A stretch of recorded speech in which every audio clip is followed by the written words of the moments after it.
with the Knights of Central Florida. The game was decided on UCF's final drive as they danced 80 yards in near perfection, earning a 33-30 victory over Liberty. Last week versus Southern Illinois, the Knights had plenty of Halloween tricks and no treats in store for the visiting Salukis. UCF here. Rudy Jones got the start, could not move him, and here's the reverse to Beckman. He can throw the football. That's what he wants to do. He's got a man wide open. Jefferson at the 40. Down to the 30. Down to the 20. They're not going to catch it. UCF has the lead. Tonight, a couple of college football heavyweights will be staring across the ring at one another when former NFL Coach of the Year, Sam Rutigliano, ventures into the domain of UCF coach Gene McDowell. Both men have visions of the playoffs, and both men need a victory to keep the dream alive. When we come back, UCF entertains Liberty on CZ Sports. Cool, nice and cool at the Citrus Bowl for a ball game that should heat up in a hurry. This is a rematch of one of the most enjoyable encounters of 1989. Let's turn the clock back to 1989 when Liberty visited the Citrus Bowl 6-0, ranked 9 in the country, and they took on UCF. UCF owned them for a while, 26-10, but Liberty managed to get back into the game as a result of a high-powered attack of Sam Rutigliano. They led the game late. UCF took the ball on their final drive, marched 80 yards, took the lead with 2 minutes and 40 seconds to go for good. They won a hot one, 33-30. And with me to talk about this matchup, which could be equally as hot, is a former NFL tight end who will enjoy a unique vantage point tonight because, Gary, you're a former player for both Sam Rutigliano and Gene McDowell. This should be fun for you. Well, Gene recruited me out of high school to go to Florida State. It was just a great coach there and had a lot of fun and very inspirational type of guy. Sam Rutigliano coached me while I was at the Cleveland Browns, and Sam comes in with a tremendous offensive mind. He likes to throw that ball. He's exciting. Gene McDowell is a strong defensive mind coach. Two good minds working against each other. It ought to be exciting. And when you look at the numbers of this one, it doesn't take you long for it to jump right out at you what the key tonight is. Well, you'll see right there that UCF is a well-balanced team. Gene McDowell comes in with a balanced running and a passing attack. We're on the other side of the coin. Sam, who is a strong offensive mind, as you well see that he has 295 yards passing a game, while only 75 yards rushing, with a strong throwing game. And Gary, right now they're about ready to raise the curtain on this one, so let's go downstairs for that flip of the coin. Drop it, we'll flip it again. Heads. Heads is what he calls. Tails is what it won. You won the toss. You want to defer your option? Defer our option.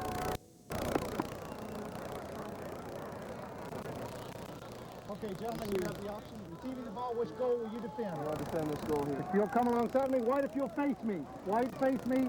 You want to defend this goal, kick that way? Defending this goal. Oh, okay. I'm sorry then, gentlemen. You're over there. White has won the toss and will receive. Will defend that goal. Okay, gentlemen, good luck. We'll call you in a second. So Liberty has elected to get their hands on the football first, and Gary, that's no surprise because Sam Rutigliano really thinks time of possession is going to be the key. He feels like if his club can get their hands on the football, in particular that quarterback by the name of Robbie Justino that has passed for over 2,500 yards, they can take a victory away from the Citrus Bowl tonight. Well, the key to, the key to this game tonight for them is that they've got to put points up there, and they like to do it through the air. And we'll have the opportunity, before we'll talk about it, we'll go down to our man on the sideline with the night beat, Tom McComb. Thank you very much, Gary. And many times, a lot of factors that control a football game are outside the control of the team players and the managers, and those are field conditions. At Liberty University, at the stadium there, they play on artificial turf. Of course, the field here at the Citrus Bowl is natural terrain. I asked a couple of coaches, does that make a difference? As it turns out, the Flames practice on natural turf.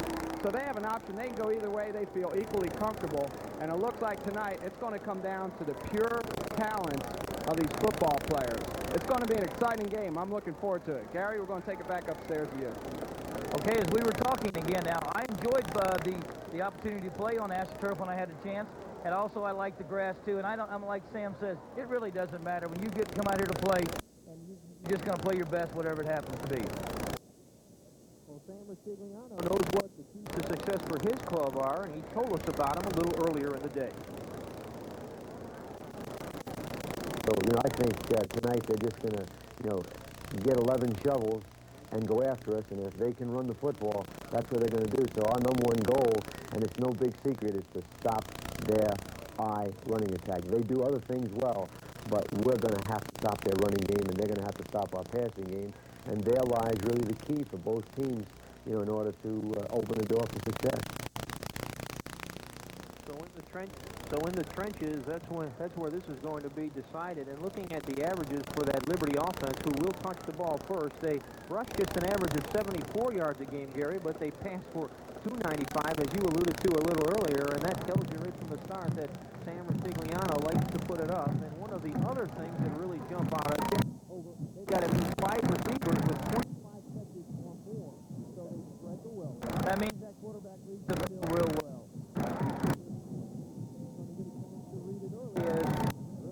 Up and back to receive. The kick to get things started will be LG Parrish, number 9, and Adrian Cherry. They are the defense. Well, approaches, it's a low liner, bounces near the 20 and then out of bounds. And that is your favorite play as a former special teamer. Now all you have to do is get back down there and run it up again. Well, talking to the coaches about this and what they really feel is Gorilla likes to do, they like for them to drill that ball, bounce it down there. It takes everything out of rhythm. It gives their players a chance to get downfield. Now, he will mix it up.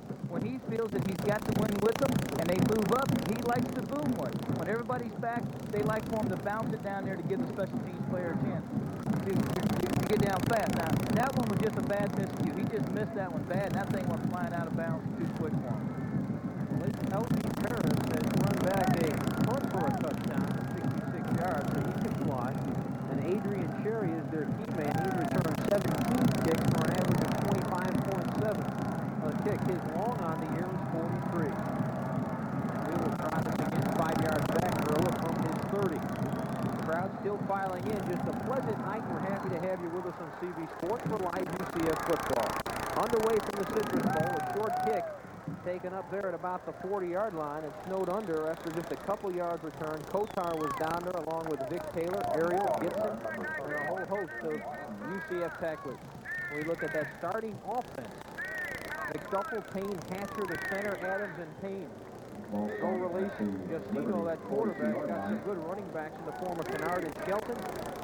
LG Parrish having a great year. Scott Clean and Mike Thomas, the tight end, who's the second leading receiver on this Liberty team. So they have filled the gap, or at least attempted to, when Eric Green goes. This is Shelton, a lot of room, gets inside UCF territory to about the 49 before he's knocked down by number 38 Wright, and Jimmy Roberts keeping the outside shoulder free, but some damage done. Shelton, the ball carrier, start by number 38. We'll look at that starting defensive set for UCF. There's that line with Yuski, the nose guard, Lindsey, and not the tackles.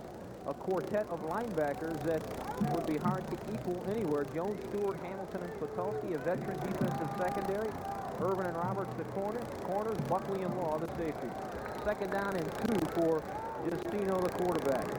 Wants to run again. Shelton is going to be stopped short of the first down, but not by much. He was wrapped up by Bill Stewart. Shelton had visions of second effort, and then Stewart came crashing down on him, and we're going to have third and very short. Well, tonight now, UCF has come out in a different defensive scheme that I've seen them use all year. As we'll see the instant replay here as the handoff right up the middle. And good job by Lindsey staying in there. And look at Stewart also. Lindsey gets his hands in there, and Stewart wraps him up pretty good, keeping him from getting the first down. John, they've come out in what I call a 4-2-5. They got 5 defensive backs in that last series in there because of that passing arm of Justino. Third down and less than a yard. Shelton, now there's movement. The snap was fumbled and whistles blew, so we have a dead ball foul on somebody. Shelton was the lone setback. He was looking to fly over. The Knights are indicating it is against Liberty, and apparently it is. Well, you know, I don't know whether that's good or... Ball, delay, White. Now it's 3rd and 6, and perhaps they'll go back to what we expected them to do initially, throw the football. As you can see, he's referring to his armband for his cheat sheet. Look at the year Justino is having, though. 2,577 yards, and look at the interception and TD ratio there. 19 TDs, and he got himself a mode of efficiency there. He doesn't like to hurt his team. Third down and about 6 now for Justino. UCF going blitz, and they may have been a little bit too eager there, and Justino may have waited them out. Well, I think they're going to be a penalty on the tight end Farmer. I think he jumped off a little bit quick there. Or Mark Thomas, rather. Mark Thomas, their tight end, I think moved. You can cross the line and get back, but I saw Thomas move there. Now, on that last game, John, there was 6 defensive backs in there for UCF. Dead ball, offside against the defense. We have got a dead ball procedure against the white. We are offsetting them. Same down. All right, you'll see here in the instant replay here, you'll see movement there. Now, all right, there's contact right there by UCF, plus there was movement by Mark Thomas, their tight end. So they both are offsetting. So it's going to be 3rd down again. 3rd down and 6 for Justino and company. 6'2", 175-pound sophomore. Shelton is his lone running back. He wants to throw a lot of pressure. Shelton on a swing pass. Buckley covering it, 4th down. That was very close to a lateral that time. Now, talking to the coaches before the game, they feel that they've got to do things different. They've got to blitz, they got to stunt. That time they had an all-out maximum blitz. And, John, they had 6 defensive backs in there. They had everybody they could, I think, on the roster in there as a defensive back was lined up that time to make that play and get pressure on Justino. Finds the punter on 56 punts. He's averaging 35.7 a kick. And back to receive it is Dickinson on his 17th. Dickinson, 25 returns for a 5.6 average. 7 seconds left on the 25-second clock, and Fines gets it away. A high booming spiral, and Dickinson signals for a fair catch at or near his 18. UCF offense will come out on the field to get things started. All right, now you're going to see that the play before. Now look at the pressure there. Bill Stewart coming in, Bob Knott. There's Eric Buckley on a blitz from his safety position. And the thing that he just did, he just kind of threw that ball out there. That was very close to being a fumble. That was almost a lateral. We'll take a look at that UCF starting offense here, Gary, as Ron Johnson gets the start and a no-huddle attack. Johnson has been efficient. He's not been the starter, though. There's been a starting rotation in Central Florida. This is Ron Johnson's night. He's going to turn it over to Giacone early. To the 25 to about the 27 before he's bumped out by Wes McConnell, a cornerback wearing number 2. Good gain on 1st down. The UCF picks up about 7 or 8, depending on that spot. And there's our starting offensive line. Marsden, Bishop, Lightly, Williams, and Connor, a veteran offensive line, and Ron Johnson, the QB. Double trouble in the backfield, Giacone and Belasis, Beckton and Cooper, the starting wide receivers, and a steady tight end named John Osborne, who was on the receiving end of his first touchdown at any time in his life. He told me he didn't even score at the family picnic before last Saturday. 2nd down and 1 for Johnson. This is Giacone again, trying to finish what he started on 1st down, and he does. Gets outside the 30 to about the 32 before he's knocked out of bounds down there by number 16. That is Eric Carroll, the free safety. Starting defense, you've got Harsey, who's quite a player, Barry, Williams, E. Decker. He's the man that makes them go on defense, along with Downey. 2 linebackers, Woods and Frazier. McConnell at one corner, Monroe the other corner, Green and Carroll, both having good years. Carroll is leading this team in tackles, so he is having a great season so far for this Liberty Flame team. 1st and 10. Giacone. Nothing fancy, but it is effective. He picks up a couple right up the center of the field, gets outside the 35-yard line before he is stopped. So the Knights staying on the ground. That's no surprise if you look at those numbers. This man's got 4 100-yard performances, and he's looking for number 5 tonight. As we see Giacone get the ball here and takes just a good play right up the middle, good line control right there. Sam Tigliano had said in our pregame there, he was concerned about the running attacks of UCF. 2nd down and about 6 to go for the Knights. Johnson again to Giacone. Nowhere to go that time. He got roughed up by number 78, Sebastian Berry, 6'4", 260-pound junior transfer. And Sebastian just smelled that out and put him down, and it's going to be 3rd down and about 7 for UCF. Early in the game, UCF wanted to test that defense. They run a stacked defense, John, where the linebackers will stack up behind the guards and tackles, which it makes it very difficult to run.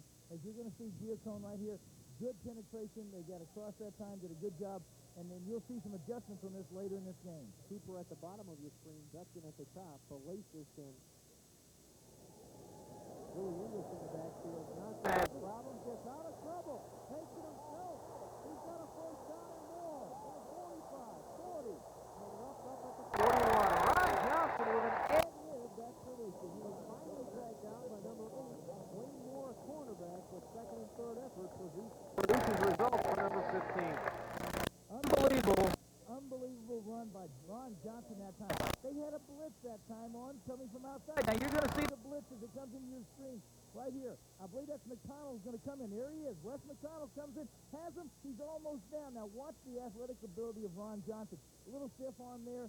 Good quick speed as he's rolling to his right. Gets the first down and more. Good run. Good job by Ron Johnson. Johnson can scramble versus Troy State on 4th and 5 with the Knights trailing. He took it up the field, got a first down. They kept the go-ahead drive alive to produce that victory. He's always been able to get out of trouble. He's rushed 21 times for 63 yards, a net of 28 with quarterback sacks, but he has speed, and he makes the decision quick to take it up the field. Well, one of the things tonight that the coaches on offense would like to do, to get him out of that stacked defense we talked about, is look for 3 wide receivers, 2 running backs, also look for 2 tight ends at times.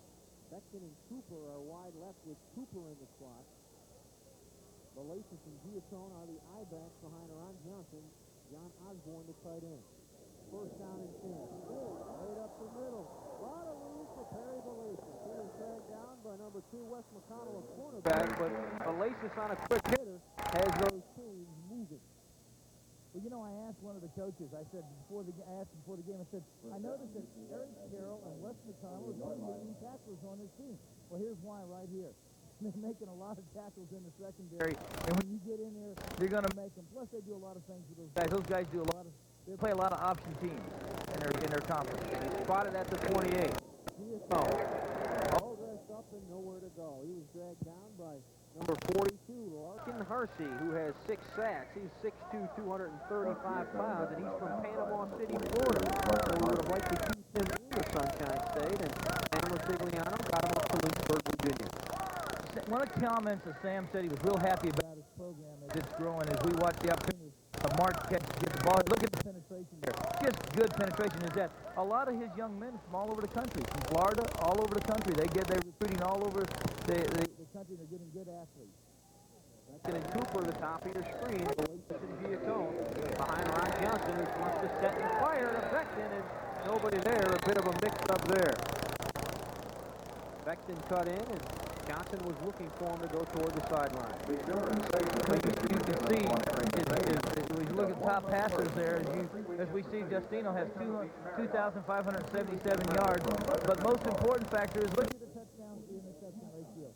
Compared to UCF's quarterbacks, we've used 3 different quarterbacks, and we have 6, 7 touchdowns, 8 touchdown passes or so. And look at the interception ratio. That's the thing that the difference in the 2 quarterbacking situations. Johnson with 5 TDs and just a pair of interceptions and movement, and then a good acting job by Cooper, but he doesn't fool the fellows that make the decisions down there. That'll cost UCF 5. Well, he got a little excited there, and he jumped offside. Now, you know, you are allowed to come across, but once you jump across, and that defensive player jumps across in the green neutral zone, they're going to call it dead ball, false start, offense. My point being is that if he could have gotten back and nobody from Liberty had jumped, then it would have been no penalty. So that'll bring up a 3rd down and 19 now for UCF. Ball was at the 38-yard line of Liberty. Again, Ron Johnson has 2 wide receivers at the top of your screen, Beckton and Cooper. Johnson on a roll. Going deep to Beckton, and it's 16. Good coverage down there by Wayne Monroe, but it looked like Beckton could have held on to that ball. That was placed right where it should have been. It was either a little bit of a curl pattern or a comeback pattern. I really wasn't sure, but the thing about it is that they had 3-on-2 that time, 3 defensive backs covering R2, and they had them well surrounded. So Salerno comes in for his first point of the night. He's punted 35 times on the year for a 33-point average, and LG Paris will just watch it bounce inside the 10. Might have a chance to Down it, and Ariel is on it at the 1. got Ariel and Jason Kotar down there, and a good defensive play by UCF. Looked like a second baseman picking up a hop over there, but That's a big play, big special teams play. be just outside the 1 for Liberty. You can spend thousands of dollars on how to watch a football bounce and try to determine which way it's going to bounce, and you'll never know. That ball took one of the weirdest bounces I've ever seen. I thought it was going out of bounds. John and it kicked left and died on about the 1-yard line almost. Well, that's down in the night zone, so anything can happen. As we look at our referees, Fritz Cross is the referee, McCraft the linesman, Showalter the side judge, Anderson. And the rest of the 9:42 left. Shelton tries to muscle it up left side, right side rather, and he just ran into a lot of black shirts. Perhaps he'll pick up some more breathing room. Knott was at the bottom of the pile for UCF. Well, what a offense like to do here. They like to get 2 or 3 yards in that opening play. When you backed up against, like in the line right there, and you backed up against the wall, you want to get a 1 or 2 yards, 3 yards if you can. Give you a little room. It gives you the option to do a little bit more now. And one thing is, if you have to punt, you don't want your punter up against that linebacker, that back line. 2nd and 9 from the 3 for Justino. Shelton the lone running back for him. Shelton gets the call right side, nowhere to go. He was backed up near the line of scrimmage by number 90, Clifford Cole.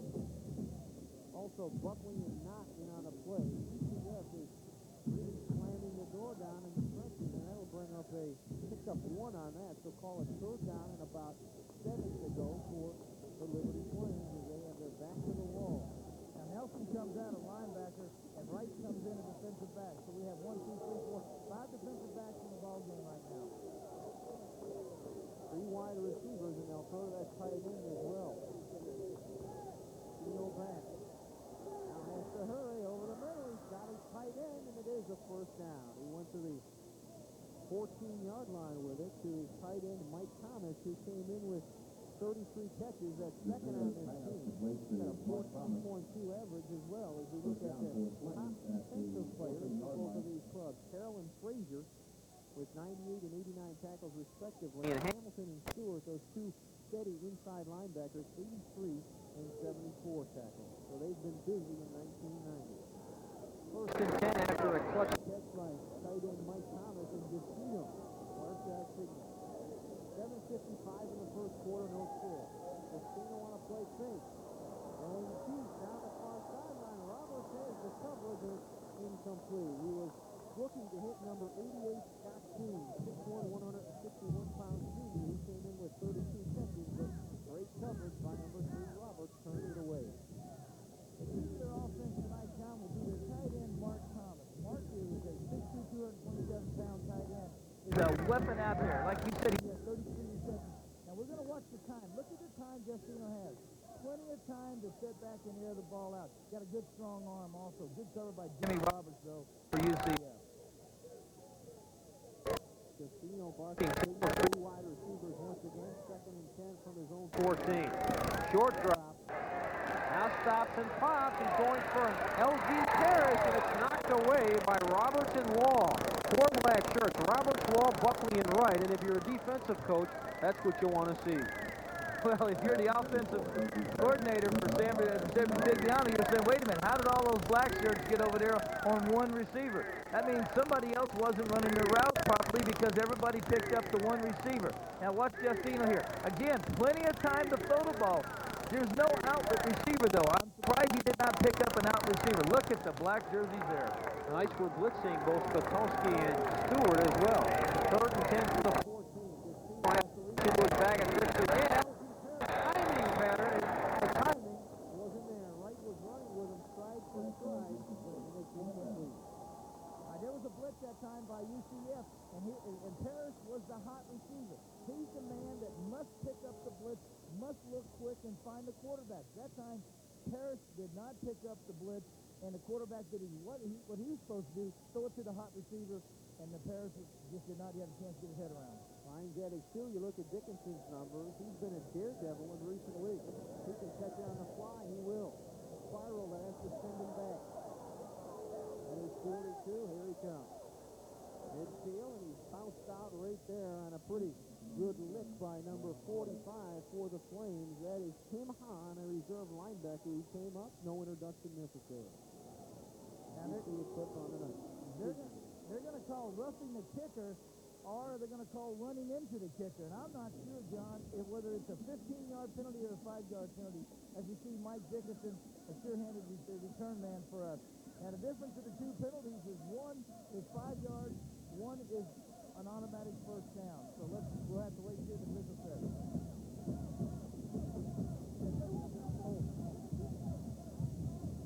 We have a personal foul, running into the kicker, 5-yard penalty. It being repeat fourth down. He signed. It's first down this way. So they'll give the ball to UCF at midfield because they're just happy to get it out. Well, Sam said that, hey, look, 5 yards, I'm still going to have to punt the ball. They almost got to my guy last time. I'll take it. I'll play conservative football there. Let them have the ball. Maybe I only pick up another 5 yards difference. So, talking about Restigliano attracting players from all over the country, his center, Keith Hatcher, just showed up one day, and right now, Sporting News thinks he's the top 1AA lineman in the nation. So that's what happens when you get some exposure. well, the program there at Liberty, as everybody well knows, that Jerry Falwell, the ministers off, it's an outstanding program. And Sam talked a little bit about that to me also, that one of the reasons he went there. Beckton and Cooper are the wide receivers. Valacic and Giacone on 1st and 10 from near midfield for Johnson. Giacone, goose left, picks up about 4 before he is wrestled down by Larson Hersey. Number 42, 6'2", 235 pounds. You're going to see UCF challenge the stacked defense until they feel like they can no longer run against it. And when that happens, we see Mark Giacone here taking on John Osborne, has a nice block out there. And what they'll do then, they'll bring in 3 wide receivers or 2 tight ends, John. Second and 7 rather, after the spot, a gain of 3. Ball is on the 47-yard line of Liberty. Giacone, right at the line of scrimmage, didn't get much. He was stacked up when he tried to penetrate the center of that line, and it was number 41 that popped him, Paul Frazier. As you can see, these guys are called the sod busters, and these guys are, in the weight you'll see right there, are 180, 190, 195, 200 pounds. And these some of the guys that the fullbacks, the guys that do the blocking for those tailbacks back there, Giacone and English. 3rd down and a long 6, almost 7 for UCF. Johnson has his back split, now goes in motion to that shotgun, looking to throw it. Jefferson can't reach. John Jefferson inserted into the game. Wayne Monroe stayed with him nicely. Jefferson caught about 3 passes last week, and 2 of them were for touchdowns. He's back from that healing ankle that he heard with Memphis State. You know, that wasn't that bad a thrown ball. Now, what Johnson's throw here? What you can't see is, look, now I don't think Jefferson is running full speed. And I think what Johnson did was he knows his speed, really laid it out there. I don't think Sean picked up the throw. LG Parrish, 21 returns and 8.9 average. Solano gets a high moving spiral off right at the 5. LG has it, and down he goes. Holy cow, number 48, Nelson, said hello to him down there at about the 5, and LG Parrish broke that cardinal rule inside the 10, let it go, but he gambled a little bit. Gamble he should. He has a 66-yard return for a TD, and he is the leading receiver on this team. But that time, Nelson said hi. I think he got lost. I think he lost himself on the field. I think he lost where he really was. In other words, he thought maybe he was near the 10-yard line, John, and actually he was at the 5. And I think he just totally got himself mixed up with the line. 3 wide receivers again. And a lone setback for Robbie Justino. 1st and 10 from his own 5. No score in this one. This is Kennard. It's outside to about the 15 here. 1st down yardage before he's tripped up. Leroy Kennard, 108 carries for 551-yard net. He's averaging 5.3 every time he touches it in a pair of TDs. He's also a guy that can catch the ball as well. 26 grabs. 2nd on the team in all-purpose yardage. Well, as you'll see right here, Kennard had some excellent blocking by his offensive line. But look at the athletic ability. He cuts back, finds his hole. And you can't disregard the fact this guy's almost a 600-yard rusher coming into this game. 2nd and less than 1 for Justino. Kennard again, dancing and juking down there. got himself a first down. Stewart had him along with Hamilton and also Clifford Cole, number 90, but he got what he needed, first and 10.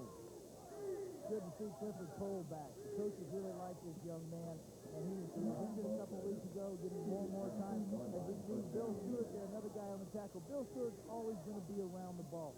Somewhere when that ball's out there, he's going to be there. Now, as we watch this, now look at the cutback. Everybody's pursuing to the left. Here's Bill Stewart, here's Clifford Cole, two guys we just talked about. Ball is on the 17-yard line for Justino. Nelson in motion. Kennard again, and he's wrapped up by Hamilton, kept moving, and then Clifford Cole and not finishes him off. Clifford Cole, a local product from Edgewater High School. And there's a look at those top ground gainers, Kennard and Shelton for Liberty, and Giatone in English. You look at Giatone, he's got over 1,800 yards, career yards, 1,830 yards, and he needs just 340 to surpass Elgin Davis as the most prolific ground gainer in the history of the program. In 3 games at the rate he's going, he might get it done. Second and 9. Justino to Kennard, right side. Now had him let it get away, and then Stewart finishes him off. Patulski also pursuing. You look at this defense, and you see guys flying around down there. Well, what's happening again is that UCF, they're putting 5 defensive backs on up in the secondary and close to the line of scrimmage. We're playing with 3 down linemen, and we're playing with 2 linebackers.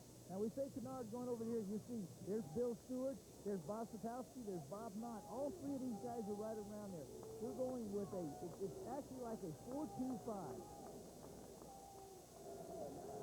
Third down and about 9 to go. Justino's back. Timing Cannon and Nelson holds on for a first down at the 42. Ray Irvin providing the coverage, but a big catch by Nelson over there.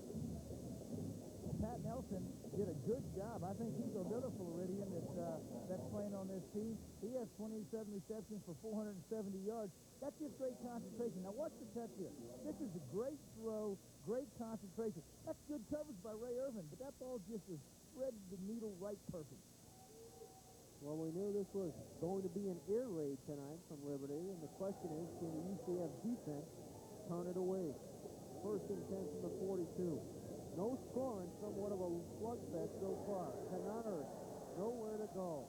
Barely got back to the original line of scrimmage before Clifford Cole and company, Lindsey, Knott, Hamilton, and Patulski. An awful lot of black shirts around the football, and he's barely advancing. Look at the top 10 catches. L.G. Parrish, last year Parrish had just 9 catches. Look what he's doing in 1990. For UCF, Beckton and Jefferson, every time Beckton catches one, he sets a new record.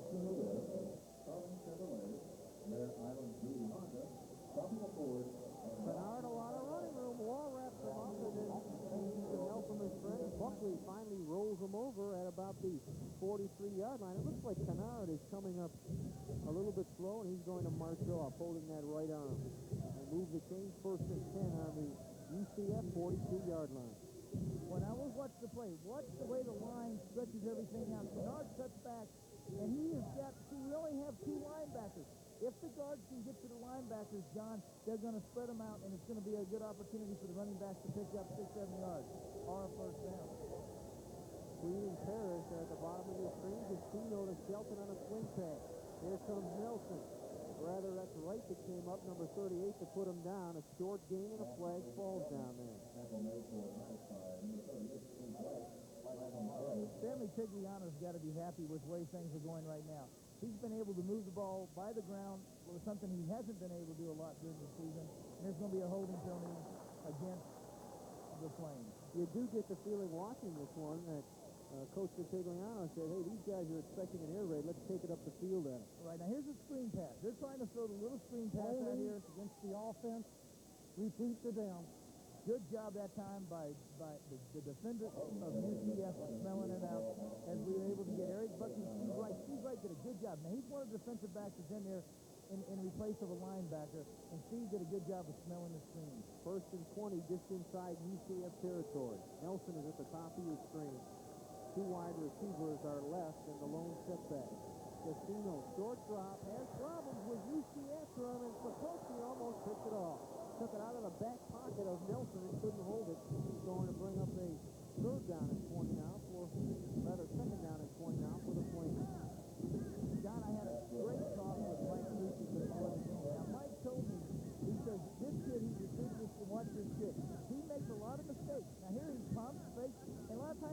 under pressure, and Winuski's pressure, he'll throw the ball up for grabs. And Bosfatowski almost made it. Mike said that's going to be one of his biggest weaknesses if they put pressure on him. King and Nelson on left. Justino. Out of time, now he's in trouble, and he finds the turf. Hard to tell you who made that sack because there were black shirts all over, but let's credit it to Spitolski, Knox, and Clifford Cole. Okay, what made the sack was the coverage of the defensive backs downfield. Those guys did a good job of picking everybody up.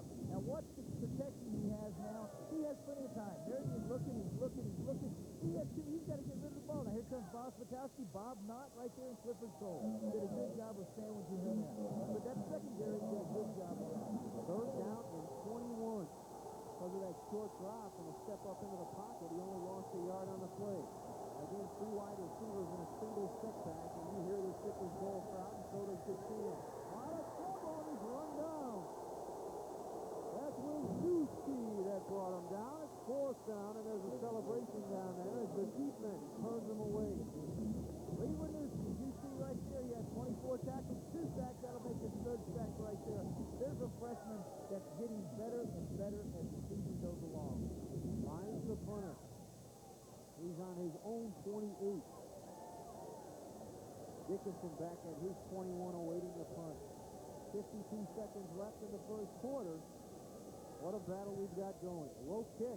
Dickinson on the fly at the 31. Little dance to the 35. Trying to get outside to the 45 before he's last here. Making the play was number 45. That is Tim Hahn. That was close. Well, Mike Dickinson did a good job.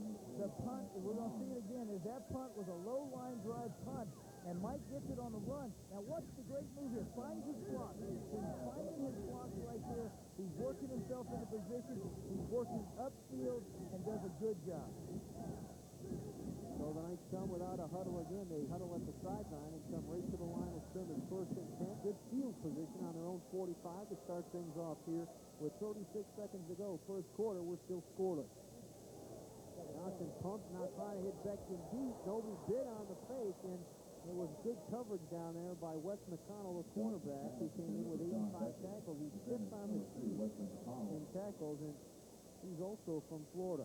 He's a returning starter, 5'11", 160-pound junior. And Beckton 2nd in receptions with reception yardage, and all he needs is just 7 yards, as you can see. 1 catch, and he will be the all-time pass-catching leader in numbers of receptions, and also yardage. So suffice to say, he's going to break another record tonight. 2nd and 10. Johnson. For Dickinson, he just missed them. It's 3rd and 10. Well, now they're playing soft corners, and now it's nice to see Teddy Coltrane also back in the game. As we look at Dickinson right there, Teddy, who's coming back from an injury. Mike Dickinson's wide open. Ron Johnson just misses him, and then the play before the Beckton, they try to stop and go. And the problem was that there was too much cushion, and nobody bit on the fake. All right, here's Winuski. Lee Winuski in that big series before. Watch the freshman break right up the middle. Good sack, good strength. He just beat everybody. 3rd down and 10. Plays fake. Has to step up in the pocket and a big sack on a blitz. That's a strong safety blitz, number 1, Bobby Green. 5'11", 180-pound senior. Another Sunshine State connection. He's from Tallahassee, Florida. Well, Bobby Green just picked up his 2nd sack. Now, he has 85 tackles going into this ball game. As we see, right, Bobby Green coming up celebrating. All right, now he has 85 tackles. Eric Carroll has 98 tackles, and Wes McConnell had 85 tackles. When the secondary are making a lot of tackles, that means one or two things. Either you're getting, downfield a lot, or they're playing a lot of option teams. And I think they play a lot of option teams where these guys got to come up and support.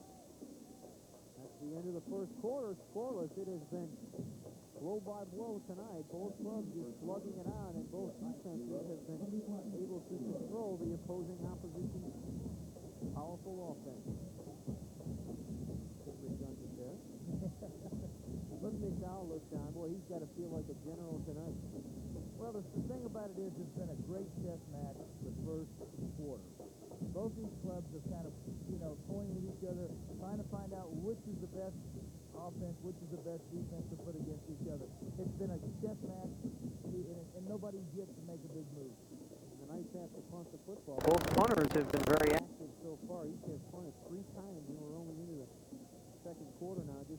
started. Last year, Salerno punted the ball 4 times the entire ball game, so a new trend in 1990 in this series. UCF comes in 5-3. Liberty 6-3. Liberty with one more game on their schedule. The Knights have homecoming next Saturday against SlipperyRock, and then they close the following week. Booming kick. Parrish has it again, and there's going to be a flag down. They're going to say Spitolski didn't give him a chance. Parrish didn't call for a fair catch, and Bob rang his bell down there. That's number 55, I believe, Brian for Sargent. UCF. Sargent that came crashing down on him. It's a tough call. He just wanted to make something big happen. He's not pleased. Well, Brian just flying down the field as we see it right here. Good, watch this. Boom, right there. Brian, you got to give him a couple yards, buddy. That's going to be a costly penalty because if he did not even call for the fair catch either, and that's the thing about it, is that you got to allow him a chance to catch the ball. Fair catch interference against the block.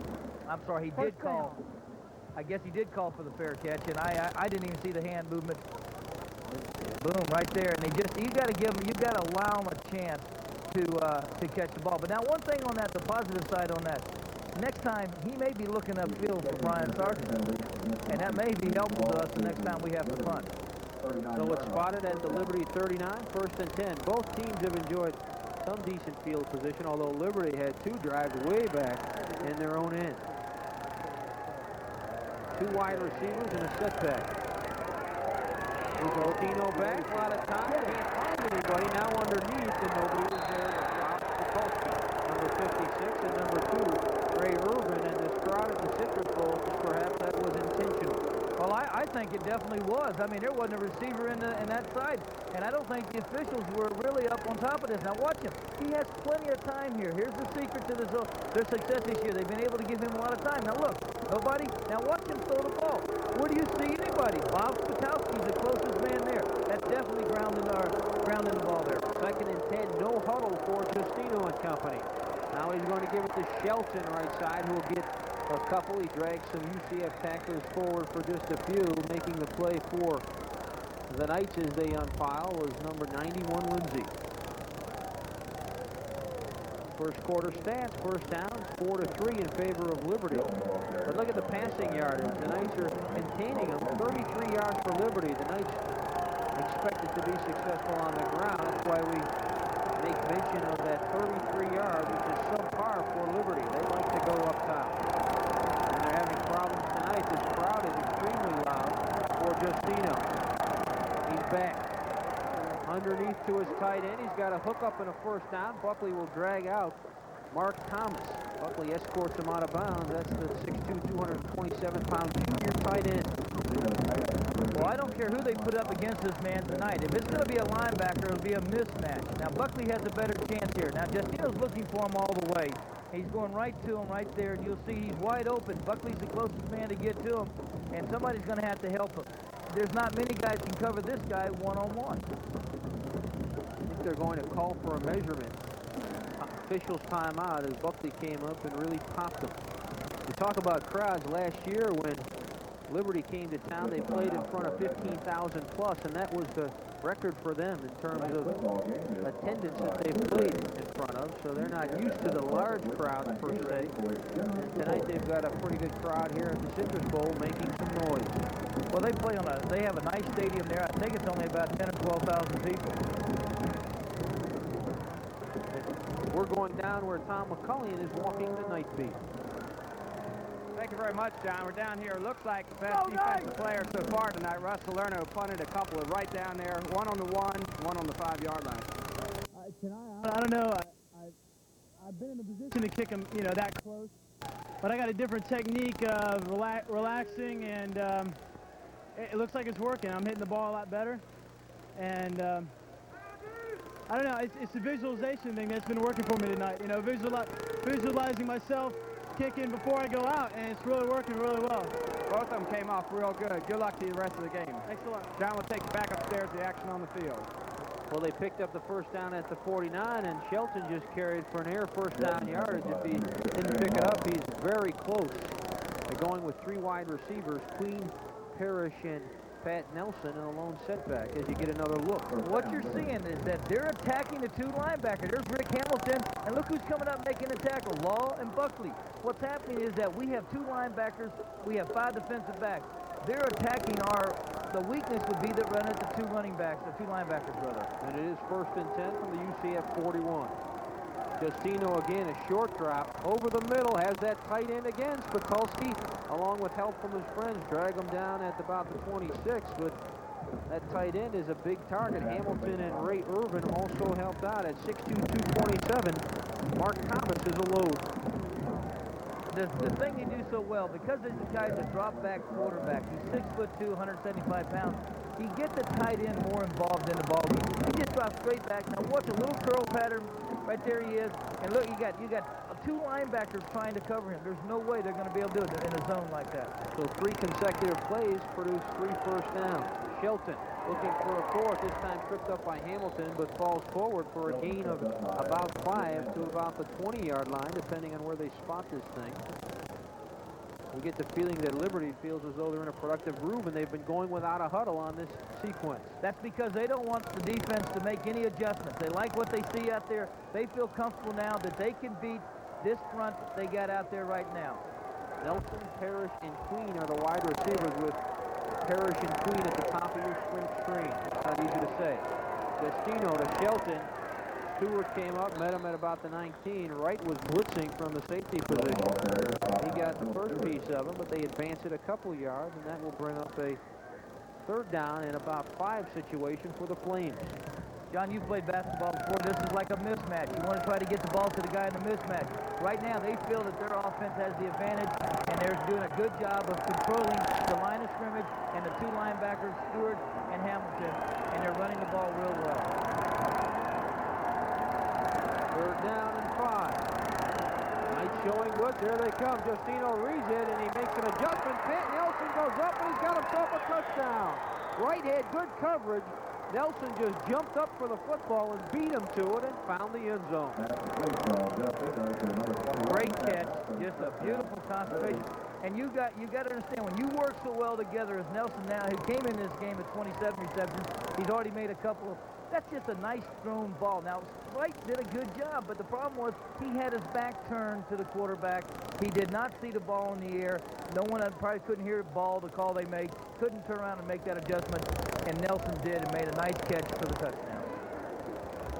Well, Justino read blitz all the way, and he found a hot man, and Wisniewski just blocked himself an extra point. And it was Gibson trying to pick it up down there and couldn't find the handle, but that could be a big play in a slugfest like this, where both clubs are taking it up and down the field, but we only have 6 points on the board. That might be a very, very big play before this one's over. Well, Lee did a good job of just coming right over the middle, right up to the gut of it, and did a good job. When you're taught to block in special teams, you've got to protect the middle and get a chance. Well, with the score 6-0, you're watching CB youngsters having a good time. My little guy wanted me to take him to the game, and I said, no way will I let you into the booth with me. You'll last about 10 minutes, and you'll want me to take you home. I told him maybe next week. Well, I brought my daughter, and I know she's excited, and she's a big fan, and she's down there with my son's girlfriend, and they're all excited, dressed in their black and gold, and they're excited about this game. They love it. They think they have a lot of fun at these games, and people do. The UCF program is growing, and the crowds are getting better, and you can see there's the scoring drive at 8 plays, 61 yards, 2 minutes, 54 seconds, and a 19-yard reception by Nelson, and that was a great reception, too. Should mention that Nelson has a 34-inch vertical jump, and he exhibited his jumping ability on that touchdown. Also runs the 40 and 4.5, and there's another guy that can scoot. 11 returns for a 21.4 average, and this man, Sean Jefferson, is the speed demon on this UCF team. He's the fastest man on the team, and if he finds a lane, by the time you figure it out, he'll be in the end zone. Gary, there's a difference, though, between your daughter and mine. My little guy, he's only 7 years old. My daughter's 14 and 15. I'm going to get that right. He'd be up here with me. So you got to give me a waiver on that. 11:51 to go. Endovo ends to the Speedster at the 5. Sean Jefferson. There's the Lane to the 30. 35. There he goes to the 40, 45. Midfield. Out at the 47. And boy, I'll tell you, that was very close. And you can see him motion just a bit because I still don't think that ankle is all the way back. Well, a lot of times you can move forward and go with a sprained ankle real well. Now, what happens here is that he gets a good seam right up the middle. Now, watch it. We're going to see it great. He starts to the right. Everybody breaks to the right. Now, look at the move right there. That hurt. That hurt right there. Now, he cuts back to the left. Good blocking right there. You see him lipping just a little right there. First and 10 on the Liberty 47. Johnson, the Quarterback, Giacone. To the 41 before he's dragged down by number 16 on this Liberty Flames team. That is Eric Carroll, the free safety. Well, excuse me, I'm sorry, John. Out of the I formation, one of the best things you can do with a guy like Mark Giacone is give him a chance to pick a hole. Now here you see Carroll, who came up 98 tackles by a defensive back. That's a lot of tackles. You're thinking, my gosh, and he made one right there. But how far was it downfield? Gain of 7, 2nd and 3. That was a nice segue. Johnson, Giacone again, gets around the corner and then got his head taken off there by, I believe it was Bobby Green, the free safety. He turns that corner, he was off to the races. Well, they have so much speed in the secondary, and these guys support so well. You know, there's juniors, and they got seniors, and they got sophomores in that crowd, and they have one senior, the rest of them are sophomore and juniors, and they got a lot of speed. As you saw right there, the acceleration by Carroll, or Bobby Green, rather, as he came across and did a good job, and that's why these guys have a lot of tackles. He's got 3 interceptions, 1 for a touchdown, a 49-yard return, so he's a big play guy on 3rd and 1. Speaking of big plays, Giacone didn't get it. Dragged down right side, and it was Bobby Green that came up to help with that tackle. And also in on the stop was number 33 for this Liberty team, Johnny Woods, the inside linebacker. We're going to see Mark here carry the ball. Mark's looking for a hole here. Good penetration that time. They did a good job of getting across. Johnny Woods, by flowing across that time, really plugged the hole. We spent some time with Coach McDowell, and he is very pleased with that offensive line. Here were his comments. All in all, during the season, we've been able to run the ball better than we have in the past. The passing game is a little bit more consistent now than it was early in the season, so I think we're better on offense than we were early. And 4th down and inches, and they're talking about going for it in the steamroller into the game. That's the formation that will put double tight. Robert Lee Connor, a converted defensive lineman wearing number 81, checks in. And now you've got one wide receiver. It is Cooper that is wide left. Running backs are Balasis and Giacone. 4th down and less than 1. Giacone. Straight up the middle. I think he got himself the 1st down easy inside the 35. Ron Johnson with a great play fake there as well. I don't believe anybody was faked on it because 4th and inches, I think he just did a great follow-through. It looked good to us. But what made that play was the surge by Craig Marsden, the center, did a great job of taking his man right out. Look at this here. Boom, right there. And look at Perry Balasis does a good job on Woods. But Marsden and Balasis do a good job of finding a seam there for Mark Giacone. Balasis, a 2-year state finalist as a high school wrestler, so he is strong. Willie English picks up 1 to about the 34. He just couldn't get outside. And again, coming up to make the play was Eric Green, number 16, as you look at the productivity of Willie English. Well, one of the things that has got to happen here is that we're running the ball. As you see Willie take it now, he looks inside, bounces outside there. He runs into, there's another one of the defensive backs. Bob Green was out there again, doing a good job. And the thing about it, Mark Dedector was also out there. But we haven't thrown the ball well tonight. We've got to throw the ball, John. We've got to loosen up those linebackers. Short drop. Beckton has a catch down to the 20, 18, and he has also broken another record. He was dragged down by number 2, Wes McConnell, so that will give Sean Beckton the all-time mark in pass-catching yardage, as well as the man that is the most prolific pass catcher in terms of numbers of receptions as well, as you look at what he's done in 1990. Well, that had to happen. We've got to hit the short passes. The corners have been playing soft. They've been giving us those little stops, little hitches. We've got to hit those. 1st and 10 from the 17. Giacone, right side, and there was no room, and he just turned it up. He was met over there by number 41 for this team. Just came up to say hello, Paul Frazier, and that gave everybody time to help out. Well, Paul Frazier's a good linebacker. He comes in with 89 tackles as he runs into our 41. Now, watch the two 41s hit here along with, there they again, Bobby Green, a defensive back. They do a good job. You know what this tells me, John, is that they really don't respect our passing game that much when they're going to have everybody come up that tight. They don't feel that our quarterbacks are capable of beating them tonight. Well, I'm going to stop ignoring Bobby Green because he's been quite a player in 1990 and he's having a good night. Timing pattern in the corner, incomplete, and a flag is down on the play. They're going to get number 2, Wes McConnell, pushing Becton while that ball was still floating. Well, I don't think he was pushing him. I think he just jumped in his back pocket and kind of hooked on for a ride here. I think he was good. I thought he was wearing black more than he was white that time, as he just really hung on to him that time. That's a good call by the official. And first thing Becton did was look back and say, hey, guys. Defensive pass interference against the white. Automatic first down. And he said, look, hey, help me out here. And then sure enough, the official said, now watch it now. You're going to see it. And he's looking now. You see him there holding on to him. He knows he's beat. And he's just hanging on to him. And he just grabs a hold of him. And then the thing about it is, that's just keeping him. He had a touchdown. He knew he was beat. They've got it spotted just inside the 3-yard line. First and goal. Steamroller onto the field.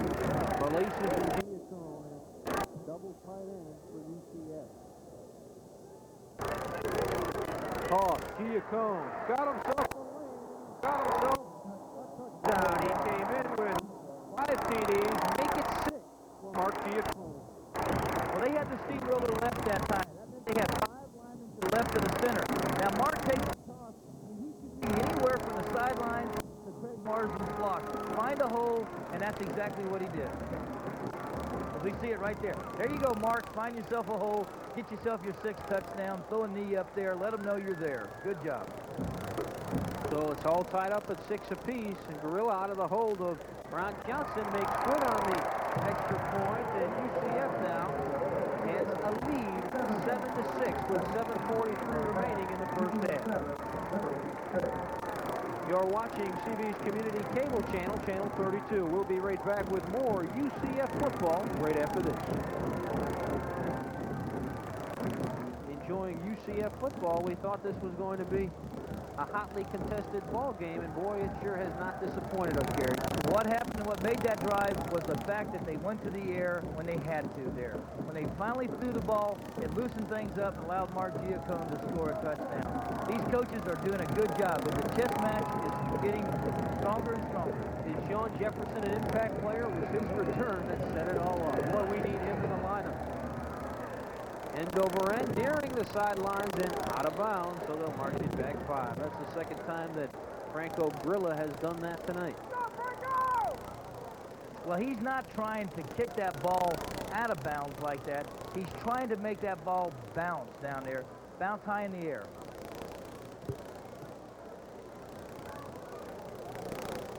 Well, Mark Giacone talks about his success on the ground in 1990. Well, I feel our offensive line has matured a lot, and they're really coming off the ball. Our fullbacks and tight ends are blocking real good, too. So it's a team effort, and I'm just getting some nice holes.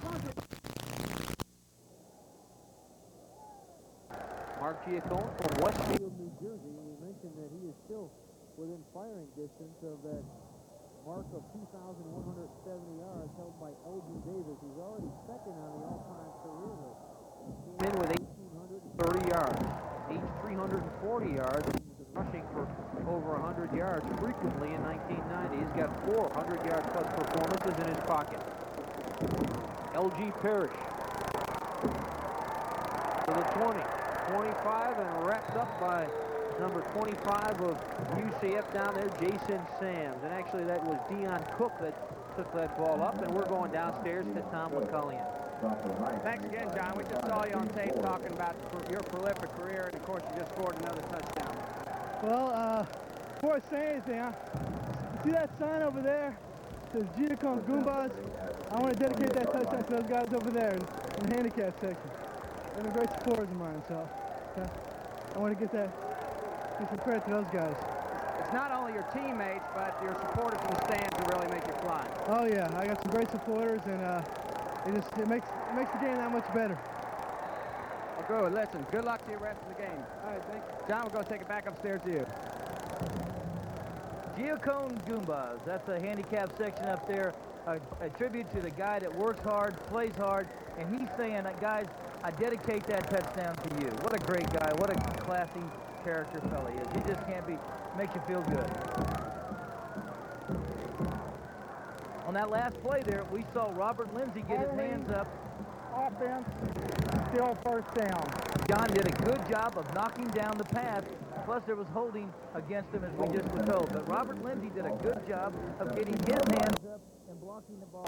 And the defense now is maybe starting to feel a little more comfortable with what they're seeing. Let's hope so, because they really have been running the ball well against them. That'll bring up a first down and 20 now after that penalty, rather second down and 20. Corrected it is first down and 20 for Justino and company. Wants to fire at L.G. Paris, and Buckley defending along with some other black jerseys down there. It's second down and 20 as Parrish never really had a chance. Well, that was a seam pattern. What he was looking for is trying to find a seam. The quarterback looks, and he's just trying to drop it right in there. Tom McCullion is walking the night beat with a pretty good wide receiver. Let's go down to Tom right now. Thanks once again. I tell you what, don't want to dominate the time, but we've got a lot of dominating players down here, and Sean Beckman just entered the record book once again. You know, I'm privileged to be able to get 3 records at UCF, and you know, hopefully I can get a couple more before I leave this year. It looks like it's going to be a tough offensive game. What have you put in separately just for yourself today? Have you put any special plays in tonight?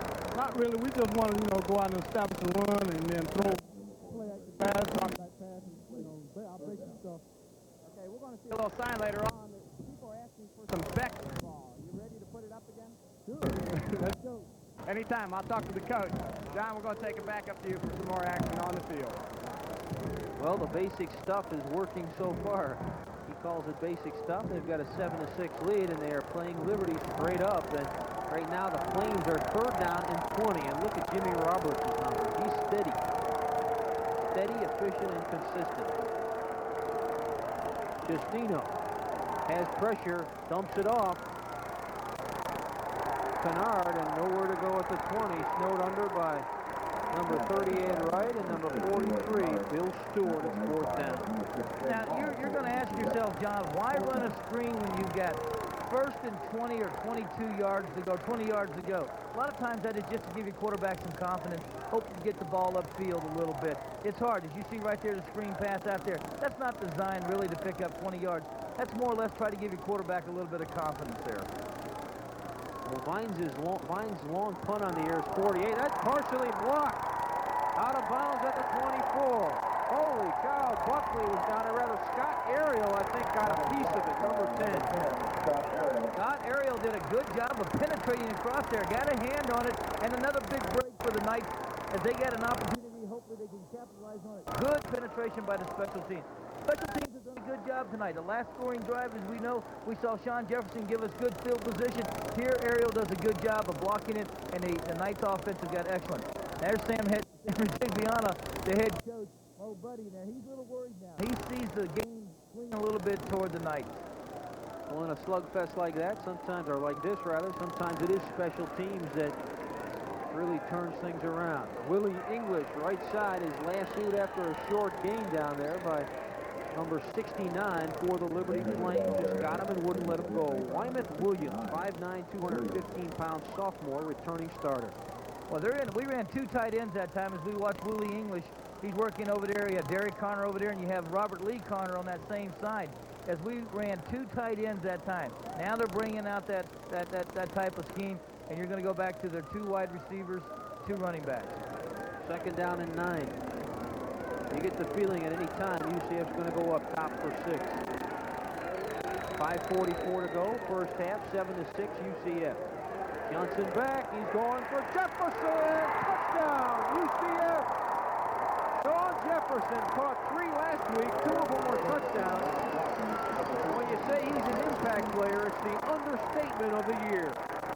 Talking to Coach Kusick before the game, and he said as the fans are loving this and jumping up and down, is that watch for Jefferson on a post pattern. I'm going to send him right up the middle, and I'm going to post him, and if one man tries to cover him, we're going to go to him, and that's exactly what happened that time. Jefferson had 4 TDs, make it 5. They're going for 2. Montrell Green bounces, close, he's in. He broke the plane. Montrell Green gets a 2-point conversion. And that's a big, big play because for that missed extra point, and then UCF picks up 2 on top of that. You know, he barely gets in there, and the thing about it, he did make it. Now, they covered that well. I was really surprised that they went ahead with it. It's going to make it a 15-6 UCF lead. We see Sean Jefferson. Now, watch Ron Johnson drop straight back, looks downfield. He reads it. He sees one man covering. There it is right there. One man on him. Boom, makes a nice catch right there. Sean Jefferson, way high. Hey, say hi, Mom. Hi, Mom. Hello, boy. Good job. How'd you do that, Houdini? Yeah, every guy says hi, Mom. I know I did when I made my first touchdown. Let's look at the logic for going for 2, Gary. 15-6. Excellent choice. You had nothing to really lose there. You had the advantage by 1 point there. Either way, in the situation, you would have had to make them go for 2 to get back in it to win the thing. So, and I was surprised at the play that it worked. Of course, now if Liberty should score and they go for 2, they would still be trailing by a point. Exactly. So if the Knights would have just kicked the PAT, they would have had a chance to tie with a touchdown. But This one with 5:36 to go in the first half, you feel like the fireworks are just now being rolled out. Well, I think offensive coordinator Mike Krusik now has a good feel. He's been able to read the defense well. He sees what he can attack. Now, he talked to me a little bit before the game about some of these things, and they're starting to work. He kind of anticipated what would happen, and he's doing a good job of calling the plays. Deion Cook is back to receive the kick. He's one of the deep men along with Sherry, number 27. Cook comes up at the 15. Trying to get outside, and he's snowed under, stays on his feet, finally goes down. Ariel and Jason Kotar are the fellows that really caused fits. And then many more black shirts came in to frost the cake, but right now, Ritigliano and company are having problems finding anywhere to go. Well, Scott Ariel's just just having one of those nights you like to remember. I mean, he's blocked the punt, covered down real well, did a good job of getting downfield. Hoseapple does a good job. Everybody's doing a good job. Jason Kotar, they're doing things well now. Queen, LG Parrish, and Nelson are the wide receivers. Shelton, number 30, is the lone setback behind Justino, the quarterback. 1st and 10. Clarence Shelton tripped up by 42. Hamilton Stewart came in to ride the file down. Short gain. That'll bring up a 2nd down situation. They'll spot this football just inside the 15-yard line, so 2nd down at about 7. Look at that scoring drive. Didn't take them long after that block punt by Ariel. 2 plays, 24 yards, 47 seconds off the clock. 24-yard TD by Sean Jefferson from QB Ron Johnson. 2nd and 7. Justino again to Clarence Shelton, and Hamilton just came firing in there and hit him low. And another short gain, call it 3rd down and 6 now, and Justino and company are going to have to figure a way of getting that ball up top. Lee Wisniewski is one of these guys for UCF that is all over the QB. He's having a great year, number 61. It's fun watching that defensive line work in practice. If you get a chance to go out to the complex, you'll enjoy it. We'll see him work here on 3rd down and 6. Justino wants to pop it. Nowhere to go. The closest man to it was Patulski. And let's listen in to Lee Wisniewski, and he talks about that defensive line. You gotta basically watch the ball, get off on the ball. As soon as they move it, any movement at all, you gotta get off. That's what Coach Pollard's taught us since we've got here, and for me, since I'm not quite as big as the other guys, it's really an advantage I have to take advantage of. 4th down, 4th and 6, and they've got to punt it again. Vines inside his 5. Dickinson back to his 40. Got some room to the 40. Gets outside at about the 42, now turned in. A good play there by the punt coverage of the Liberty Flames. Wayne Monroe, a cornerback, came down and kept the outside shoulder free and turned him in. Let's go downstairs and turn on Tom McCullion.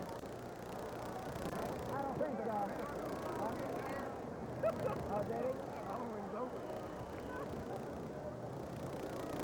so. 4:03 to go. Didn't get the whole sign, Well, but I think it was how about them Knights? positive message. Oasis, nowhere to go there, as there were nothing but white shirts, and Wymeth Williams, number 69, was the guy that caused fits initially, and there's a Flame getting up off the flow, number 33, Johnny Woods. He's limping. He stayed in the game, and let's go downstairs to Tom McCullion and turn him on right this time. Thanks, John. That's why I'm not the offensive coordinator on these teams out here. As you can see, there's a lot of fans who like to sit home and call their plays from home, but these fans want to come out here and show exactly what they want to happen. And obviously, this banner was came from last week. Right. When Sean threw that touchdown for us last week. And apparently, Sean worked for you in your company, right, Kay? During the summer. He did a fine job for us. Was he as good at the company as he is out here on the field? No. He did a nice job for us, but he's superb out on the field. He is a football player. Okay, like I say, these fans want to see that Beck ball. John, we're going to take it back upstairs to you. Thank you, Tom. Tom, adjacent to a real straight shooter there, Gary. He is good at work, but he's superb on the field. Well put, well put. And here we ran into a holding penalty against the Knights, and they have a choice of declining it. Holding against the offense, declined. It's third down. I figured they would decline it. Now, watch inside here. We can't see it. I think it's Tom Leapy gets his hands wrapped around the defensive lineman and is called for the holding penalty. I don't want to just single out Tom. I think that's who it was they were calling it on, as Ron Johnson lost yardage as he was trying to pursue the sideline. So it is 3rd and 14 on that 4-yard loss from the UCF 39, and everybody's moving at different times down there, and another dead ball foul on UCF, and this will bring up a 3rd down and 19 after they march this one back.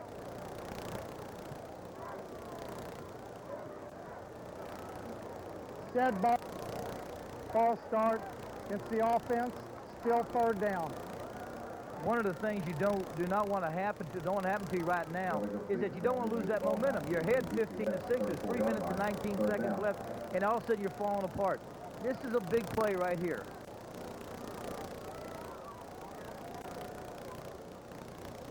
Johnson to throw.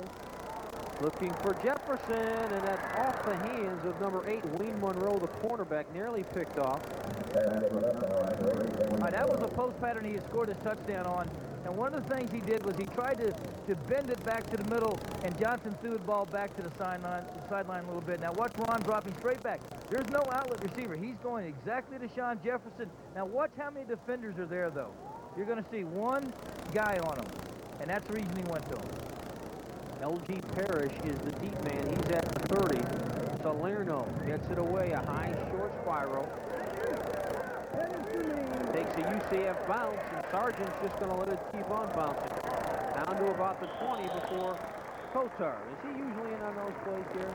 I see him once in a while down there, don't we? A guy named Jason Kotar, fantastic fella. See, he had to work out a little tight end this week, plus being a fullback. I asked him which he likes best. He says, I love playing fullback. He says, I want to be there. All right, you see the individual rankings right here. As you see, Justino came in this game 7th in pass efficiency, 8th in total offense. Parrish is 17th in receptions, 20th in receiving yardage. Adrian Cherry also, and there's Franco Grilla. 5th in field goals, 18th in scoring. He leads the UCF Knights in scoring in his sophomore year. Justino is back. A lot of time. Knott now wants to do something about it. Justino rolls out and flips it underneath, and Sikorsky had it, and then a little bingo down there, and Ray Irvin came up with the interception. That was like they practiced it. Irvin had 3 interceptions. He's got number 4 now. Well, I tell you what's going to happen is that they're going to watch this film, and they're going to see Scott McQueen was wide open behind him. And I don't understand why Justino didn't see him, because he was waving at him, and he was just right behind where the interception was made. Now watch Justino. Plenty of protection. Now here comes Bob Knott, puts a little pressure. He's rolling. He's looking downfield. Now watch this toss. Boom, right there. He's trying to go to the wrong guy. The guy downfield was McQueen right behind him, wide open. We talked about it earlier. This kid gets under pressure. He'll throw the ball anywhere. 1st and 10 at the 34 of the Flames. Montrell Green, some room inside the 30, picks up 5 to about the 29 on a quick hitting play. Number 29, Montrell Green. Taking him down was number 16, Eric Carroll.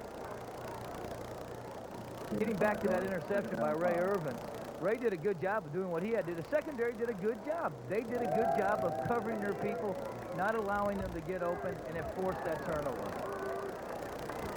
Second down and a long 5. This is Montrell Green again to about the 25-yard line before he's stacked up by number 51 of the Liberty Flames, taking him down nice and hard. That would be Neil Bryant, the nose guard. As you look at Montrell's numbers.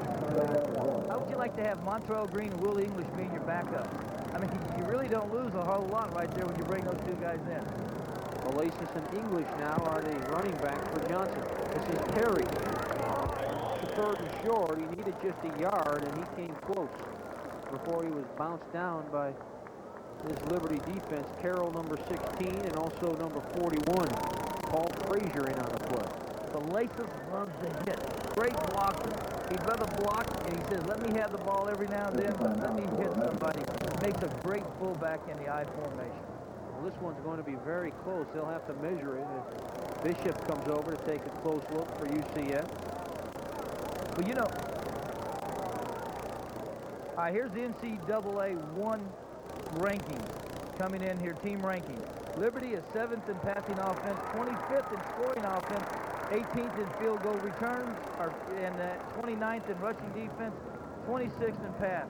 We see UCF is 28th in total offense, 13th in scoring offense, 7th in pass efficiency defense, 27th in scoring defense.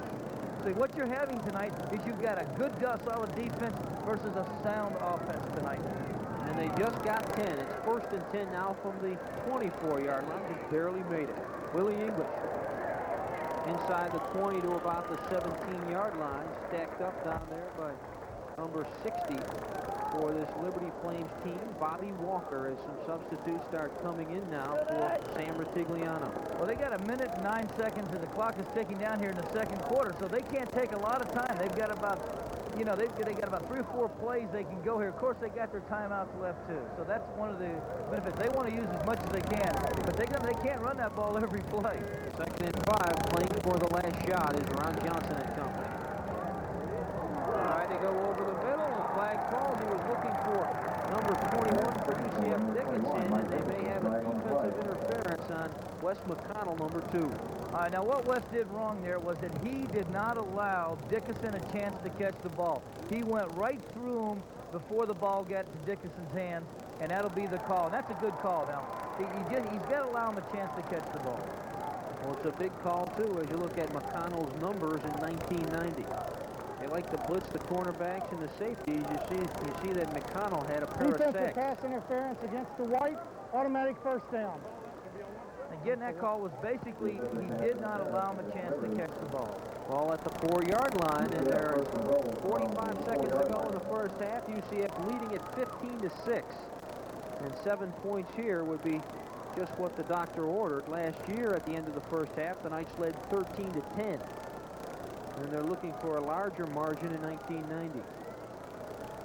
Montrell Green and Willie English are the tailbacks. Cooper and Beckton, 2 wide receivers. You can see Cooper in the slot. Beckton is a bit wider than Cooper on 1st and goal. Johnson gives it to Willie. Bumped down. He lost a yard there about the 6-yard line. He was hit hard. Number 78 really came crashing down on him. Sebastian Berry. Sebastian Berry buried Willie English that time.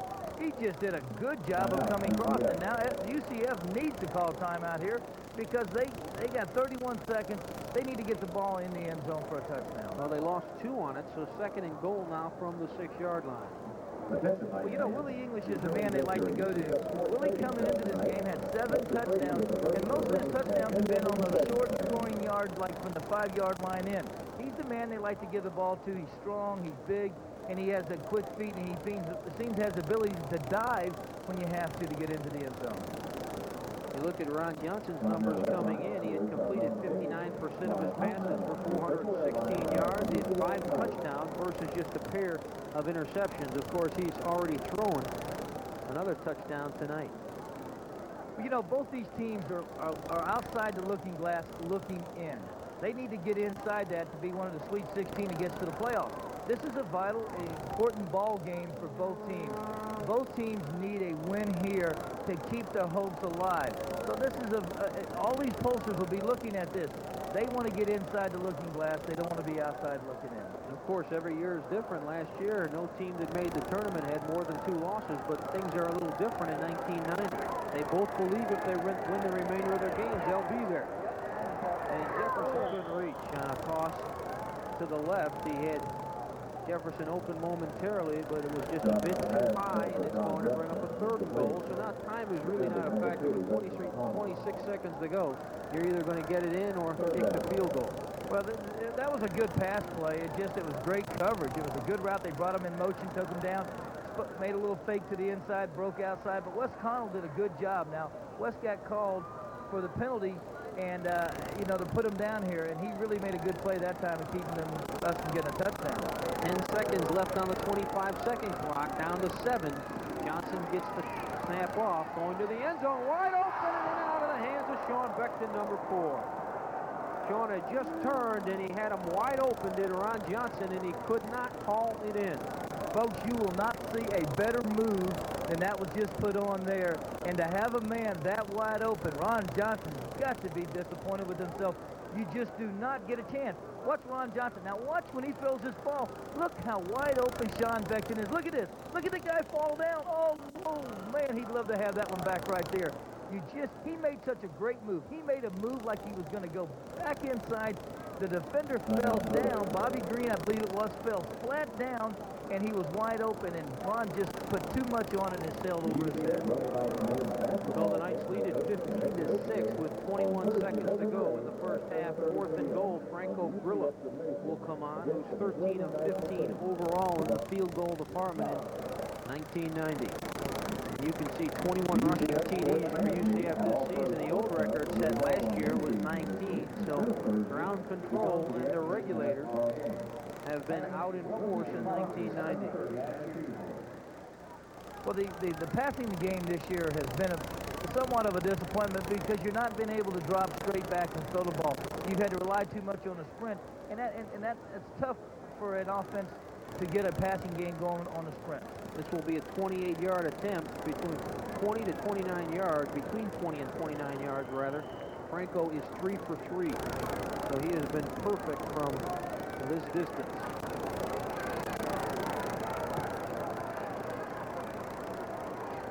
Sargent, the long snapper, out of the hold of Ron Johnson. It is up, has the distance, and it is good. So with 17 seconds to go in the first half, the Knights now will bounce a 6 lead. They lead it by 12. We see Franco run off the side there, get a congratulations there to get his feet. Mr. Consistency, this guy is really good. When I had a chance to watch him last year kick, I was amazed he's just a freshman. He's just calm, he's just real cool, and he just put us ahead 18-6. I really like him, a real confident kicker. And again, comparing this one to last year's matchup, the Knights had a 13-10 lead at halftime. They went on to lead it at one time over Liberty in 1989, 26-10. But Liberty came back, took the lead late, and then it was the UCF ground control that enabled the Knights to fly past the Flames 33-30. And that was a tough loss for Sam Rutigliano. Actually, it was his first loss as the head coach of the Liberty Flames. He came in perfect at 6-0 and ranked in the top 10. And then he went into a 3-game tailspin, and I asked him about that today, and he said, oh, it wasn't that UCF put us into the tailspin, it was just the schedule. Took exception to that line of questioning, Gary, so I backed off. There's a look at that scoring drive. 8 plays, 28 yards, 2:22 off the clock, a 23-yard field goal. And that's a big, big drive because it's right off of that interception. And if Justino is able to move his club and score at the end of the first half, a very different ball game. But a big defensive play, and now the Knights have 3 more points. We scored on the opportunity, and that's what this counts. That's what I was trying to say, Gary. Thank you very much. End over end, short kick bobbled, taken now by our big guy down there for Liberty, and that should just about run out the clock, down to 12 seconds at the 30, so they'll probably run one play. And if you're Sam Rutigliano, do you go with a Hail Mary, or do you just get out of the first half and regroup? Well, they got some great athletes. I would suspect that you got a quarterback that can throw the ball. I'd be disappointed if I saw Sam just have a quarterback drop to his knee. I think knowing him, he'd like to air it out. Then again, he may say, hey, look, let's regroup. But with the kind of kids they got and the quarterback they got. He's got 12 seconds. He's got to go 70 yards, does Justino. 3 wide receivers and a single setback. Dumps it underneath to Shelton on a screen pass to the 35. Shane Law takes him down by the shoestring at about the 37. 2 seconds, 1 second in the first half has come to an end, and UCF with a comfortable 18-6 lead, but this one, Gary, far from over with another half of football. We know that this offense of Sam Rutigliano can explode, so the Knights will have to stay on them and protect that lead. The 17 to the 20, 25, and ridden down by number 1, Bobby Green. And UCF will start out on offense here in the second half. They lead it 18-6, 14:56 remaining, third quarter, just underway in the second half. As we were watching Sean come back to the sideline there, Bobby Green was talking to him all the way over there. Those two have been battling each other the first half, and he's getting his comments in after that tackle there. Mars in the center, Bishop and Lively the guards. Goforth and Connor are the tackles. The tight end Osborne, Belasis and Giacone behind Ron Johnson, and the wide receivers are Beckton and Cooper. Giacone gets the call outside the 30 to the 31 before he's lassoed by a gang tackling defense of Liberty. Number 33, Woods, was in on the stop. And we look at the halftime statistics, and look at it, it's pretty close first down wise. And Gary, that key element you focused on in the pregame, the passing yardage of Liberty is just not up to par. 81 yards in the first 30 minutes. Not for a team that averages close to 300 yards. No way near what they need to do. Second down and 5 after Giacone takes it 5, just outside the 30 for UCF. Johnson on a short drop, goes to Beckton near the marker. He's got himself a first down if they give him the forward progress. He was bumped out of bounds by number 2, Wes McConnell, and I think Beckton got a bad spot there. He's going to be short by about a yard. Call it 3rd and 1. There's the top receivers for both Liberty and UCF. Thomas and Kennard and Jefferson and Beckton. No surprise there. And there's the ground gainers, Shelton and Kennard, and Giacone and Belasis. Giacone with 30 yards. He had 48 last week in the first half and rushed for well over 100. He'd like to turn it on in the final 30. Here comes Giacone on 3rd and short. He has a first down, but not much more than that. Ball squirted out, I believe, after the whistle had blown. Woods, number 33, was over there along with number 69, Wyman Williams. Excuse me, I was watching he was down. I saw the ball pop out, and he was down. A ground could not cause a fumble, John, and I apologize for interrupting here, but you'll see Giacone right there as he's plowing ahead. He's got him down. Look at him. Boom, he's right there. Then the ball falls out. He was down. The good call by the official. 1st and 10 from the 38. 13:54 to go, third quarter. Dickinson and Coltrane in the game now. That's wide receivers for UCF. Willie English, the running back, a lot of room in midfield, dragging forward to about the 44. Number 16, Eric Carroll, a free safety, went for a ride on the back of Willie English. Willie worked right up the middle out of that I formation. Good block by the guards in the center as they were able to create a hole. Now the guards got out there on the linebackers and took the linebackers out. Craig Mars in the center did a good job of taking the nose tackle out, as we're going to see it right here. Now watch your guards and watch your center, Craig Marsden, right there, as they just really move up there. Look at your guards take their people out. Now look at them. Right there's the running back right up the middle. Look at the hole right there. I could have gotten through that one. Maybe not as many yards, but I could have got through there. 19-yard gain for Willie English. This time he finds no daylight at all, and then he ad-libs outside, and still not much running room. He was tripped up finally by number 8, Wayne Monroe, corner, but he was hit by probably a half a dozen white shirts before that play came to an end. Picked up 1, second down and 9. Ball is spotted just outside the Liberty 42-yard line. Well, the one thing UCF needs to do this half.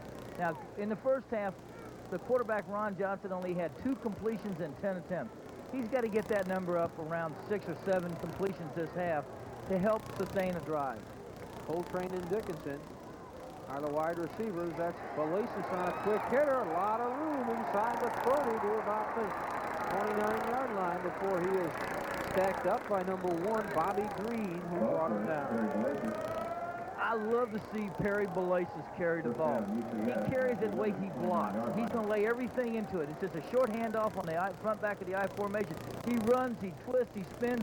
Now he looks for somebody to hit. He wants to run over somebody. He doesn't want to make a move and get around you. He wants to lower the shoulder, and he wants you to pay a little bit of price for the pain.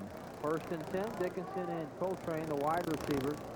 Double trouble, Belasis and Giacone behind Ron Johnson. Here comes Giacone doing it the old-fashioned way behind Derek Connor. A knee hit the ground at the 30-yard line, so he's going to lose one. 2nd down and 11. Well, he tossed that time to the right side, and Perry's mad at himself. You see that. At this point, he saw the block out there. Derek Connor did a good job of getting in there. Now watch Perry move to the right. Now watch Derek Connor, 74. He's got his man. There's a hole right there, and he tried to get in there, but he slipped. Mark Giacone, 13 carries, averaging 2.3. He's got a TD on the night. Came in with 4 TDs, picks up another one as they play fake, and then right up the middle, and no room at all. Nobody was fooled that time, as there were all kinds of white shirts doing some gang tackling on number 34, Willie English. Willie says, I wish you'd have decided to throw the ball this time, Coach. As Willie takes the play right there, he gets right up the middle, and he's hit right off the bat. He gets hit by Williams that time. Weymouth Williams does a good job of coming across and penetrating, and another loss there for Willie English on this play. 3rd down and 12, and so often the first possession of the 2nd half sets the tone of the 2nd half, so a big play for Ron Johnson. 3rd and 12 from the 31 of Liberty. Johnson wants to throw, now has to scoot out, comes back the other way. Johnson firing. He's got a hookup short of a 1st down, though, to Sean Jefferson. They spot it right at the 22. Caught it right in front of number 1, the safety. Now, how important was that 7 yards he picked up or 8 yards he picked up for that play? What it does, it gives the Gorilla a chance to kick a field goal. If he doesn't make it, it's going to be a longer field goal and almost out of range. This is going to be a 39-yard field goal as it is. If he hadn't had that, it would have been like a 47 or 48-yard field goal. Between 30 and 39 yards, Gorilla is 7 for 8, so he's near perfect from this distance. Out of the hole around Johnson, a partial block. I believe number 33, Johnny Woods, got his hand on it for the Liberty Flames, and there's a big sequence. We talked about the importance of that first drive of the 2nd half, and boy, this has been an up and down. Both teams have had some ups and downs, and if you look at Liberty, one score gets them right back in this thing. They trail it 18-6 now, down by 12. Well, you're so right, John, and the field goal would have been just really nice there, because it would have been you would have put some points on the board. You've gone ahead 21-6. Now it's going to take 3 scores for them to win, or 2 touchdowns and converting one to a 2-pointer there. Now the game just changes around a little bit. Now a score really puts them back in it, and they get 2 scores. They can win this ball game. 10:27 to go in the 3rd quarter. Justino has it 1st and 10 from his own 22. Stays with 3 wide receivers. Clarence Shelton. Rick Hamilton says hello. He may have got back to the line of scrimmage. Flag is down on the far side of the field, and there may have been something going on in the trenches. Well, I saw movement by UCF that time, and I'm not sure if they maybe called. Shelton has run it 10 times for a 3.7 average. He came in carrying it 48 times for a 201-yard net, averages 4.2 yards every time he touches the ball. Tonight, UCF has been stuffing him pretty good. Against the offense, repeat 1st down. Well, there was movement on the offensive side, and we were very fortunate there. So we see Shelton here. Now, Shelton doesn't get anywhere. There's Stewart right there, does a good job of blitzing and coming across along with Rick Hamilton. Rick Hamilton does the job, and Stewart follows up. Those 2 guys are really super linebackers. So 1st and 15 for Robbie Justino. The hallmark of this San Ratigliano team has been through the air, and they've had problems tonight. This is Adrian Cherry. He's popped good by Buckley, but not until he picks up about 10 or 11. Call it 2nd down and 4. Buckley really popped him, and Buckley getting up slow. Well, they caught us in a stunt that time. Bob Spatowski was flying up the linebacker line on the left side, did a stunt to the inside as Eric Buckley is there. He's really hurt. He goes after it. He hits real hard. And what happened was when Spatowski went inside on a stunt, it left the left side wide open. And what he did was he bounced out to the outside, John, and when he got outside, Buckley come flying up there and threw his body at him, and we hope he's going to be all right. 2nd and 3, so he picked up 12 on that play, and we'll get another look at that impact. You see it right here. Now, watch there. Bob's inside right there is on a stunt. He bounces outside. Right, Law misses, and there's Buckley with a good tackle right there. 2nd and 3. Just inside the 30 for Justino. This is Cherry again. Adrian Cherry is tripped up by number 61, Wisniewski, on the play for UCF. He may have picked up the first down there. Just got about the 3 yards they needed to the 33. And they will move the chain, so 1st and 10. Well, Sam's doing exactly what he did the first half. He's not panicking at all. He's coming out. He knew he could run the ball the first half. He's coming out the second half doing the same thing. Deion Cook is a wide receiver in this game, along with L.G. Paris and Pat Nelson. Lone setback now is Adrian Cherry. This is Cherry, left side, spins, moves it outside the 40 to about the 41 before he is tripped up by Bill Stewart, number 43. Now here's the chess match again we talked about earlier in the first half. Sam's saying, look, I'm going to run right down your throat as long as you got 2 linebackers standing out there. On the other side, Deke Pollard's saying, we're going to try to stop you because I'm not going to allow you to throw the ball. That's your strength, we think, and that's what we're going to do. We're going to keep 2 linebackers in there. 8 minutes and 30 seconds left in the 3rd quarter. The Knights lead at 18-6. Ball on the Liberty side of the field at the 40. Justino to Adrian Cherry. Not a lot of room before Nelson knocks him down with the help of number 84, Knott. And check that was number 22, Terry Kennard. And now the rain comes down at the Citrus Bowl, and the crowd scurries up under the overhang. It's been a beautiful night. I don't know where those rain clouds came from. On that last play there now, we brought in a 3rd linebacker, Nelson, that time on a short yardage situation. Now you're going to see going back to that old 6-2 type of defense where you got everybody nose to nose. 3rd down and 1. Look for Clarence Shelton here. It is Shelton. The right side has the first down. Roberts and Law bring him down, but he dives forward for a gain of about 6. 1st and 10. Did a good job blocking that time by Mark Thomas, the tight end, as he did a good job against Bob Spatowski and gave him a hold there. Now watch on this side. You'll see Mark Thomas does a good job on Bob right there, sealing him off, and he gets the first down for Sheldon. Should mention to you that Buckley is checked back in, so good news there. His injury wasn't serious. 1st and 10 from the 47. Justino has some movement down there. No whistles blow. He steps back. Underneath, picked off, and then dropped by number 42, Hamilton. Going for the tight end that you just talked about, Mark Thomas, and Hamilton had it and let it get away. That's a good play by by Rick Hamilton that time as he stepped in front of Thomas. It was just a little curl pattern there. The quarterback looks deep. Now watch him. He's looking downfield first. He knows he has an outlet in the tight end. He steps up. He finds his outlet. Now the good job was that Hamilton read the eyes that time as a linebacker. He looked downfield, then he came back toward his tight end, and that's when Hamilton made his move. 2nd down and 10 now for Robbie Justino, the 6'2", 175-pound sophomore QB. Got a blitz from Hamilton, and down he goes. Ball is loose. Buckley on it. It gets booted. Now they're off to the races. That's Buckley and Lindsay. Rather not Lindsay. It's still loose, and UCF's on it. Lindsay couldn't quite pick it up, and finally coming up with a football was number 43, number 90, Clifford Cole. There were so many black shirts, any one of them could have come up with it. One thing's for sure, you knew somebody was going to get it, and it's 1st and goal.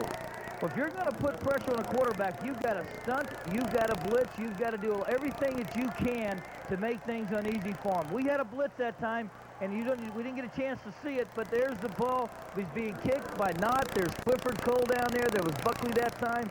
But on the play that caused that blitz, Bob Spatowski came all the way around and nailed the quarterback. And Justino is standing next to Sam Rutigliano on the far sideline and does not look pleased. And the rain comes down, and boy, that could be a symbol of the turn of events for the Liberty Flames. They had the football, started to move a little bit. A blindside sack from Hamilton on a red dog. He found his target in a hurry. And that ball was loose, booted down the field, and finally Clifford Cole, number 90 from Edgewater High School, came up with it. Montrell Green and Giacone in the backfield for Ron Johnson. No wide receiver, steamroller on the field. Giacone right up the middle inside the 5. Bounces off a couple, he's got 6. Mark Giacone dragged into the end zone. The cornerback, Wes McConnell, but not until he resembled a pinball going in. Well, the mark of a good team is that if you can take the opportunities that are given to you and capitalize on them, and UCF has done that tonight on a couple of turnovers, they've been able to score. That touchdown was set up by the Hamilton sack, hitting the quarterback fumble, recovered by Clifford Cole. Then on the very next play, Giacone busts right up in there as you see it. Good job now. Now, Steamroller was to the right. He starts to the right. Everybody's pursuing that way. He cuts back and goes right up the middle. He's strong. We know how much, we talk about his ability to bench press 450 pounds, but he also runs like that, too. He's quick. He's a great kid. And his gumbos of his are really loving that.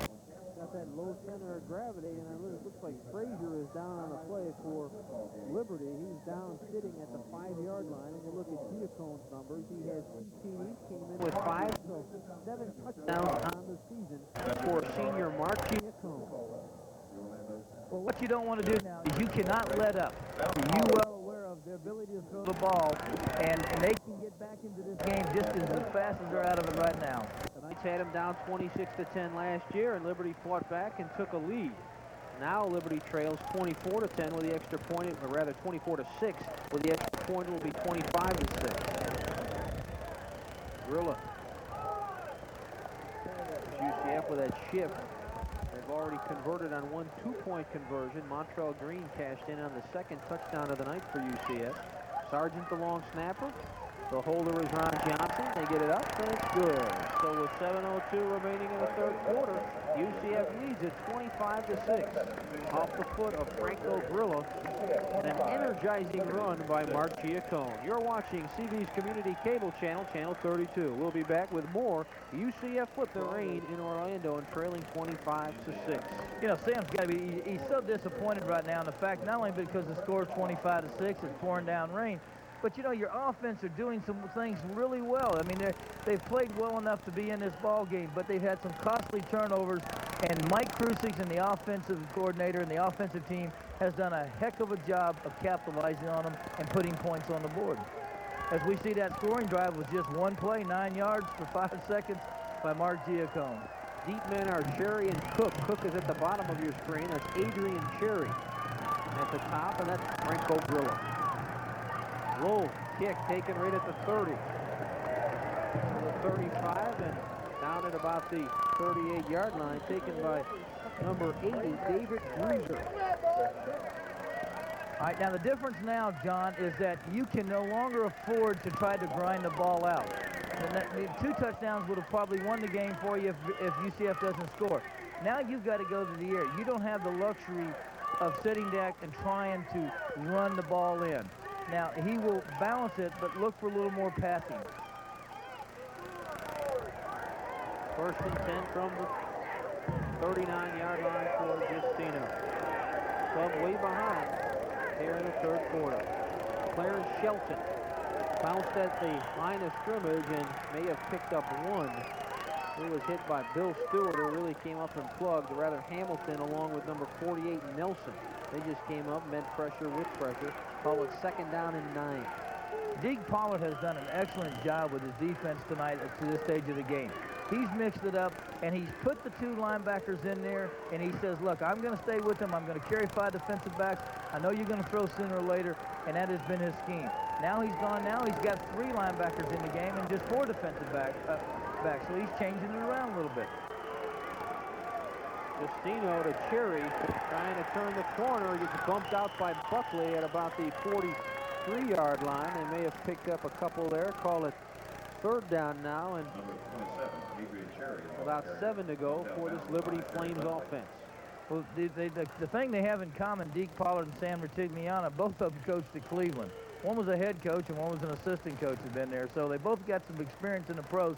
As we watch the running back Sheldon push to the outside, and we'll see Buckley come up here, he must be feeling a lot better. Call it 3rd and 6.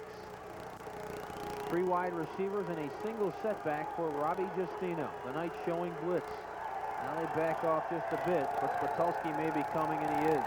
Justino just flips it to Nelson, has a first down and more inside UCF territory to the 47. Ray Irvin, number 2, ran him down along with Hamilton and the man that really did the job, number 3, Jimmy Roberts. If this was a veteran official team, and I may say a veteran, more years experience team, they would have called pick there. Watch the quarterback drop back. Watch the tight end. We can't see it. He's literally picking off Irvin there and allows him to get that first down. Normally, officials would throw that flag, and the more veteran officials would. You cannot pick a man like that. 5:50 to go in the third quarter. 1st and 10 from the UCF 47. This is Cherry, and Clifford Cole will yank him down. Loss of 2, 2nd and 12. Now, I'm not trying to say these guys aren't good. I'm just saying is that they just haven't seen that a lot. And in college ranks, you do not see a lot of more of it in the pros than you do anything else, or more of it where it comes where you got Miami or Florida State or teams that throw the ball a lot. That was a good pick on that play before. As we see now, Clifford Cole comes back and does a good job. I like that kid. I really do. He's a good football player. He's just a youngin' too. You sure you like him? I do. I like him. I had a feeling. Clifford Cole from Edgewater High School. He looked like he knew the play there. There's a wet ball on the field. Justino fell on it, but they're going to lose about 4 on the play, so call it now 3rd down and 16, depending on where they spot this thing. And now the wet weather plays a factor here. And if you're a passing team and you're down late, this water is not good news. Well, the concentration, there's a snap by the center. The ball, Justino just never gets it. It bounces straight up. Now, he loses a little bit of confidence, too, now. See, you're used to, in dry conditions, is naturally the best for throwing. But the quarterback now has tendency to want to hurry things. He loses a little bit of his finesse. Got to get to the UCF 37 for a first down. Buckley cheats way up. Justino is back. Has time over the middle. It's caught and dropped after a hit by Law and Roberts. L.G. Parrish had it, but he couldn't hold it when he took the hit. He had it in his hand, and that ball was a catchable ball. That was a well-thrown ball by Justino that time, as the ball hit him right in his hands, and it just bounced straight out. Again, the concentration by the receivers, it's pouring down rain. He tried to catch that ball into his chest. He should reach out and try to slow it down with his hand. But good hit. Let's give credit to defensive back for putting a good pop on him. John Hines standing on his 35. Dickinson is back inside his 20. They may be coming. Movement down there. The Knights may be a bit over-anxious. Whistles fall. A dead ball foul. They're licking their chops now, Gary. They blocked one and they won another one. Well, they've been close. And that's one time we were talking about earlier when Sam refused the penalty when we bumped the kicker and said, hey, look, you guys got close. I want to go ahead and let you have the ball. Eventually, we got to them.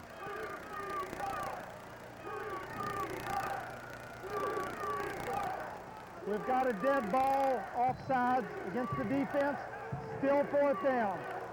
We should mention that John Vines had not had a punt block all season in 1990 until he visited the night zone tonight.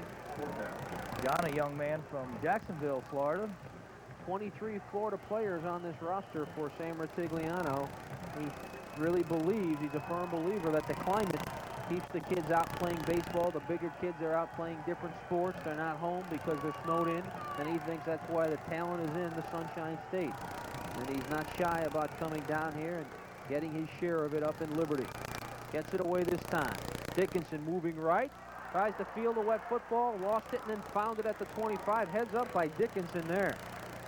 Lives awful dangerously, and it almost caught up with him on that one, John. And there's a time to be, you know, confident and a time to be a little careless. But on that one there, as you saw it, he got a little too careless. When the weather, the factor is the weather here it's sloppy. You've got to be as careful. And that ball was sinking fast. The best thing to do is get away from it. You'll see the veterans that do this every day for a living, they'll get away from it when they cannot control it, especially when it's raining.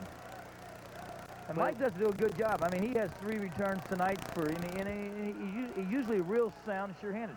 But when it's raining like this, sometimes. And right now, if you're Rutigliano and company, are looking for a play like that to change the momentum, so it is dangerous, but the Knights came up with it.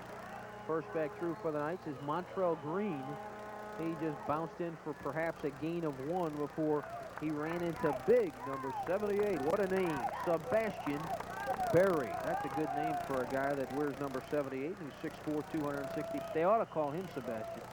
Well, they bring in the second team, a second team of Montrell Green and Willie English would be many teams' first team. So that compliments Belasis and Giacone.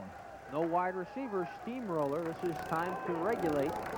They call it the regulators when the Knights bring out that running game. And here comes one of the head regulators, Willie English. He got popped pretty good after a gain of a couple. Really ran into a white shirt. Number 43 and number 91 just flat out popped them. Number 43 leading the charge is Hud Harsey, a linebacker. Harsey, 6 foot, 210 pounds. He can hit you, and he did there. Well, the steamroller here, what it's designed for is just to try to get a first down on the running game here. Now it's 3rd down and 8 yards, and you still got the steamroller in. I don't believe they're going to throw the ball. If they do, they got a defensive end playing tight end. Play fake, running an option. Johnson will just hold on. Heads up there. There was no room for anybody. He got a bear hug from Frank Fuller, 6'4", 235-pound senior. Johnson just gave his body away there, 2:44 and counting. Many of our audience may be asking, why did he not throw the ball there on the 3rd down? My guess would be that Mike Kruschik felt the option play is a little bit better than to try to throw the ball. You got Willie English, Ron Johnson, who's a good runner. So let Willie or Ron take it downfield. It's wet. There's a chance we do not want to give a turnover here. They did not want to have the interception, and so they chose to run the option. L.G. Parrish back at his 37. Salerno almost got one blocked.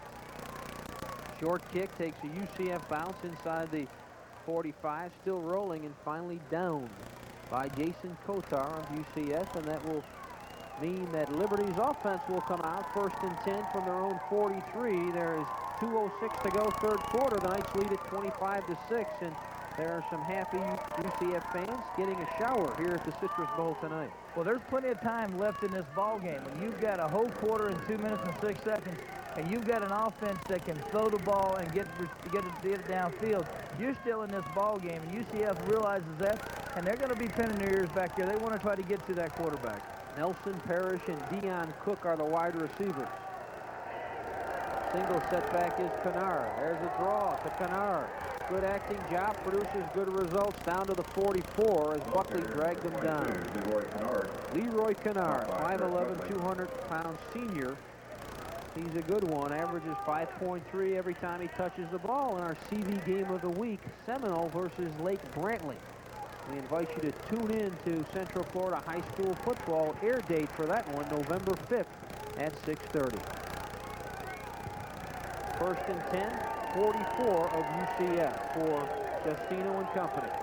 Takes a short drop over the middle of the tight end, and he's popped and it's dropped. Buckley hit him, and I think they're going to call that an incomplete pass. Now, I believe they're going to call it a catch, John, and they tell you what, that was a great hit.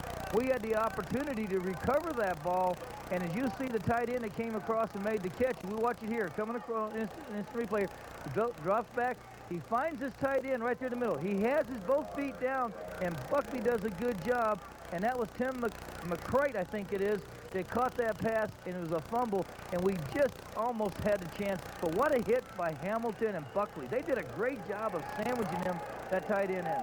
McCrate, 7 catches for 60 yards coming in, averages 8.6. He's on the receiving end of 1 touchdown. 2nd and 8. He was on the receiving end of a big pop there.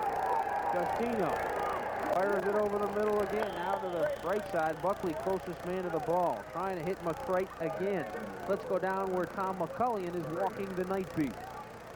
Thank you very much, John. I'm down here at Teddy Coltrane, and a couple weeks ago against Eastern Kentucky, took a big hit. I guess cracked a couple lumbar vertebrae.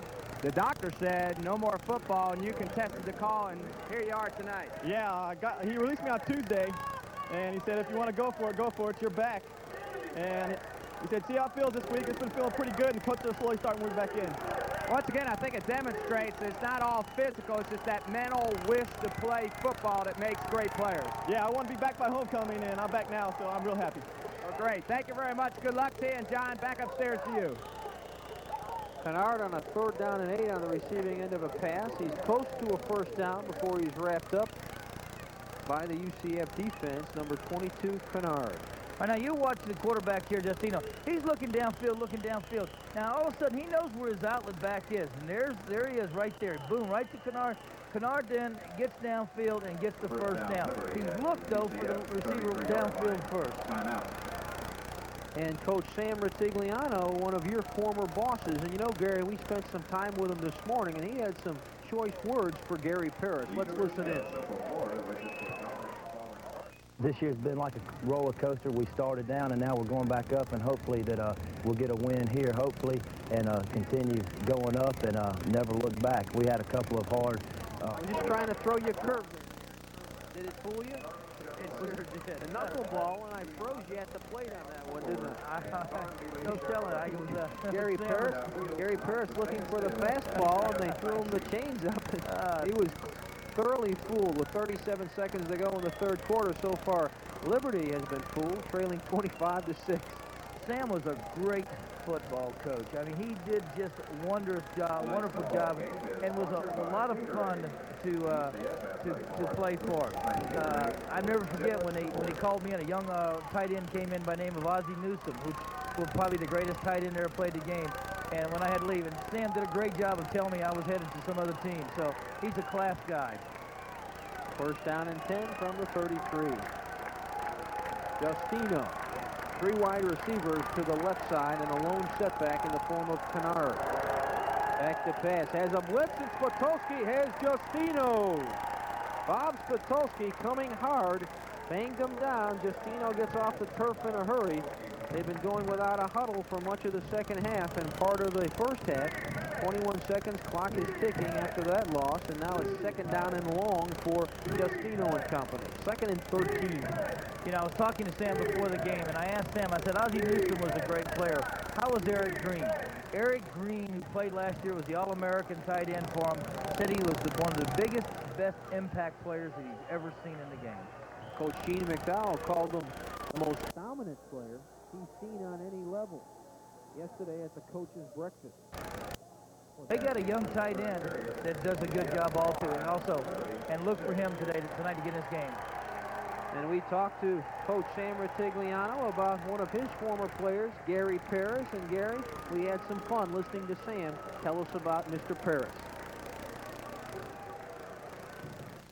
Gary Paris was a tight end who played at Florida State. You know, he's from Vero Beach, and he was at Cleveland in 1978 when I got there. And Gary Paris was so slow at taking 2 green lights to cross the street. And I thought immediately, this guy can't play. There's no way. We're going to cut him. Well, like all players of Gary Paris vintage, you know, he had a great heart. Those are the things you can't measure. And when the season started, he was there. He was a great special teamer. He was a great team player.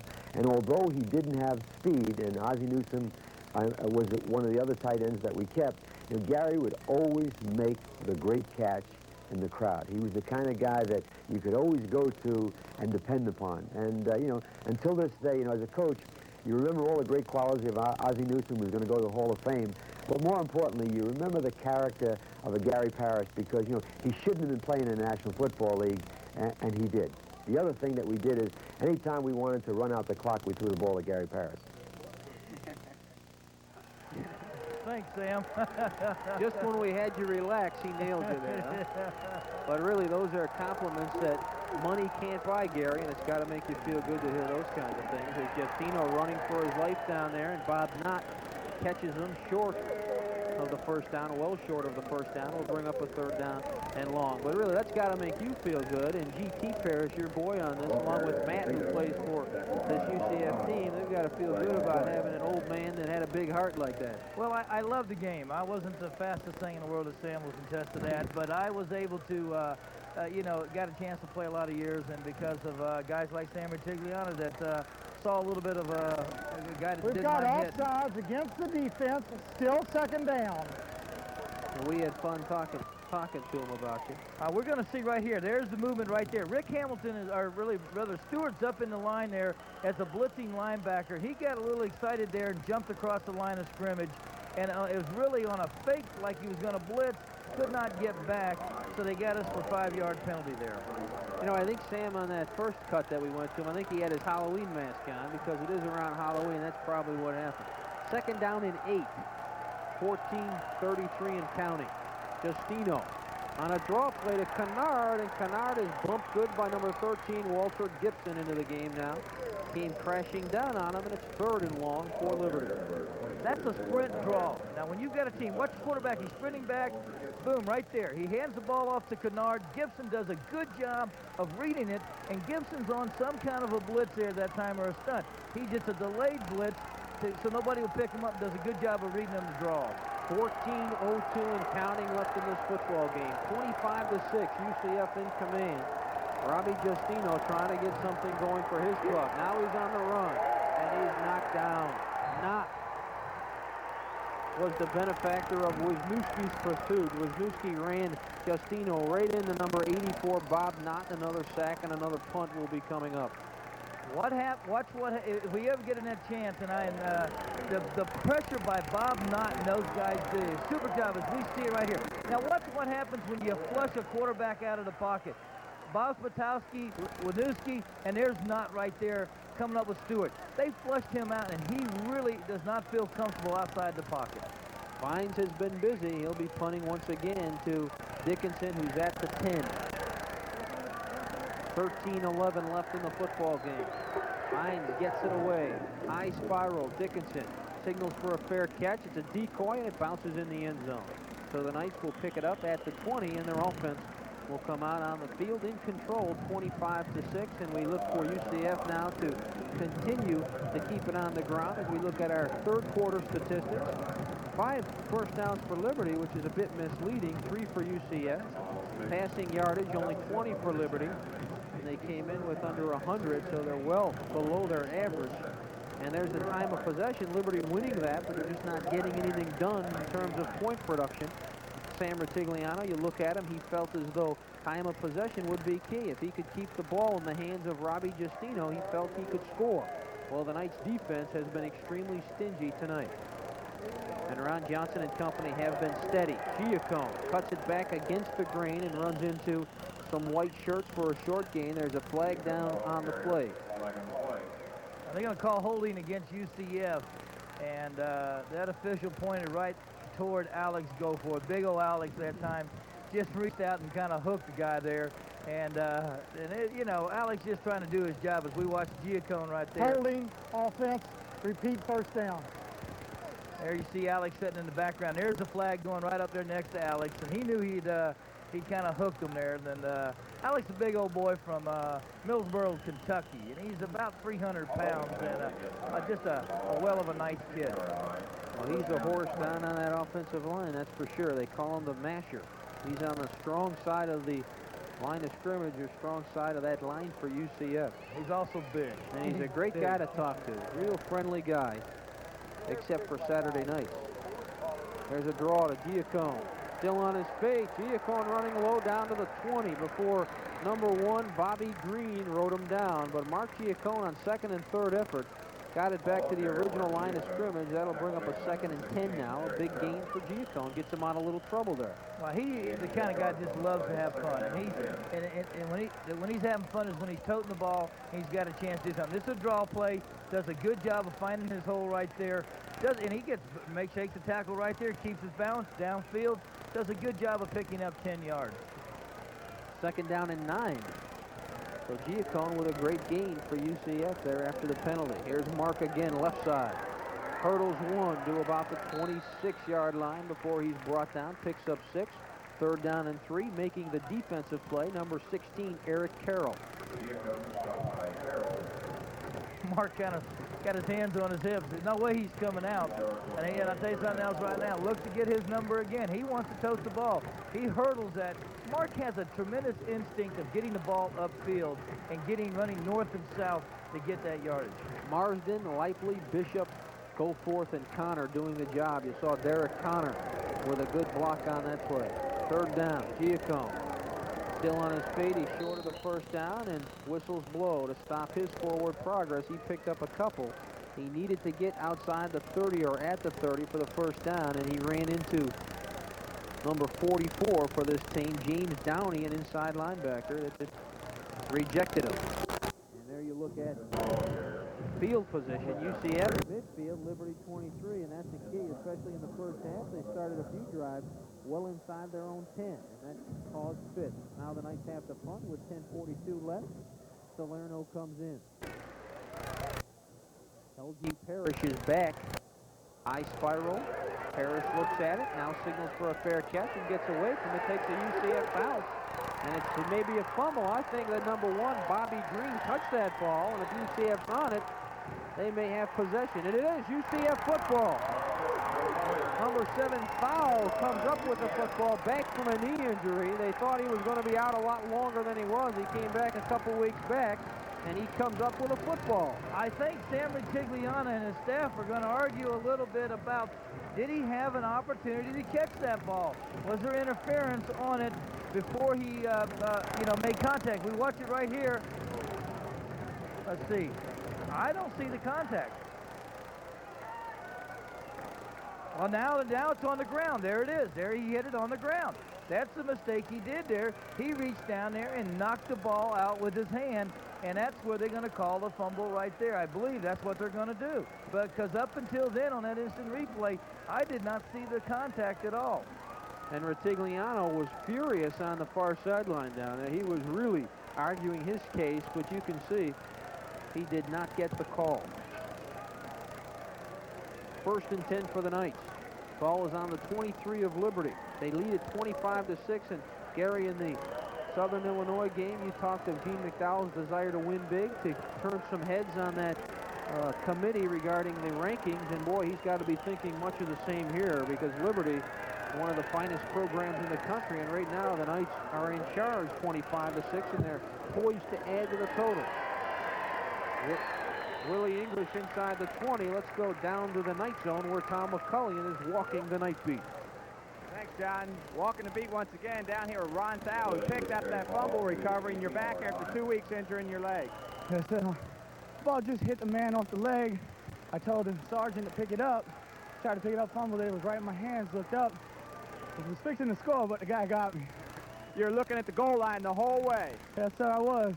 Wanted to knock Giacone out of his top slot. Yeah, I did. I'm looking forward to getting back and running the ball hard. Well, good. Welcome back, and congratulations on that fumble recovery. John, back up to you.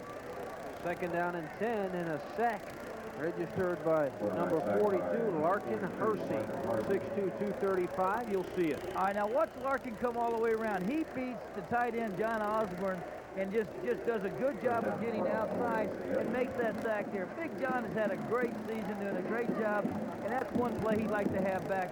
Harsey did a good job of getting around him. And UCF coach Jay Bergman peeks into our booth. Now there's a guy who knows what it is to win a few ball games. 3rd down and 12. Ron Johnson rolling. Jefferson has it, but he didn't find the chain. He's going to be short by just a couple, and I think I know what you might say here, Gary, where they've got to know where that chain is. Well, he kind of knew where it was going as he rolls out. Now, the problem is that he couldn't get his momentum up the field there. It's a play where he's coming back to try to help the quarterback right there, Jefferson. See, his momentum carries him out. And he was coming back to help him on that sprint that time. And UCF's going to go for it here. 4th down and 2 from the Liberty 15. Going for the knockout punch. They've got the fighter hurt, and they want to put him away. 9:06 left in this one. Montrell Green and Willie English. This is Willie. He's got the 1st down. Willie English fighting forward. It looks as though he has got that 1st down for the UCF Knights, and that's a big play, and it was a very businesslike play for the UCF Knights. Number 44, James Downey, stopped him, and you look at the partisan crowd here as the rain has now stopped. And we talked about the fact that Sam Retigliano believes in talent in the Sunshine State. 24 of his players homegrown. Well, the state of Florida produces probably some of the best quality athletes in the country. And Gene McDowell, being right here in Orlando, is in a nest of some of the best football in the whole state right here. Well, sometimes I wonder if people really appreciate what UCF's been accomplishing this year.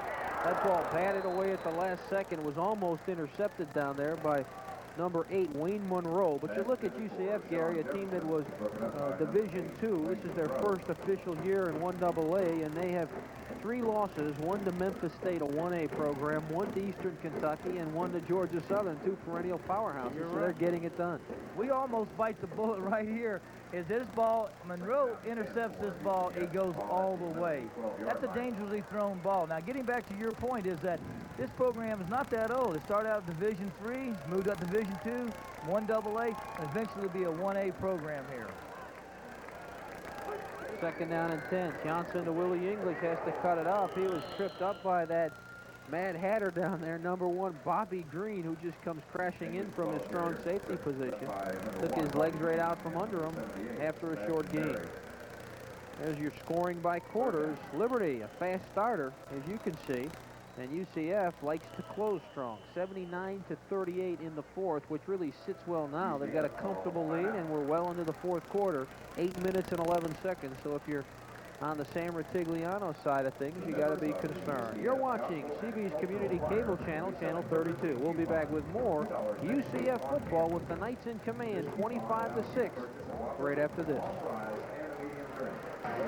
And we're back at the Citrus Bowl. John Kirk along with Gary Paris and Tom McCullion, and it has been all UCF, but it has still been a very tough fight. That score not indicative of just how hotly contested this one has been. And Gary, we were talking earlier about how this UCF program has grown and really grown under Gene McDowell. Well, this is an important win because you'd like to keep your program on a positive beat. Starting out as a Division III team years ago, going into Division II, Division I AA now. If I were a young kid wanting to play, this would be a school I'd love to go to. And Ron Johnson would love to go to the end zone, and that's what he does. Beckton just can't hang on. Beckton had his man Wayne Monroe beaten slightly, and not a bad throw by number 15, Ron Johnson, but it would have been a splendid catch if Beckton would have been able to haul it in. You're going to see Johnson here. He's just going to miss him. It's a good route. He just overthrows him. It's thrown right back here behind him. He's wide open now. It's not pretty, but Ron Johnson's going to look at this game. He's going to walk away with the win, but the stats are going to show that he hasn't had that good a game. But just the opposite. He's done a good job of being the general out there on the field tonight. 28-yard field goal from this distance. He is 4 for 4 between 20 and 29 and make it 5 for 5 with 8:02 to go. The Knights open up a 28-6 lead. They're up by 22 points, and they are in command. You know, the point, we'll go back to that talking about the UCF program and how it's come along after this break here, John. So with 8:02 to go, we'll take a short break. You're watching Community. So Liberty coming in 6-3, in danger of losing number 4 on the year. The Knights looking to run their record to 6-3. They came in 5-3. And UCF still believes if they can close strong without another loss, they could finish at 8-3 and be in the playoffs. And a win over Liberty, especially a decisive win like this, could certainly help them to that end. All right, you'll see as Guerrilla here, he's kicking off now. He'll be going, and he goes deep with this kickoff, and he drives that one into the end zone as Franco really laid a foot into it.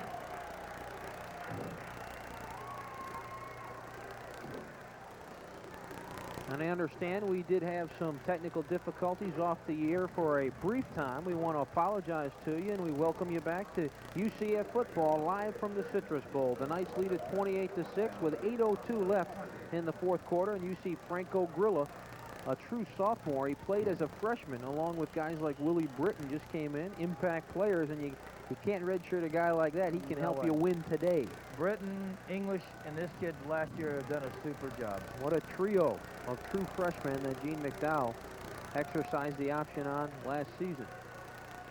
Justino has to throw now. Dumps it underneath. He's got a man, L.G. Parrish, and he's knocked down by Wright, and Wright held on and got some help from his buddies. A short gain of just about 2. Call it 2nd down and 8, as that was way underneath. As you'll see him drop straight back. This is just a little drag pattern underneath there. Trying to go underneath the coverage, give Parrish the ball, try to get it upfield. Good job by our linebackers. Stewart was in on the play as well.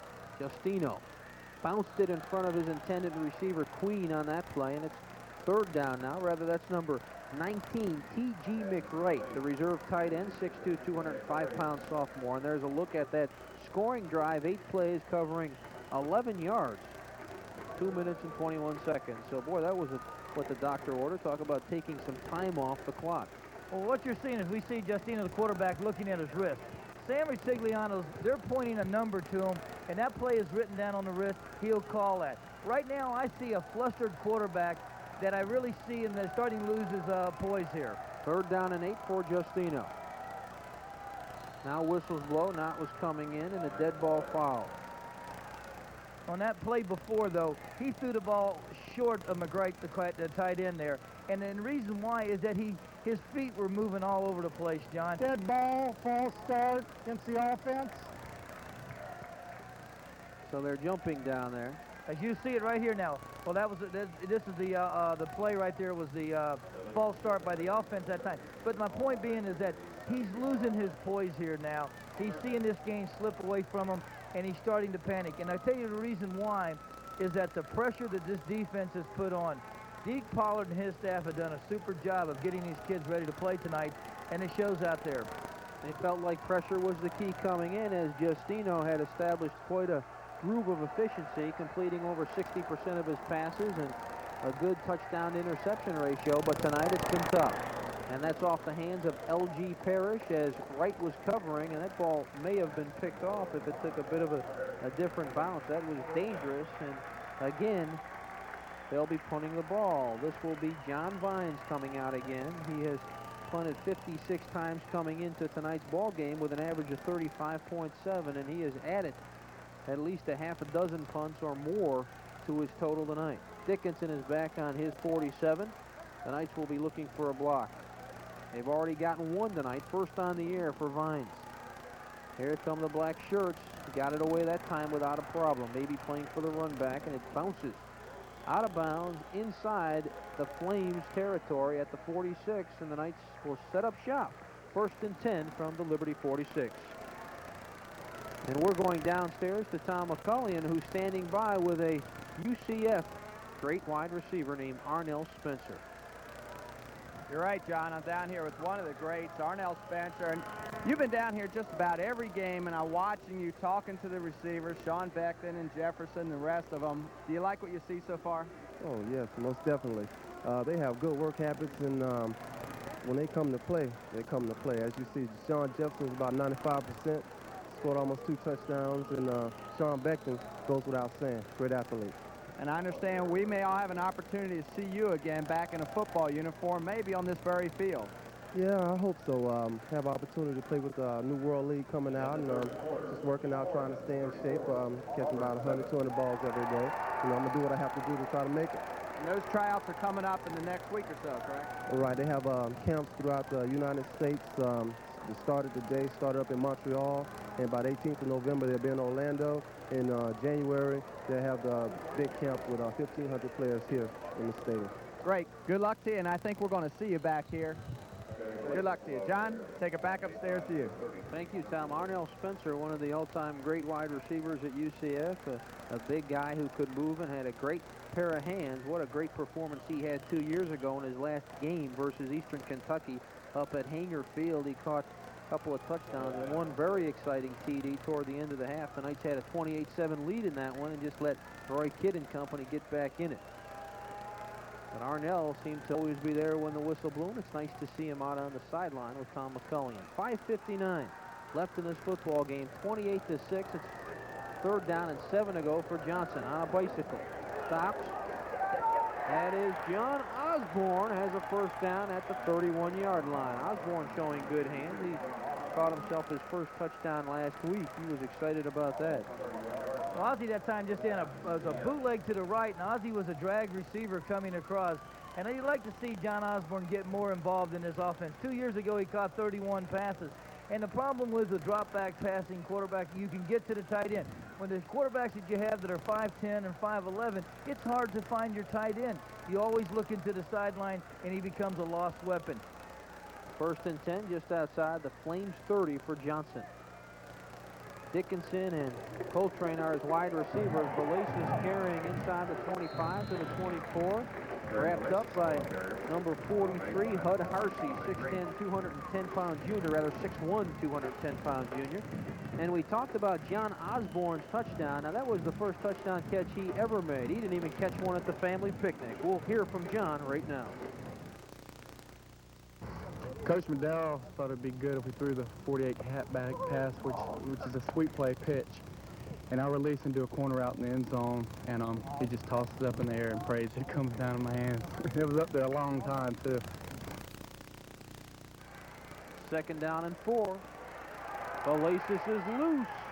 Flag falls. He's dragged down at the 15-yard line by number 16, Eric Carroll, the free safety. But good gain there. Picked up a 1st down, and we'll have to sort this flag out.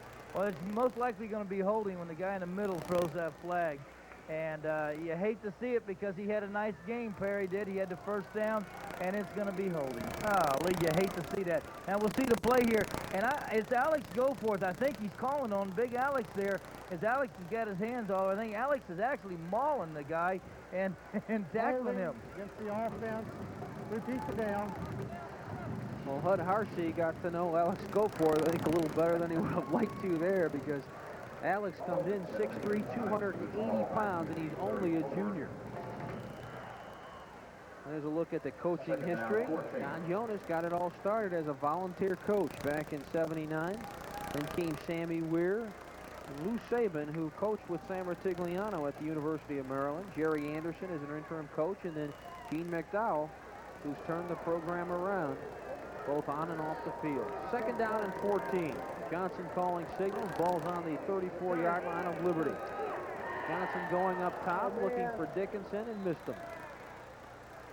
Well, they had contact that time, and Dickinson looked to the official, but I thought it was a good play, and I thought the defensive back did a good job of staying right on top of Dickinson that time without interfering with him. If you look at Ron Johnson, we're going to get another look at the toss here. Ron Johnson, a man that started the last 3 games last year, and ironically enough, he gets inserted into the lineup last week, came in and energized the Knights to victory over Southern Illinois, and he's coming down the stretch once again as the starter. Good point, John, and this guy felt like maybe he just was finished for the year, then all of a sudden he gets reinstated and does a great job. 3rd down and 14 for the Knights from the 34. Play fake for Johnson. Protected well. Loops it to Beckton, who's got a hookup and a 1st down at the 16. Making the tackle is number 2, the cornerback, Wes McConnell, 5'11", 160-pound junior, but he was beaten on that play. 2 key 3rd down tosses, one to John Osborne, one to Sean Beckton. It's kept this drive alive. That was just a good curl pattern. Good protection that time by the offensive line as they gave the quarterback, Ron Johnson, time to throw the ball. Johnson sets back. Look at the protection he's got. Plenty of time. The good curl pattern by Sean Beckton. Boom, right there. He's got the 1st down. 1st and 10 from the 16. 3:40 and counting for Johnson and company. The 1st back through. A quick hitter for the Knights. Picks up some yards as they march it inside the 15-yard line. We should mention to you that's Perry Belisis they carried. The worst defeat this year so far for Liberty was versus Youngstown State. At home, they lost 34-6. The Knights lead at 28-6 with a touchdown and an extra point. You don't have to be a mathematical genius to know it would be the worst defeat so far of the year for Sam Ratigliano. So the Knights are getting it done decisively tonight in front of this Citrus Bowl crowd. Belisis again. That's Ron Thal. I stand corrected. Fights to the 5. Thal happy to be in there. He looked like a tiger down there fighting. And Sean Beckton and number 2, Wes McConnell, are tied up in the end zone, and a flag fell there. They both got tied up, chicken fighting a little bit, and I don't know if they got shown or McConnell with a penalty. Well, this could be one of them where really it could be like both flags. You know, I hate that when they do this, so it's on both teams now. As we see, Ron Thal does a good job on the play action. It looked like it was going to be a toss. Hand the ball right back to Thal right up the middle. That's a quick hitter. They're still sorting it out there. We'll be hearing from the referee. They call a timeout. They want to talk about it down there. They just got tied up on that run. Beckton, of course, was blocking. And number 2, Wes McConnell, the corner, took exception to that. He's frustrated tonight. It's been a long night for Liberty, trailing 25-6, and they locked up. And speaking of good matchups and lockups, UCF will try to lock up Slippery Rock next week. It's a day game, homecoming Saturday. We've got that tailgate party planned early in the morning. Starts at 11:30, and a whole list of activities this week. And there's Sam Rutigliano with his arms crossed, looking on. Okay, it's a dead ball foul. In other words, it was already after the play. Dead ball, personal foul, against the offense. Thank you. Shame on Sean Beckton beating up a defensive player. Golly. Woohoo!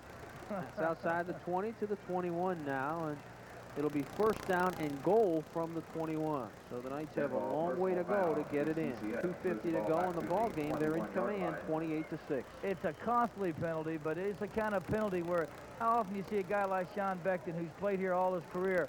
You know, this guy doesn't go out and do anything really dirty. They've been pounding each other, having a good game, and I really think that it was probably one of those things where he pushed him first, and he got caught pushing him back. You can see both clubs penalized about an equal amount tonight. Johnson calling signals. Going to take it himself.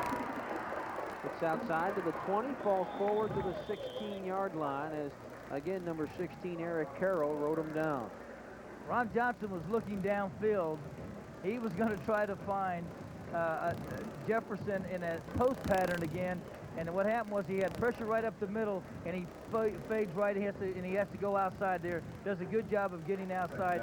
And, you know, when he's been in trouble, he's been able to come up with some big plays. He's had 2 key third down tosses for first downs in this game, and that time he got himself out of trouble there. Picked up 5 on the play. Second and goal from the 16. Dickinson and Beckton, or rather Jefferson now inserted in as a wide receiver. This is Giacone rambling to the 12 before he is met head-on by this Liberty defensive team. Coming up with the stop for Liberty again is number 16, Carroll. You can see why he leads this team in tackles with 98 coming into tonight. He's all over the field, and you can see the clock. Not a whole lot of time here. This is academic, but I know Gene McDowell looking to get the points, I would imagine, Gary, at this point in time, because the playoffs are on his mind. Well, I think that, you know, the question is, will he go to the air or will he run it down, let Gorilla kick the field goal here, you know, or is he going to try to rub it in a little bit? And if he goes to the air, that's only because he's trying to impress those people that do the polls. Well, that's the point. I don't think it's a question of rubbing it in. I think he wants his club in the playoffs, and he needs a touchdown perhaps. 57 seconds to go in the ball game. UCF leading it 28-6, and you look at the score and it appears to be a blowout, but it has been a much tougher football game than the score would indicate. And we talked about Ron Johnson. He's been in and out, on and off again, and he talked to us about that starting rotation for UCF. Well, you know, everyone's working hard in practice. You know, everyone's preparing themselves. And, you know, if one guy's having a little bit of trouble, you know, Coach Kruzik or Coach McDowell go ahead and pull another guy in there and see if, you know, he's got a hot hand.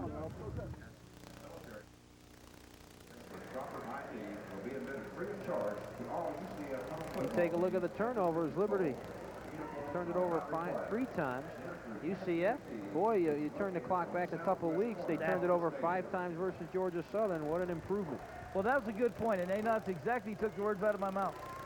A couple weeks ago, we turned the ball over 5 times and allowed Georgia Southern to beat us because of the turnovers.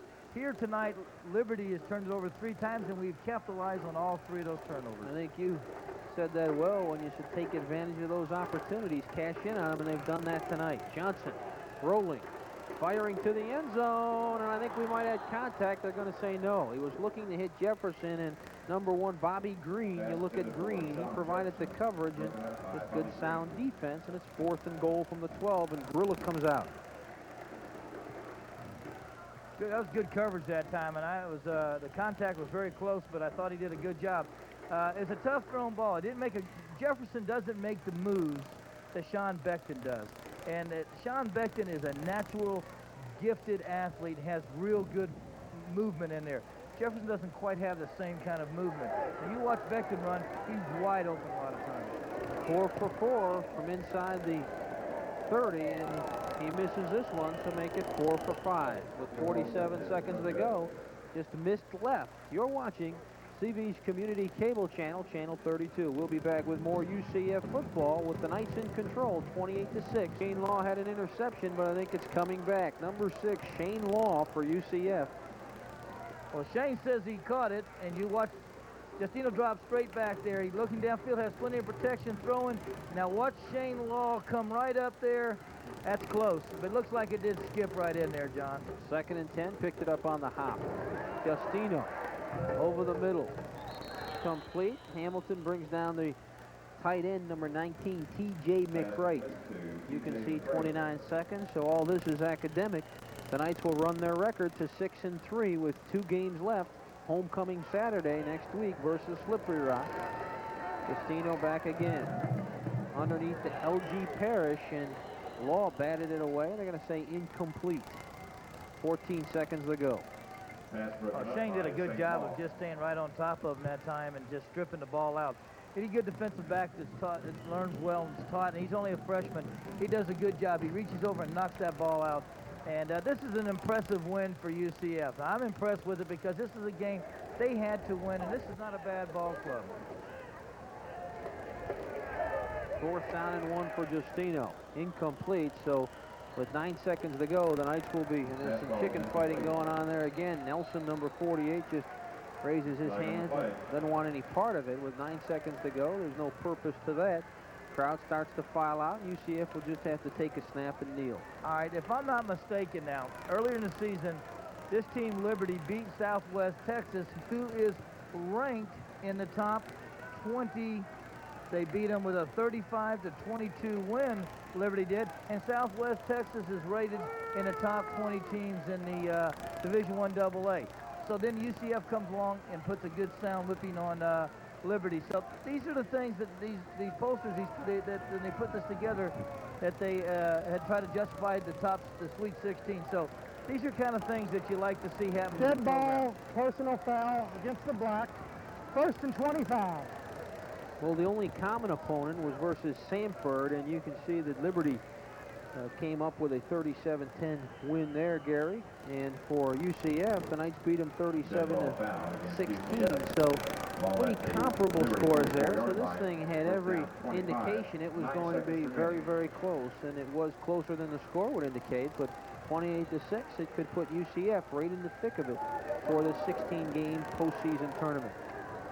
Could be the last play of the game. Ron Johnson kneels and cradles the football, and it's 6-5, and now the countdown begins. And UCF takes their record to 6-3 with 2 games left this year. They'll play their homecoming game at home versus Slippery Rock next Saturday, November 10th at 1:30, and then they'll close the season out, at least the regular season that is, versus Texas Southern on November 17th. That action begins at 8 o'clock. For Liberty, they dropped to 6-4, and their playoff hopes are gone. Sam Ratigliano said today that neither one of these teams can lose another if they want to keep their playoff aspirations alive and ticking. So for Liberty, one more football game and then an off-season to think about 1991. For UCF, there's still hope.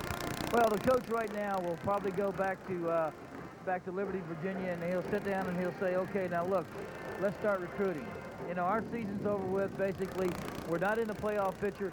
Now that gives us an extra week to get a jump on everybody. Let's just really concentrate, get this one game down, but let's look into recruiting for next season. They're going to start rebuilding their program now for next year. They're out of it. UCF, they still got a shot now, and each week it gets to be a little bit better and better with every win because everybody's knocking each other off. Parity is starting to come about in Division I AA. You can see the Liberty Flames meet at the midfield mark to discuss this thing.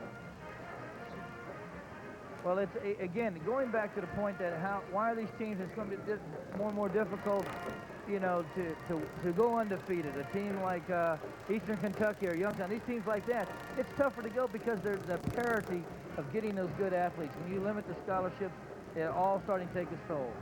And in the night zone, Tom McCullen is standing by with 2 enforcers from that UCF defense. Tom, take it away.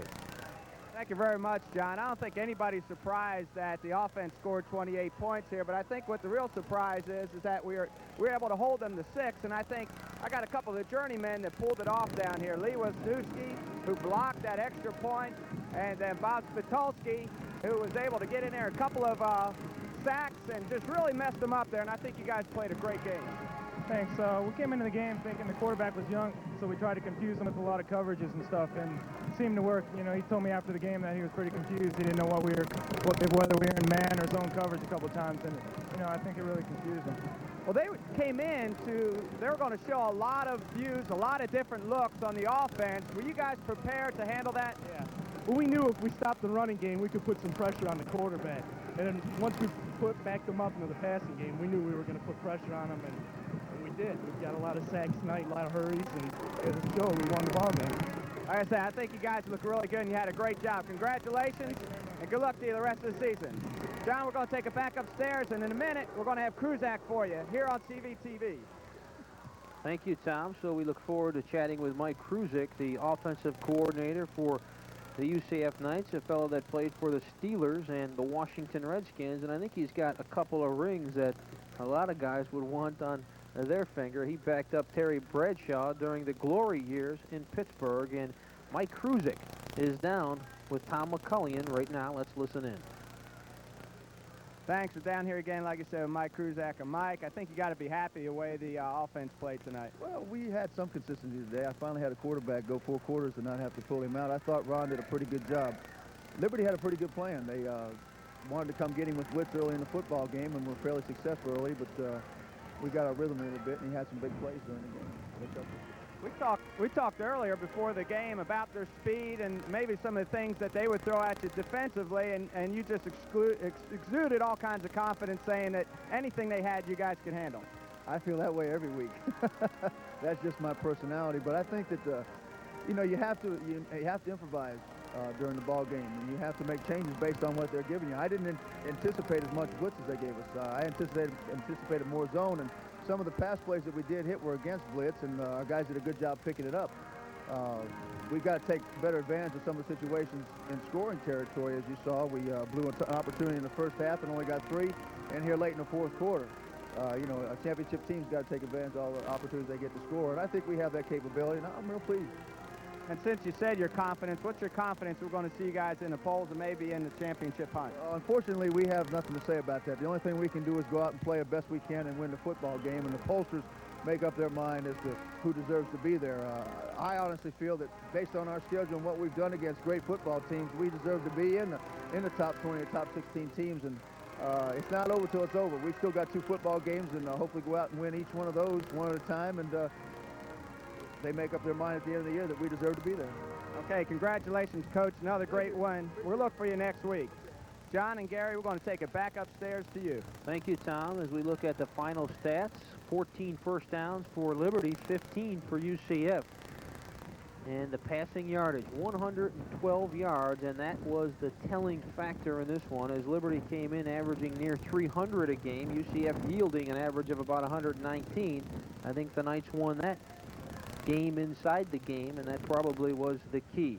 We talked about Mike Kruzak being a backup to Terry Bradshaw. A lot of people don't remember he got his share of starts in one of those Super Bowl years when Bradshaw went down with an injury. So he was a great one and a great quarterback at Boston College, and we're happy to have him running the show here offensively for UCF. The Rockets are a tough Division II team, and since this is their last game, they'll be looking for a win.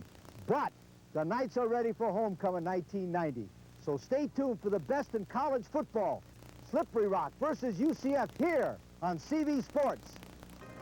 The UCF Knights enter into Week 10's action playing like they have something to prove.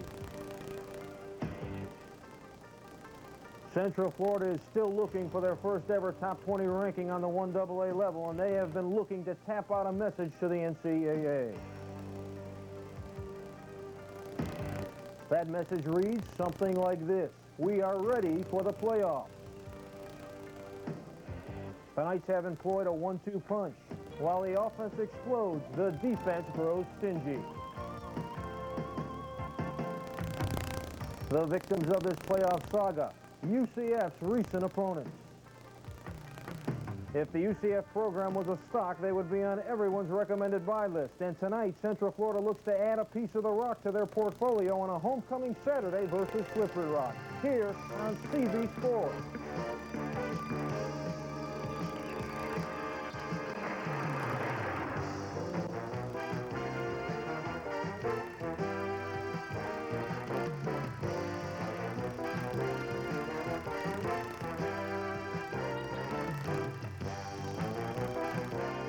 CV Sports presents NCAA College Football. From the Florida Citrus Bowl in Orlando, Florida, it's Slippery Rock versus the University of Central Florida. With your announcers John Kirk, Gary Paris, and special sideline reports from Tom McCulliam.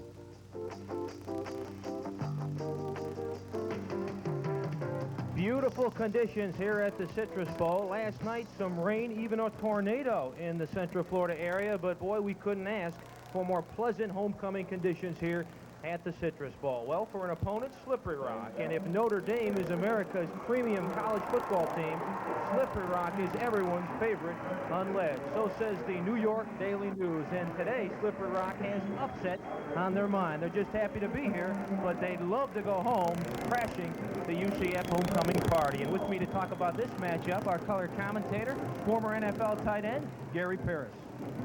John, everybody's aware of Slippery Rock because over the years, Slippery Rock was always mentioned in the Prudential scoreboard. It was always mentioned at the big major football games, the Slippery Rock scores. What people don't realize is Slippery Rock has an excellent football tradition at their school. I asked Coach Gene McDowell before the game about Slippery Rock in this game, and his comment was he's taking them very serious. UCF has got to win this ball game. They're looking at a bold picture. They're looking for credibility. They're looking for respectability. They must win, and they must win big to get that credibility. Their first year as a Division I AA team, they're having a hard time. They're up against teams with records of 6-3, the same as theirs. You've got Georgia Southern who beat us. You got the Citadel, Southwestern Texas State, a team that Liberty beat, which we turn around and beat Liberty. We're fighting to get in there, as you see those on the TV there, monitor. As you can see the opportunity for us to get in there, we must win big, and we got to do it tonight and next week. And of course, the fact that there are 6-3 teams in there, UCF keeping some pretty good company, but the Knights come in 6-3. That's why they have got to win, and they can't afford to slip, and that's what makes for an interesting matchup today. Well, it's an exciting ball game. Coach McDowell's serious. Coach Trusick, they're all serious. They're going to do the things they've done well the past several weeks on this past winning streak they've had. They're going to throw the ball when they have to throw the ball. They're going to run the ball when they want to have to run the ball. They're looking for the conventional football. Defense is going to sit back and see how well the offense does today. They're going to play a basic defense, and if the offense is doing well, that's what you'll see. If the offense is a tight ball game, then look for the stunts and look for the blitzes. Well, it has been a 1-2 punch in recent weeks, and one of those horses on the defensive side of the ball for UCF, Bob Spatelski, is nursing an injury. I don't think Bob will play. Talking to the coaches, I think they're going to hold him out this ball game, save him for Texas Southern, save him for the opportunity of playing in the playoffs if everything goes our way, John. And right now, let's go downstairs to Tom McCullion and get a feel for that sideline on a beautiful day for homecoming at the Citrus Bowl. What's great about college football is there's an awful lot of legends going on, and one of those is about Slippery Rock in the name. There's one Colonel Broadhead that went out under General Washington's directions to fight the Seneca Indians. Well, the Indians got the upper hand, chased them back across the river.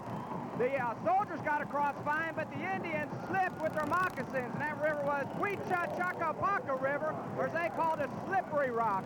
And of course, the marketing guys picked that thing up, and we have the football team here today. It's going to be a great game. We're going to take it back upstairs to you. Gary, I'd like to get Tom to say that one more time for us. That was a mouthful, but he handled it nicely.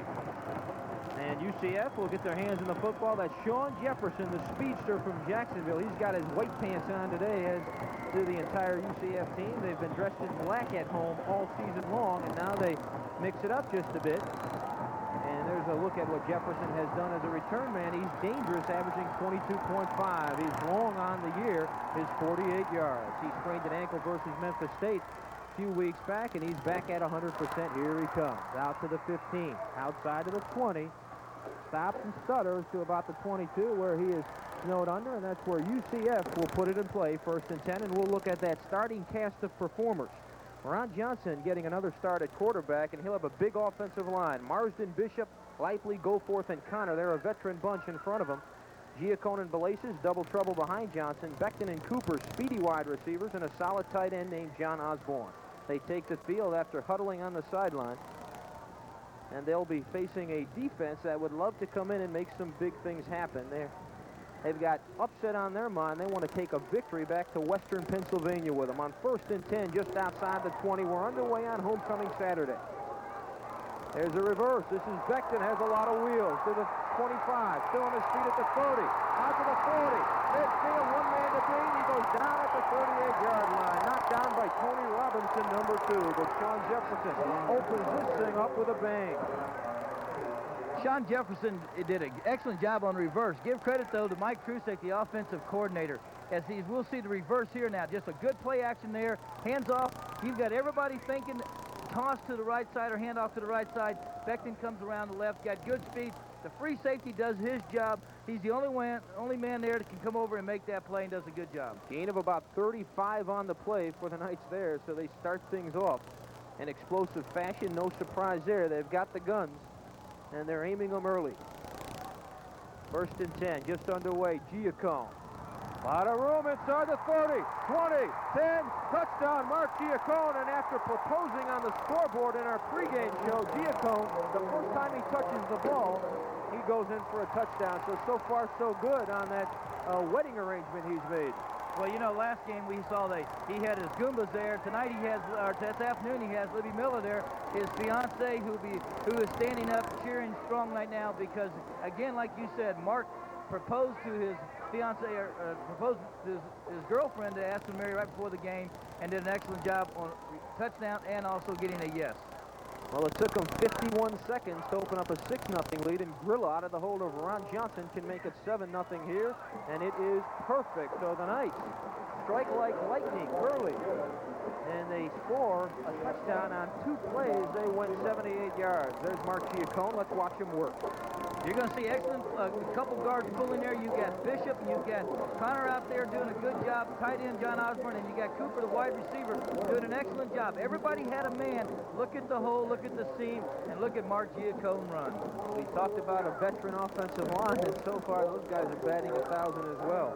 They're not small either, and they are a veteran offensive line, and we accent that word. These guys have been together under Paul Lounsbury now for a few seasons, and they know what they're doing. They have an early lead, 7-0. Well, this team and these young men really know what they got to do today. They got to go out here and they got to win big. This is homecoming. There's a lot of hoopla goes with homecoming, John.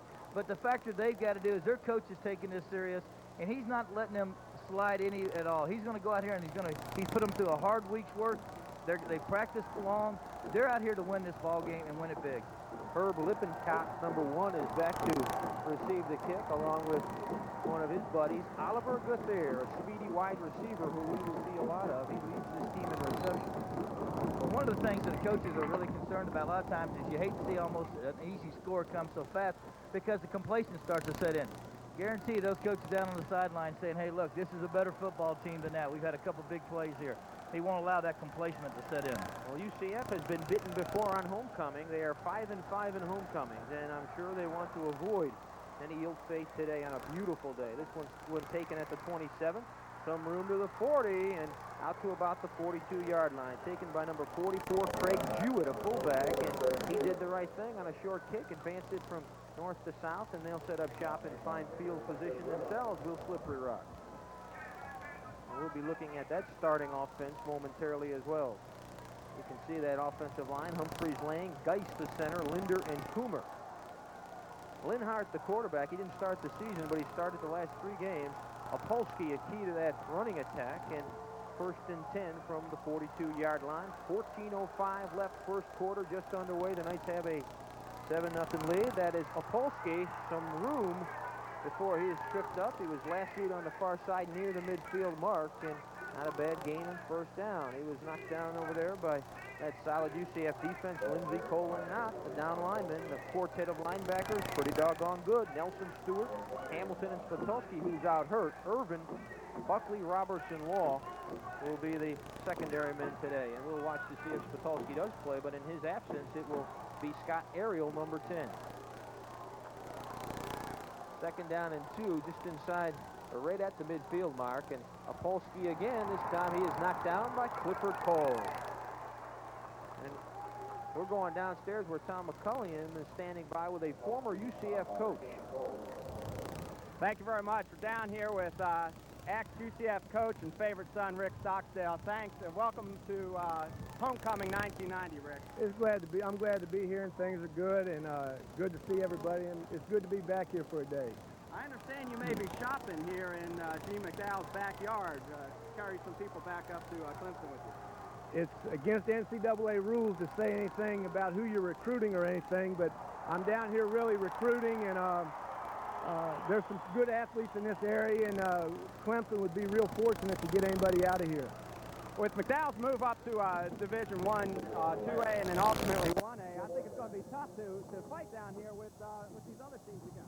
UCF is really coming along, and I knew it, or we knew it when I was here, and UCF continues to get better, and Coach McDowell's got a great program, and it's not going to be long before he's not letting anybody get out of state. Rick, good to see you, and good luck up there, Clemson. So 4th down and 4, and Morgan has to come in to punt. It is bounced at the 20. Dickinson takes it, and it bounces out of bounds. He tried to pick it up on a hop and just booted it out of bounds, and somewhat of a fortunate situation for UCF there. If he was somewhere else on the field, they might have lost that one, and the Knights will start their second offensive series of the day. But, Gary, they sure have looked good so far, and Slippery Rock has got to try to keep the football away from this UCF offense. Well, they got to do that. As we see Mike Dickinson there, and we saw how well Mike is doing a good job this year returning punts for us, is that the defense did exactly what they were supposed to do. Go out there, play solid defense. Wasn't real fancy. Get the ball back for the offense. Now let the offense put some points on the board. 1st and 10 at the 18-yard line for the Knights. Johnson, the quarterback. Play fake. His first pass of the game to Beckton at the 20. Stutter step to about the 26 before he snowed under down there by that solid defense trying to stay tough. Willie Richburg, number 43, an inside linebacker, came over to bump him up along with Sean Mandura, number 45. This is a good safe pass. He just drops straight back. It's almost like a wide receiver screen. As you see a couple of the offensive linemen, you see Marsden got out there is doing a good job. Marsden's got his hands full. They got a nose tackle named Mike Elwood, who has 96 tackles, 3 quarterback sacks coming into the ball game. Craig has been a good, steady ball player for him. He knows he's got his work cut out. 2nd down and 2 after that gain of 8 on 1st down. There's a run for Giacone, an awful lot of room. He's at midfield and still on his feet down to the 45-yard line before he's tripped up. Number 2, Tony Robinson, got him by the ankle, but so far Giacone has been a spark plug out there. He has a chance, an outside chance of becoming the most prolific runner in the history of the program, and I think he knows it. Well, talking to the coaches before the ball game, one of the things they'd like to do is like to get the ball into this guy's hands, and if it was a phenomenal half, or game rather, he could possibly get 150, 200 yards, and that would be something that they would all love to shoot for. As we see him right up the middle here. Now watch the line. Line's doing a great job. When you have that big a hole, John, everybody's taking a man and giving even the guards have got on the linebackers and done a good job. Gain of about 23 for Giacone here, and he goes back to work, picks up just a couple on 1st and 10 from the 46 of the Rockets, the Slippery Rock Rockets. Team that comes in with all sorts of folklore, as you heard Tom McCullion in our pregame show explain how they got their name.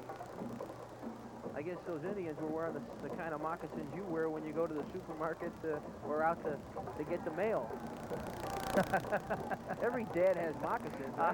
You got some slippers. I guess so they got slippers out of that too, huh? 10:55 and counting, 1st quarter, 2nd and 8 for Johnson, and he calls timeout. That's surprising. He didn't see something he liked because things have gone so well so far. Well, one of the things that a young quarterback does, and again, maybe a junior, but he's still a young quarterback and experience-wise, is that he's used to seeing certain fronts or certain defenses out there. When they come up and they give him something different, he's not quite sure what he should do. Best thing to do is call timeout. Go over and talk it with the coaches. That's what Ron has done. Mike Elwood, a big nose guard, number 74. He's 6'2", 265-pound sophomore. He comes in with 96 tackles and 3 sacks. He is one of the enforcers on the Rockets side of the ball. As you see an enforcer on our side of the ball as well, wearing a UCF Fighting Night jacket. Cool conditions at the Citrus Bowl. We mentioned that there was a lot of rain in the area, and it was a shame we had a tornado touchdown last night. We hope that everybody's doing fine that was affected by that horrifying episode in Maitland. But tonight, or today rather, you'd never know the difference. It is just a beautiful day, and a little bit of a breeze might cause the passers and punters and kickers some fits, but all in all, I think we've got what we bargained for. A great homecoming Saturday. 2nd and 8 from the 43 of the Rockets for Johnson. After he talks things over, he's ready to go. That's Jefferson in motion, number 14. Play fake for Ron Johnson. Going to Becton, and it was knocked down. It looked like number 27, Belasis, reached for it, and I'm not sure who that was thrown to, Gary. Well, it was probably trying to get out there to Becton on the outside that time.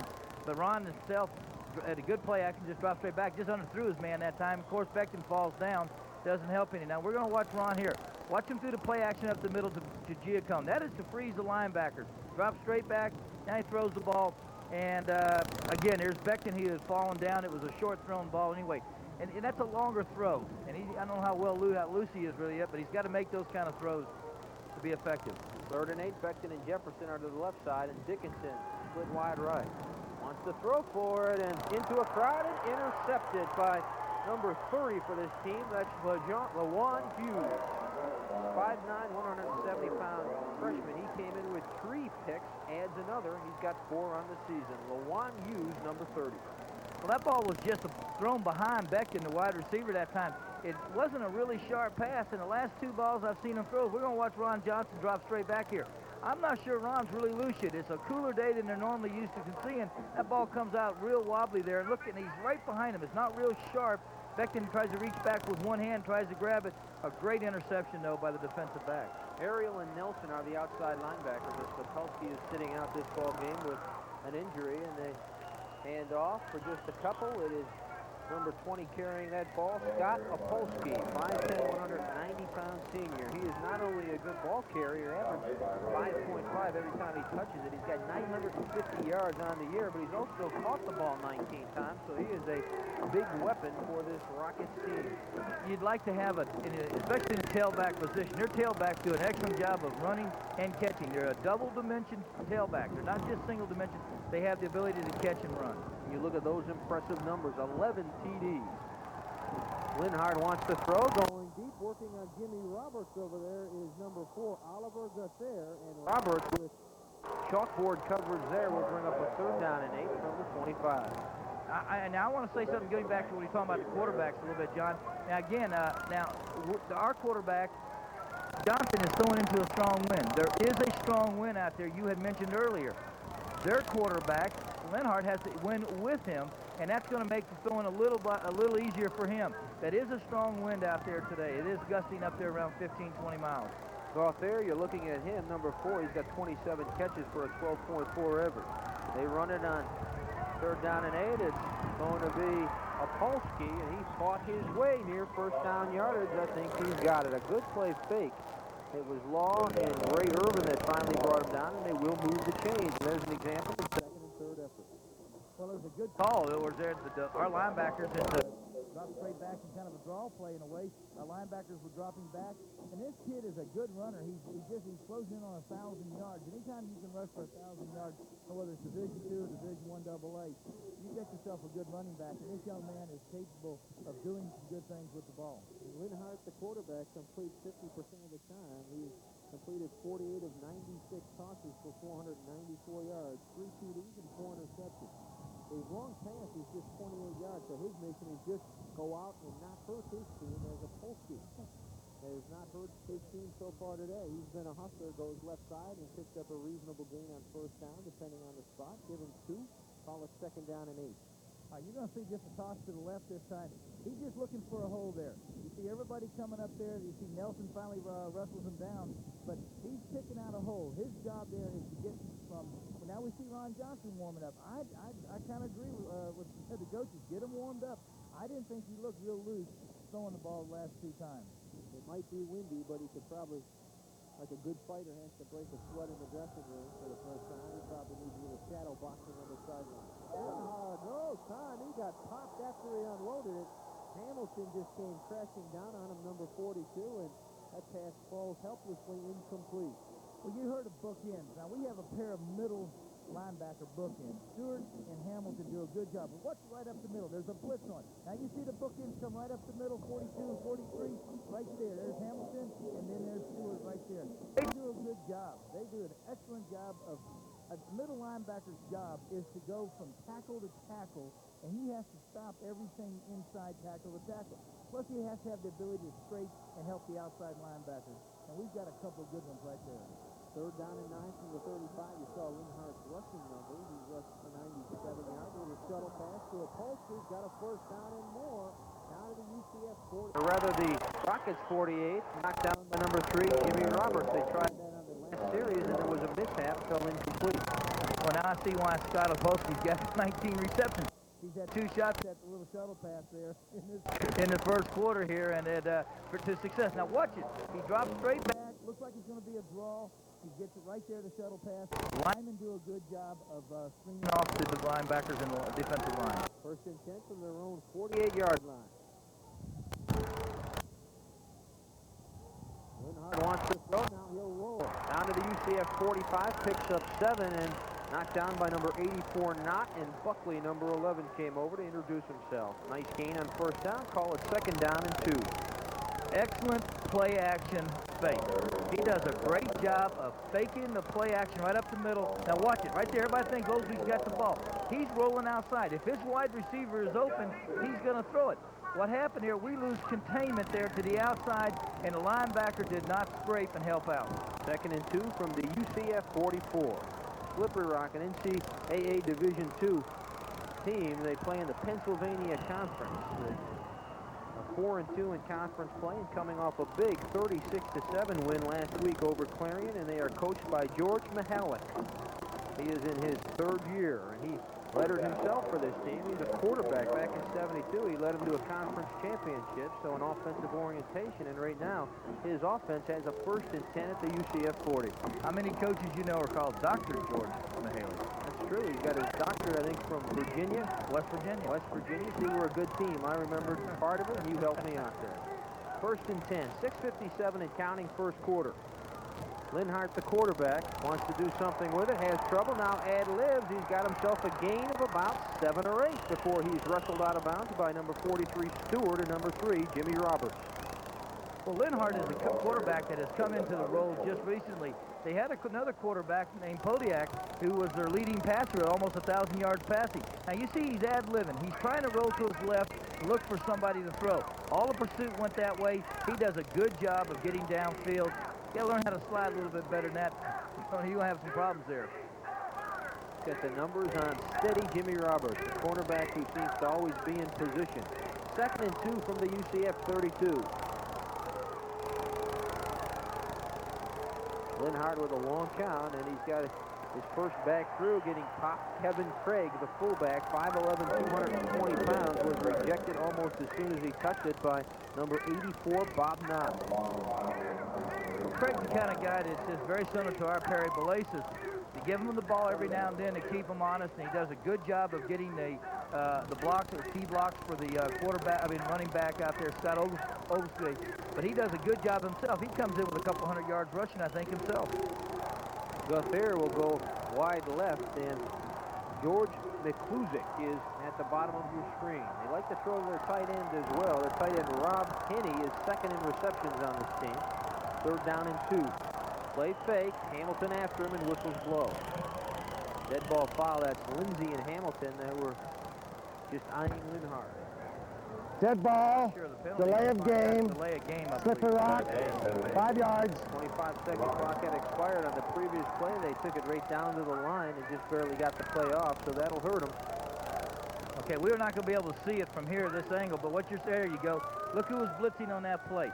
You see, Rick Hamilton came in there and was on a blitz that time.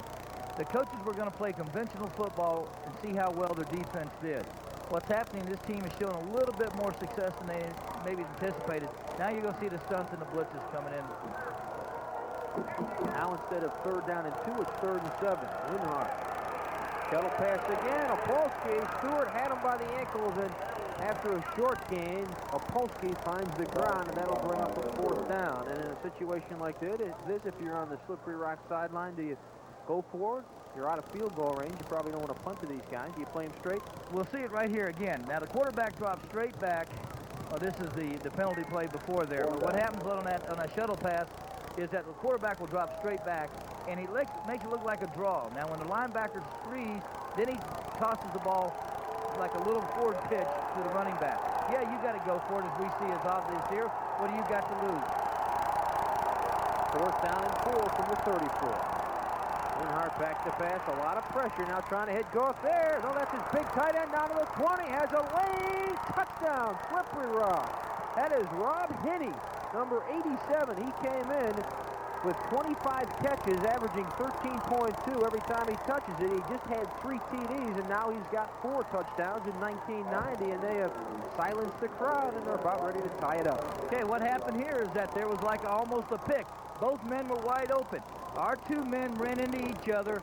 Buckley ran in to Irvin, and when the 2 collided, both the receivers came wide open. A great call, a great throw, and a great catch. Rob Hinney is a good tight end, but what made it available was the way they picked each other and got both men wide open. After put down, the kick off the foot of Banaszak is good, and with 4:28 left in the first quarter, we're all tied up at 7 apiece. The thing that really impressed me was Linhart, too. He did have pressure, and he hung in the pocket and found the open man.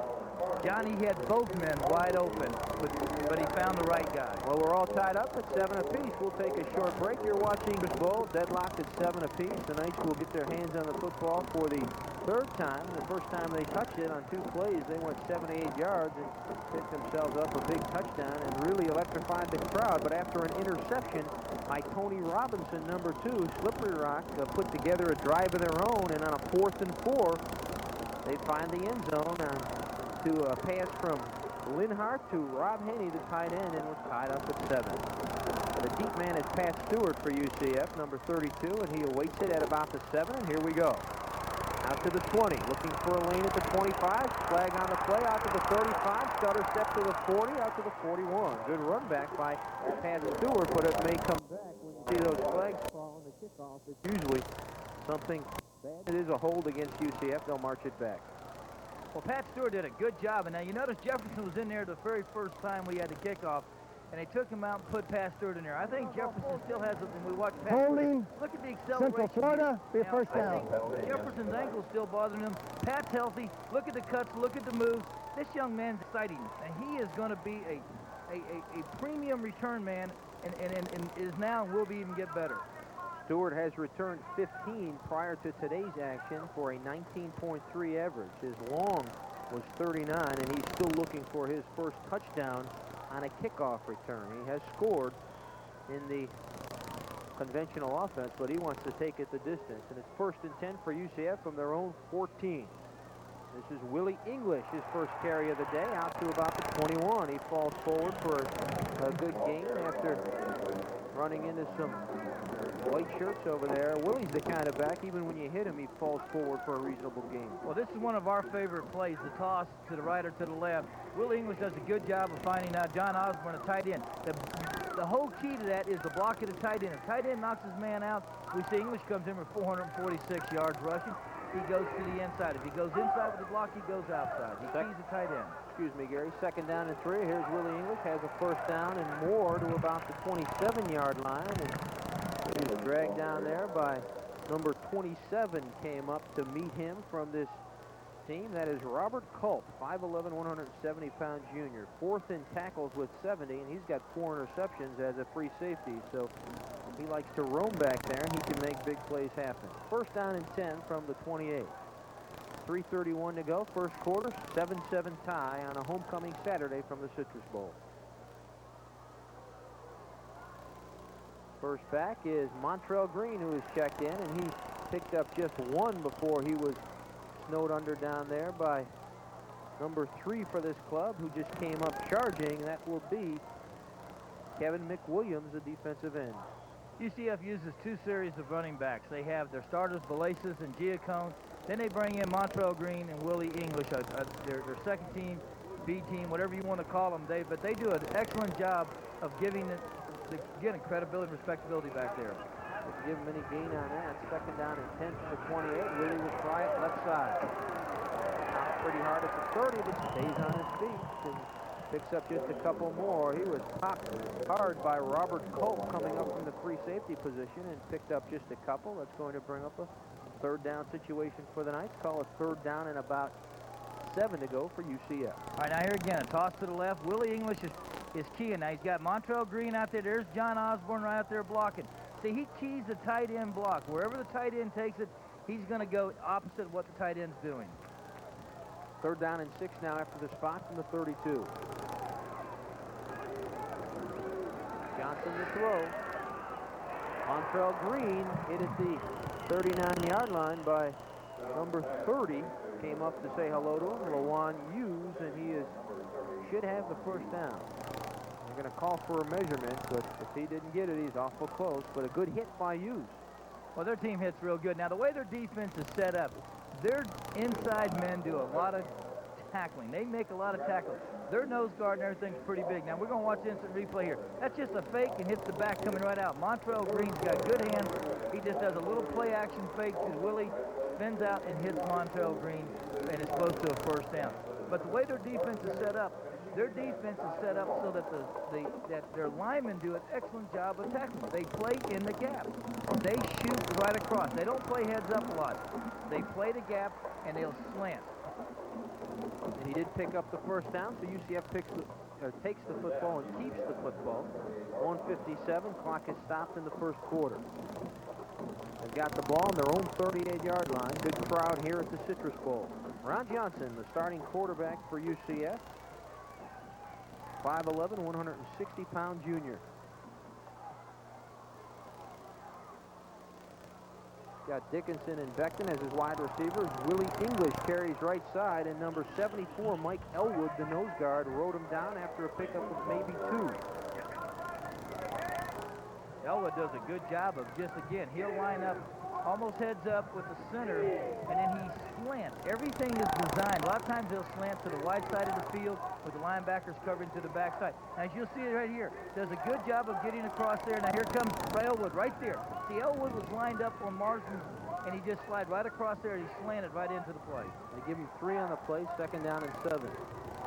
Johnson slips, and he'll lose some yardage there, depending on where they spot it. The original line of scrimmage was just inside the 38, and they're going to march it back now to about the original line of scrimmage was just inside the 45, and now they're going to march it back inside the 40, well inside the 40, so it's 3rd and 11. Not to beat a dead horse like we've been saying, but the credibility, this team must win big today. They have got to win big and impress Polsky. There's a lot of politics involved in selection. This team must win big today, UCF. Cooper and Dickinson, the wide receivers, and Montrell Green and Giacone are the backs. Play fake for Johnson. Going down the field with it, he's got Dickinson, and a nice hook-up down to the 38-yard line of the Rockets. Nice-looking play before he was bumped out of bounds by Lawan Hughes, number 30, and number 28 for this team, who came over to help out. And that would be, for this Rocket team, a solid ball player named Guy Cruz.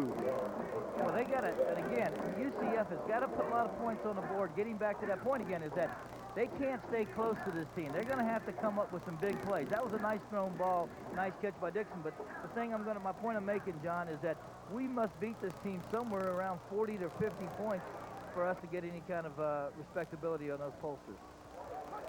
1st and 10.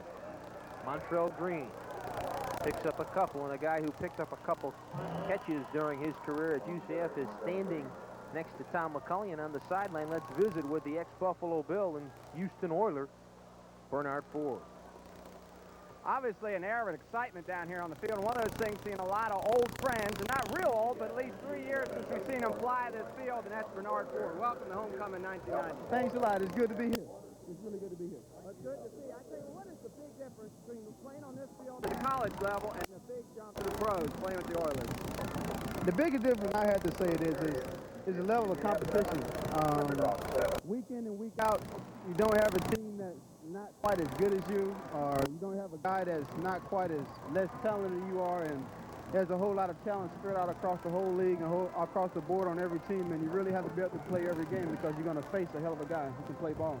And of course, the thing I notice is the bigger they are, the harder you fall, right? The bigger they are, the faster I get. There you go.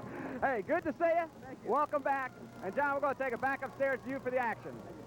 Thank you. Bernard, drafted by the Buffalo Bills, and he spent some time in the league, and now he's found a home in Houston. He was with Dallas for a while with Jimmy Johnson. Now he's in that run-and-shoot offense, and he's got to be excited to have a guy like Warren Moon throwing to him.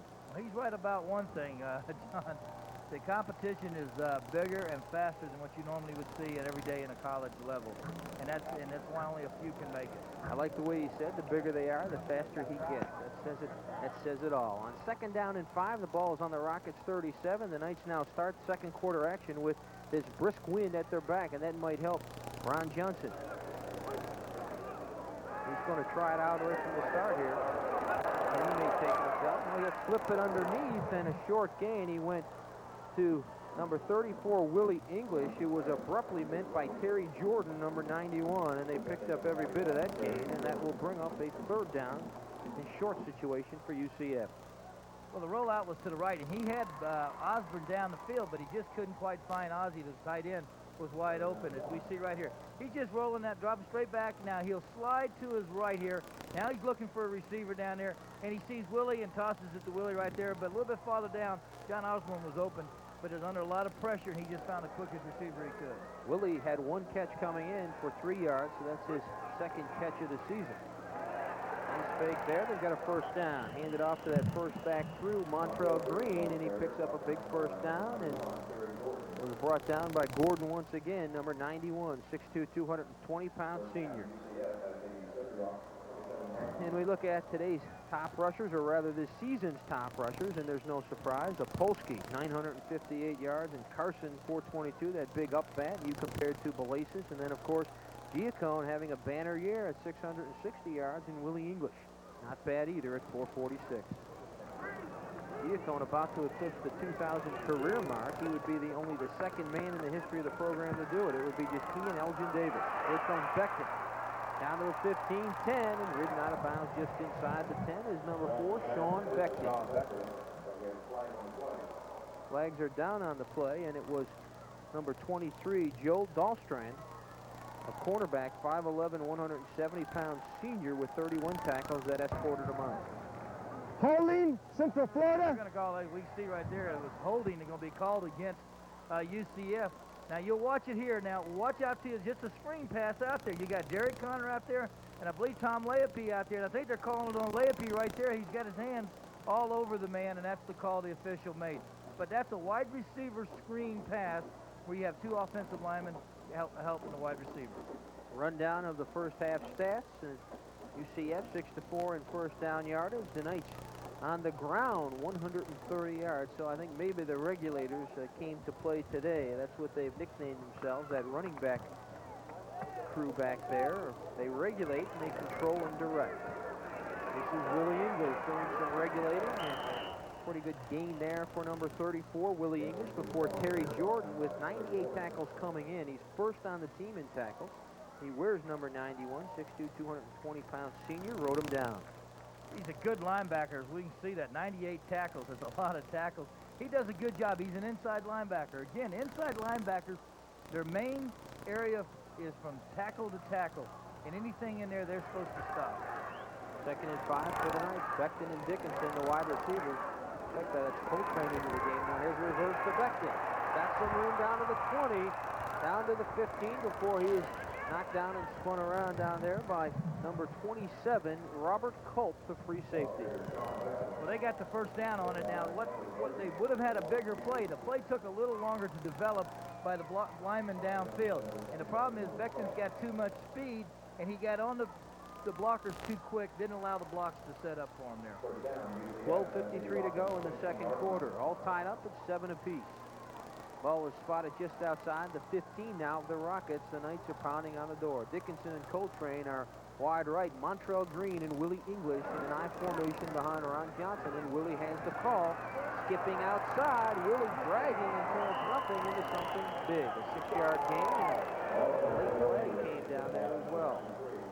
Flag felt throwing there deep into the secondary near where Willie went down. They spotted right at the 14, or the 9-yard line rather.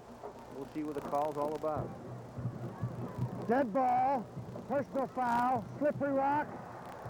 We're going to get the Rockets with a personal foul, and that should move it a bit closer. They're probably going to, we'll watch it here. Willie English takes just a good dive play right up the middle.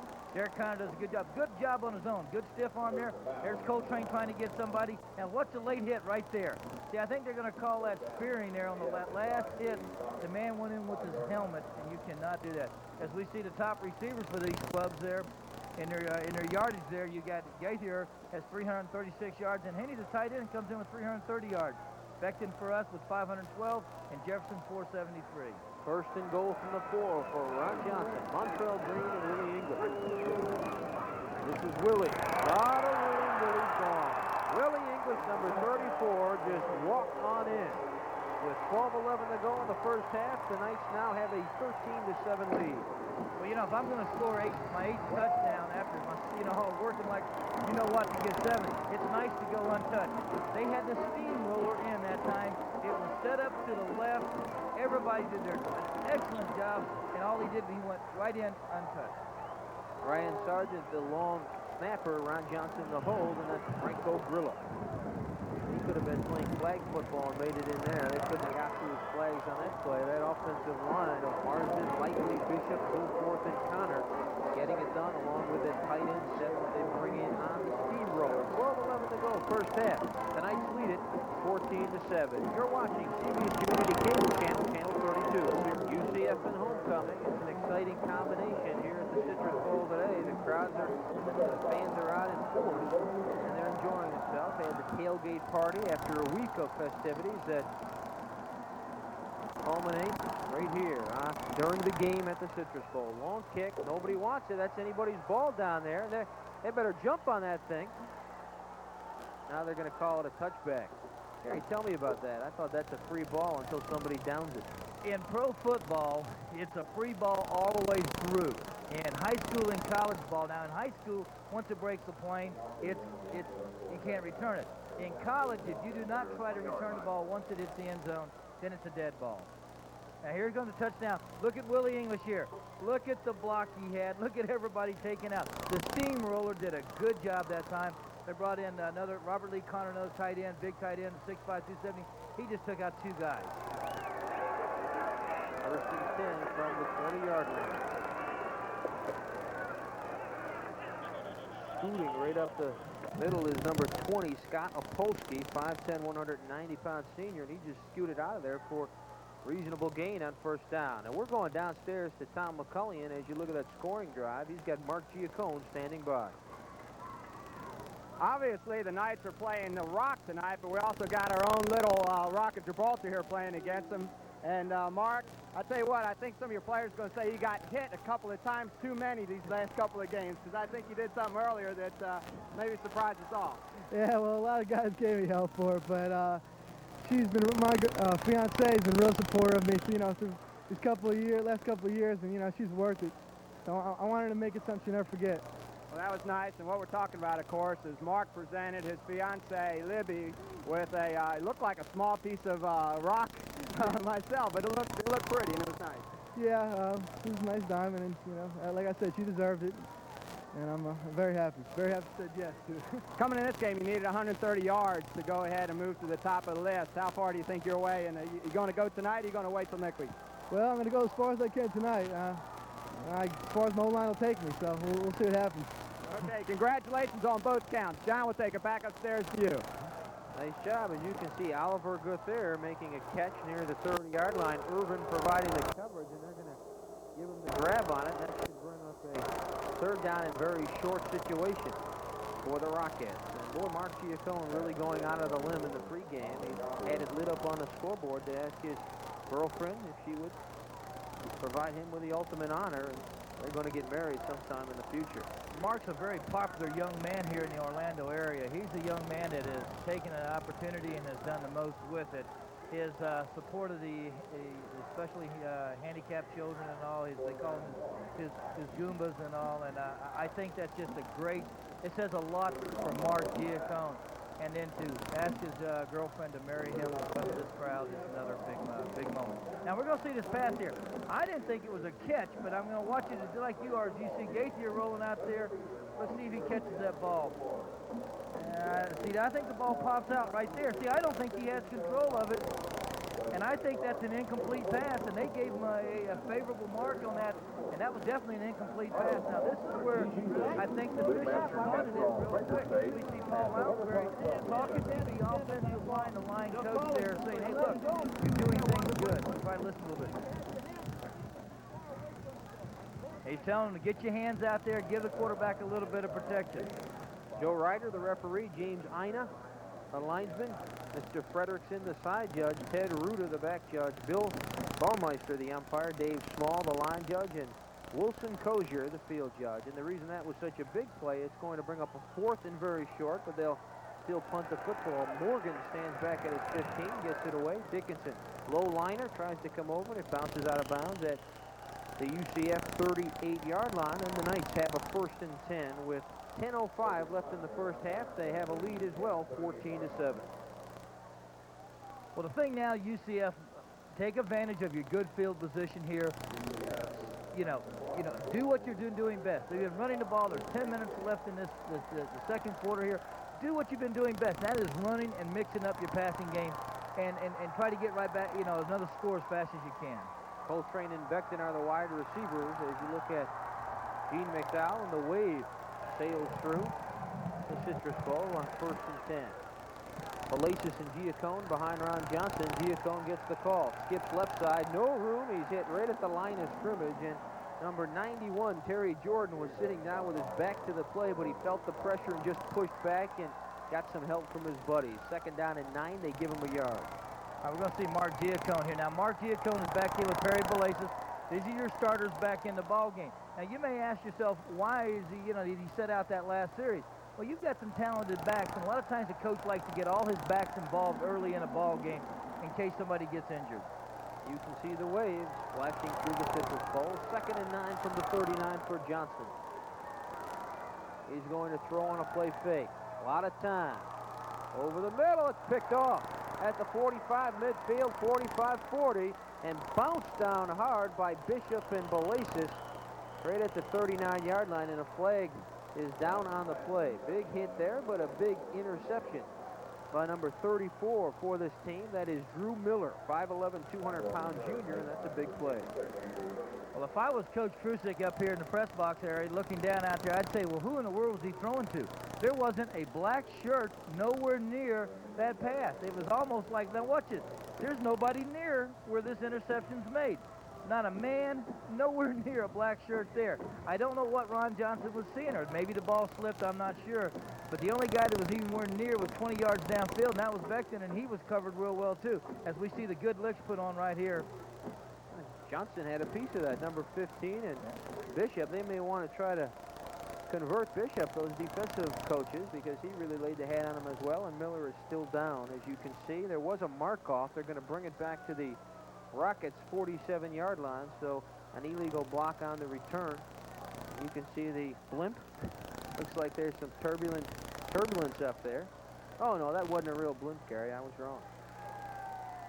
Crowd enjoying themselves. Boy, it's such a nice atmosphere anytime you play a day game in college football, but it was nice to come out to the stadium early this morning, see the tailgate parties, and see the fans enjoying themselves as they anticipated this matchup. And there's a pitcher warming up in the bullpen pen wearing number 16, Rudy Jones. He may get some activity. You get a look at number 16. Well, there's Coach Ector talking to him, and Ron has thrown 2 interceptions, and both his interceptions have been passes that were nowhere near a receiver. I'm not sure he's either loose yet, or he's not sure he's into the game yet, or whatever, but you can't afford to make those mistakes if you're trying to get into the Sweet 16. Linhart has Craig and Opolsky behind him. 2 wide receivers, 1 in the wing, left side. before carrying the ball. Garth Gaither, and he didn't have a lot of room. He's hit at midfield. They try to reverse to their own, and Buckley stayed home and made the play. They pick up about 3 on the play, 2nd and 7 from midfield.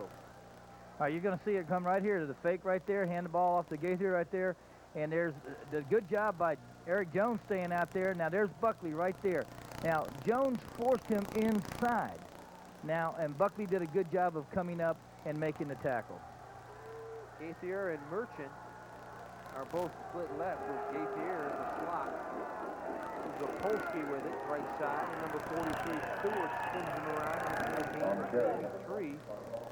They're going to give him 2 on the play, so call it 2nd down and near 5 to go, or 3rd down and near 5 to go now from the UCF 40, just outside the Knights' 47-yard line. As you look at John Linhart, 6'2", 195-pound junior QB. He completes it every other time he throws it. He's 50% on the year for 494 yards. And he'd like to keep the football away from this potent UCF offense because SlipperyRock's still very much in the game at 14-7. Linhart, short pass, and it's deflected and almost picked off. Now they may get somebody for interference. Jimmy Roberts was covering Lippincott, number 1 on the play, and a flag fell, and this could be an automatic 1st down for the Rockets. Well, you're going to see the pass right here. Now watch Linhart drop straight back. And what you can't see is that Jimmy Roberts is already on his man by the time the ball gets there. He's already on top of his hip. He's already made contact with him, and he's already got his hand on him. And that's something that you just can't do. And if he just waited another, just a half a second more, he could have had a nice break up there. 1st down. Spotted just outside the UCF 41-yard line, so 1st and 10. Big play on a 3rd down situation with 7:54 to go in the 1st half. And you look at the numbers of Jimmy Roberts. Roberts and Irvin sometimes team up on big plays. They did last year versus Liberty. Roberts knocked it out of his hands and just about going in for a touchdown, a Liberty running back, and Roberts booted it out of his hands, and Irvin fell on it. Opolsky, a lot of room inside the 30 before he is wrestled down by Stewart and number 2, Ray Irvin. He does a great job of picking his hole. When he finds a hole, he has quick acceleration for his size, and he moves real well, and he's strong. I mean, he's got strong legs, as you'll see it right here. Now, this is just a toss play to the right side. He's falling all of his blocks. Now, look him cut back. He found his hole, excellent acceleration. Now, good, see how he stays low to the ground? He's a good runner, He's probably over 1,000 yards, if not real close to it. Picks up the 1st down, 1st and 10 at the 30 of UCF. Linhart, Opolsky again, and why not? He has moved the ball nicely for him when he's touched the ball. He'll pick up a few there before he's snowed under by a host of UCF tacklers. Clifford Cole, Ray Irvin, the corner, came down on him, as well as number 42, Hamilton. Well, their tailbacks have rushed probably for around 1,800 yards this year out of that I formation. That's the key to their success offensively. Not only do they run the ball well, but you've mentioned that they've caught a lot of passes also. And the young kid there, the tailback has done a good job of doing everything. And Opolsky he's just a talented player. You look at head coach George Michalik trying to make something big happen at the Citrus Bowl, as is Linhart. Firing the ball now late. He's got a hook up at the 5. That's Lippincott trying to ad-lib. He may have a touchdown, and he does. Lippincott has good speed. He runs a 4.340. He has 6 catches for 69 yards coming in, and he has come very close to tying this one up. They're an extra point away from deadlocking it at 14 apiece. What made this play was that UCF had him trapped. Now you're going to see the quarterback, Linhart, just a little play action there to Opolsky. Now watch him. He's trapped. He should be sacked right there. He gets out. There's Irvin came in there on a blitz that time. He throws the ball downfield. Wide open. There he was. Jimmy Roberts trying to cover the man. Shane Law's right there. He gets in for the touchdown. And the extra point is good as well off the foot of Pete Banaszak. And we're all tied up with 6:33 to go in the 1st half, 14 apiece. You're watching CB's Community Cable Channel, Channel 32. We'll be back with more UCF football right after this. Back at the Citrus Bowl, UCF will try to retaliate and take the lead before the end of the 1st half, where this 1st half comes to an end with 6:33 to go. They've got Stewart as their deep men. Willie English and Belasis are on the hash marks near the 15. If you get the look at that trio of dangerous ball carriers.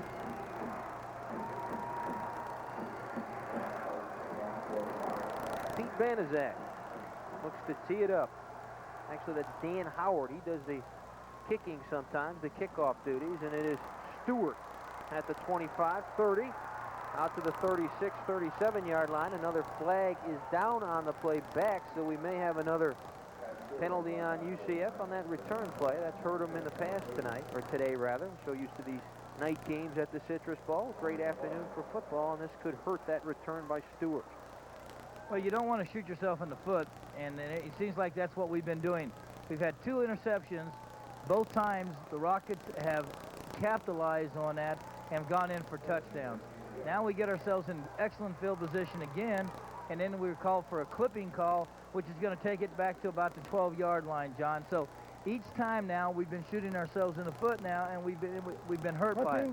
Central Florida, on the run back, half the distance, first down. First and 10 from the 13. There's a look at that scoring drive after the interception. 5 plays, 53 yards, and consumed 2:42 off the clock, and it was Lippincott, a man that can move pretty quick, that brought it in. Got some problems. Rudy Jones is in the game, and he didn't go anywhere.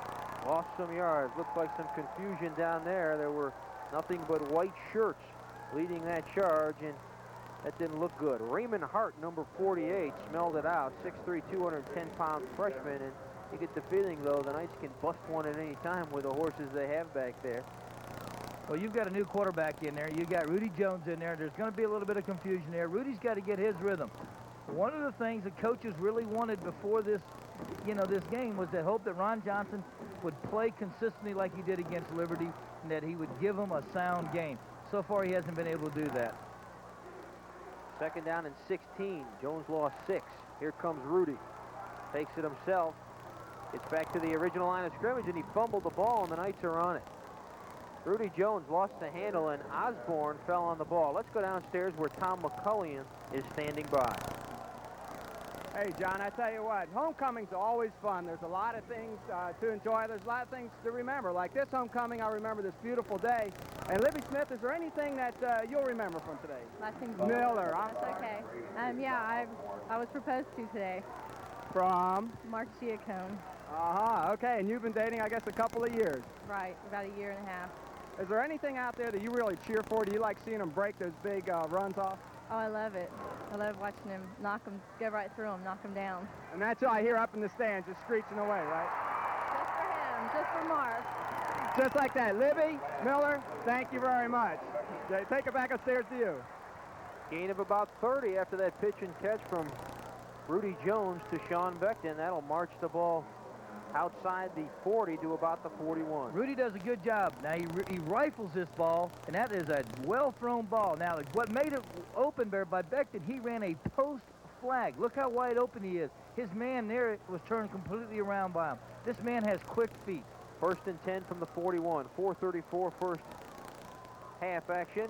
And you see Beckton, the speedster that holds every record here at UCF in the wide receiver department. And there's that bulldozer wearing number 41, Mark Giacone, taking some white shirts for a ride. He's ridden down by John Sikora, number 95, 6'4", 230-pound sophomore.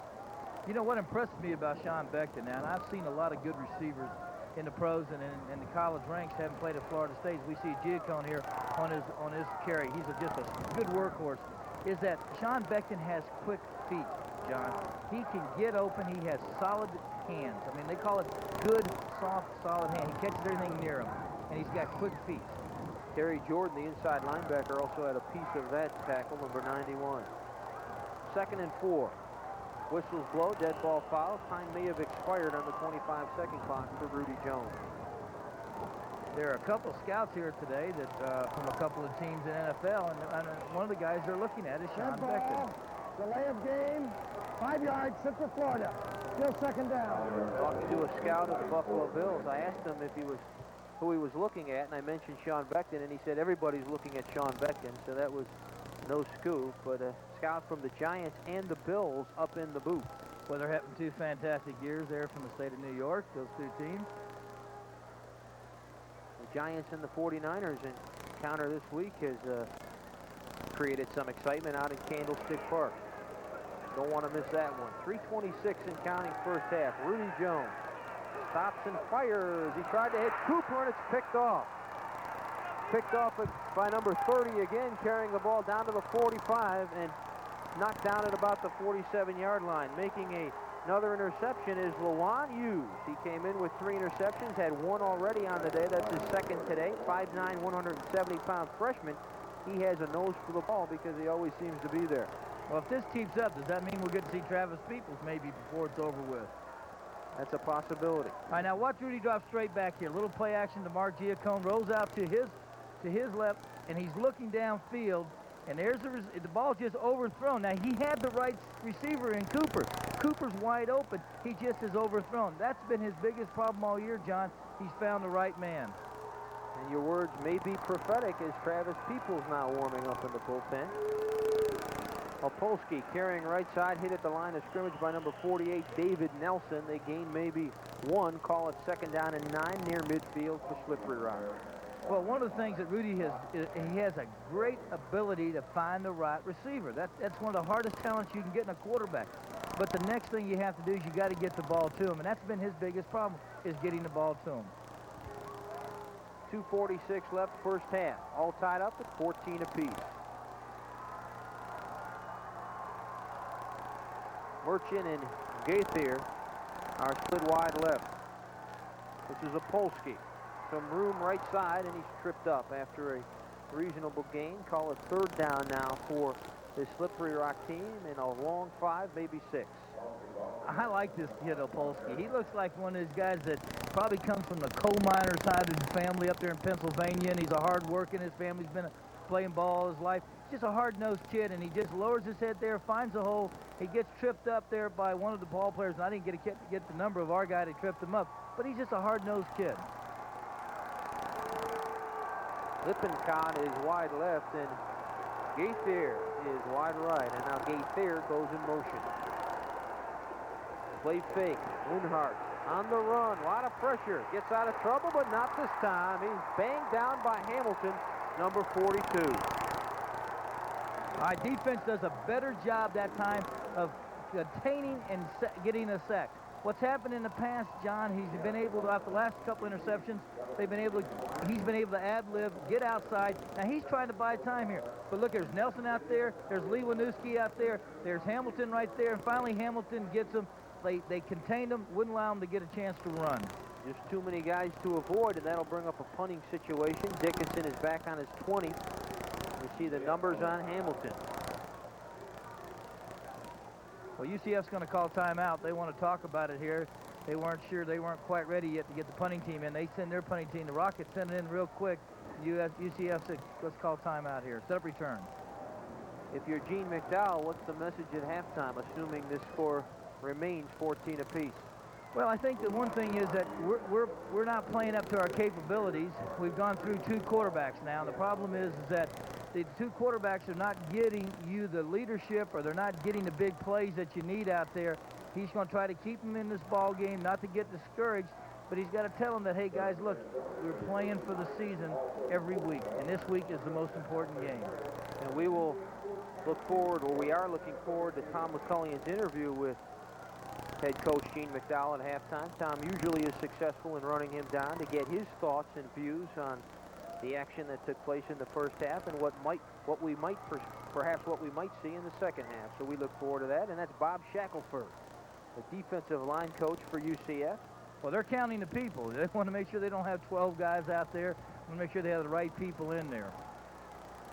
Kevin Morgan, an average of 35.7. He'll be booting it to that man, Dickinson, who's back just inside his 20.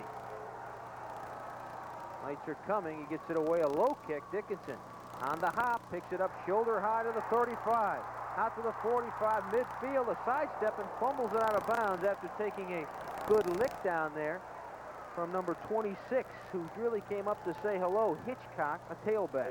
Well, Hitchcock really nailed Dickinson after he made a great return. They're going to say he stepped out of bounds, though, a few yards up where he got nailed. Now, this kid Dickinson's a tough kid. A good bounce, good solid run here. Now, watch the hit by Hitchcock right here, coming up, steps out of bounds. Now, watch him get hit right there.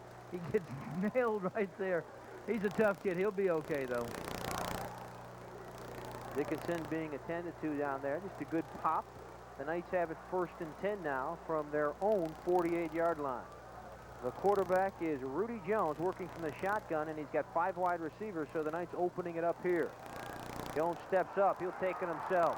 Into Rockets territory down to the 40 and slides down to about the 37-yard line. Does number 16, Rudy Jones. In on the stop was number 27, Robert Culp, the free safety. You know, when you run the spread, the last thing you want to do is get your quarterback running upfield because that kills time. He's got to buy a little more time like he did to find a receiver. Look for a receiver. 50 seconds and counting, no huddle for Rudy Jones. A lot of time. Down the middle, Becton too high for Sean. 2nd and 10 from the 37. Again, the man was wide open, John. He's had a problem getting the ball to the right receiver when he's open. That time, Becton did a good job of running that post flag pattern again and was wide open. Rudy just overthrows him. 44 seconds left for Jones. 2nd and 10. All tied up at 14 apiece. 5 wide receivers. Coltrane and Becton are to the right side, the bottom of your screen, and Payne, Cooper, and Jefferson are at the top of your screen. Rudy Jones takes it from the shotgun. Thumps it underneath to Coltrane. That's his first catch since coming back from the back injury. He's down at the 30-yard line, and they've got to hurry with 35 and counting. Well, that's just a quick slant, and they're going to call timeout. And I was going to say, you need to call timeout now with 3rd down. You've got to get that 1st down. Well, that should be UCF's last timeout. With 30 seconds to go in the first half, we're going to take a short break. You're watching CB's Community Cable Channel, Channel 32. We'll be back with more UCF football after this. Assistant head coach Paul Lounsbury pacing the sidelines. He's got 30 seconds with which to work in a tie 14-14 here at the Citrus Bowl. We're in the 2nd quarter, 30 seconds left in the first half. It's 3rd down and 3 for UCF. Ball is on the 30. If they can't move it, it'd be a 47-yarder, and Grilla can hit him from that far out. He had over a 50-yarder versus Memphis State up at the Liberty Bowl. Quarterback throw. Rudy goes down. They called his own number, did Rudy Jones, and he was tripped up by number 95, John Sikora. Just got a piece of him, and it's 4th down, 19 seconds. They don't have a timeout, so a hurry-up setup. Well, they got plenty of time to kick the field goal. The main thing is make sure you have the right people in and get the people off. You don't want to get penalized. Will be a 47-yarder. Now Slippery Rock calls timeout with 11 seconds to go, and is that a surprise in this situation, Gary? Well, what they're going to do is they want to take a timeout here. They know they had plenty of time to kick the field goal. Their biggest problem was they're worried about a fake. Ron Johnson's a quarterback. He's a holder. So what they do is they're going to call timeout. They want to see the personnel here, and all of a sudden one of the coaches on the sideline said, hey, look, I think this might be a fake. So they call timeout. They want to get the right people in there to match up, too. Well, it's a reasonable concern. UCF could catch everybody napping and pick up an easy 6 if there is such a thing as an easy 6. But with Grilla's foot and kicking, he is kicking with the wind, he should have a pretty good shot at hitting it from 47 yards out. John, on that previous play, I don't really think that was a quarterback draw. I think Rudy Jones got flushed out of the pocket and was trying to run the ball up the field. And again, I think he has a tendency to want to run before he looks downfield to find a wide open receiver. Grilla is 1 for 2 between 40 and 49. His long on the season is 50 versus Memphis State. So Grilla does have the leg, but it is a gusty wind and I suppose a swirling wind, and the wind could hurt him. This will be a 48-yard field goal attempt out of the hold of number 15, Ron Johnson, and the long snapper being Brian Sargent. 11 seconds to go. First half all tied up at 14 apiece. The clock is now stopped and will not start again until the ball is snapped, so the Knights have plenty of time. Put down is good. Kick is long enough, and it is no good. It went off to the left.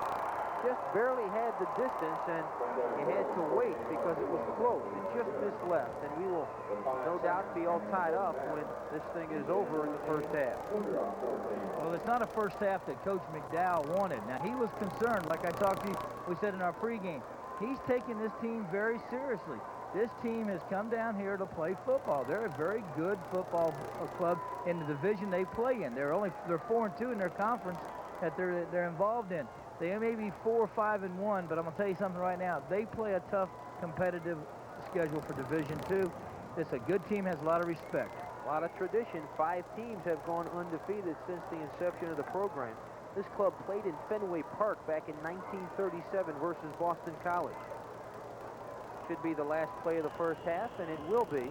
Time expires at the end of the first half. UCF has played to a tie versus Slippery Rock, 14-14.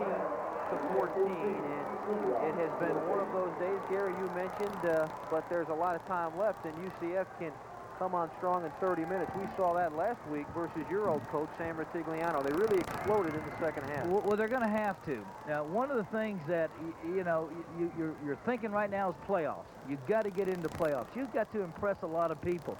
That means that you've got to impress people within your own region. As we're going to have a great opportunity to find out a little bit more about that in your halftime interview. But one of the things, John, is that to get these people to like you is that you've got to beat the teams that are weak opponents on your schedule. This is considered a weak opponent for UCF. We should be blowing this team out. You've got to beat these teams.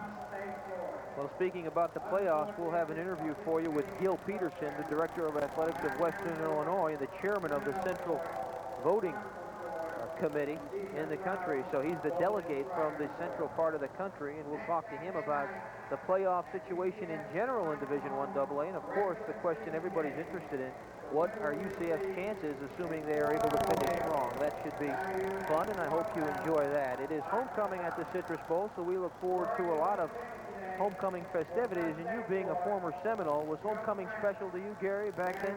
Only if we were ahead at halftime. And we're going to go downstairs and talk to a former coach of yours at FSU, where he is standing by with Tom McCulley. Thank you very much. We're down here, I guess, with one of the homecoming kings, Coach McDowell. And this is one of those games where you go into the pregame and you tell them, guys, let's not let the guard down. Is that what's happening here? Absolutely not. Slippery Rock's playing a good, tough football game. Every game we've won big this year has been close the whole first quarter. In fact, we didn't even score against Liberty until the second quarter. This game will break open sooner or later in somebody's favor. I don't think our defense is playing as hard as they've been playing all year, and I'm getting ready to tell them so. The 3 interceptions really kind of takes it out of everyone's hands, though. Coaches and players can't do much about it. When you get the ball 6 times and a half and you give it back to them on a turnover for no reason, and especially one of them, I mean, I don't have any idea who we were throwing the ball to on 2 of those interceptions. I guess I do. We threw it to their guy right in his hands. But, you know, when those things happen, then you can say what you want to. You can play as hard as you want to, but it's got, you know, it doesn't help any. So this half, we just got to make sure that we don't turn the ball over to them and continue to play harder and probably play a lot harder on defense. Coach, watching all season on, I know there's going to be very fine adjustments made in the second half. Do you expect Slippery Rock to change what they've shown you at all? Oh, no. They won't change much. They're doing about what they've done in the film we've seen. They've got a basic scheme. They're sticking with it fairly well. They're disguising their coverages a little bit more than they did coming into this game. But you kind of anticipate that, and I think maybe that's the reason that the quarterbacks, maybe they were a little confused on what they were looking at. Well, Coach, you got to be happy with this crowd here. It's a super homecoming game, and good luck in the second half. I'm sure we'll play well the second half. Thank you very much. John, we're going to take it back upstairs to you and Gary in the booth. Thank you, Tom. Nice job. Some words from Gene McDowell, and almost took the words out of your mouth when talking about a few of those passes. Well, I'm like Coach McDowell. I'm not sure Ron Johnson was seeing the right coverage out there. Or he had a coverage in mind. They were throwing something else at him. He couldn't find his receivers downfield. And the problem is now you're into your second quarterback, and neither quarterback has done a lot to improve the confidence of the offense. Now, a quarterback has got to be a leader on the field. He's got to make things happen, and today it hasn't happened so far. You get a look at the crowd. They are enjoying themselves here at the Citrus Bowl. We're going to take a short break. You're watching CB's Community Cable Channel, Channel 32. We'll be back with our halftime show at homecoming from the Citrus Bowl right after this.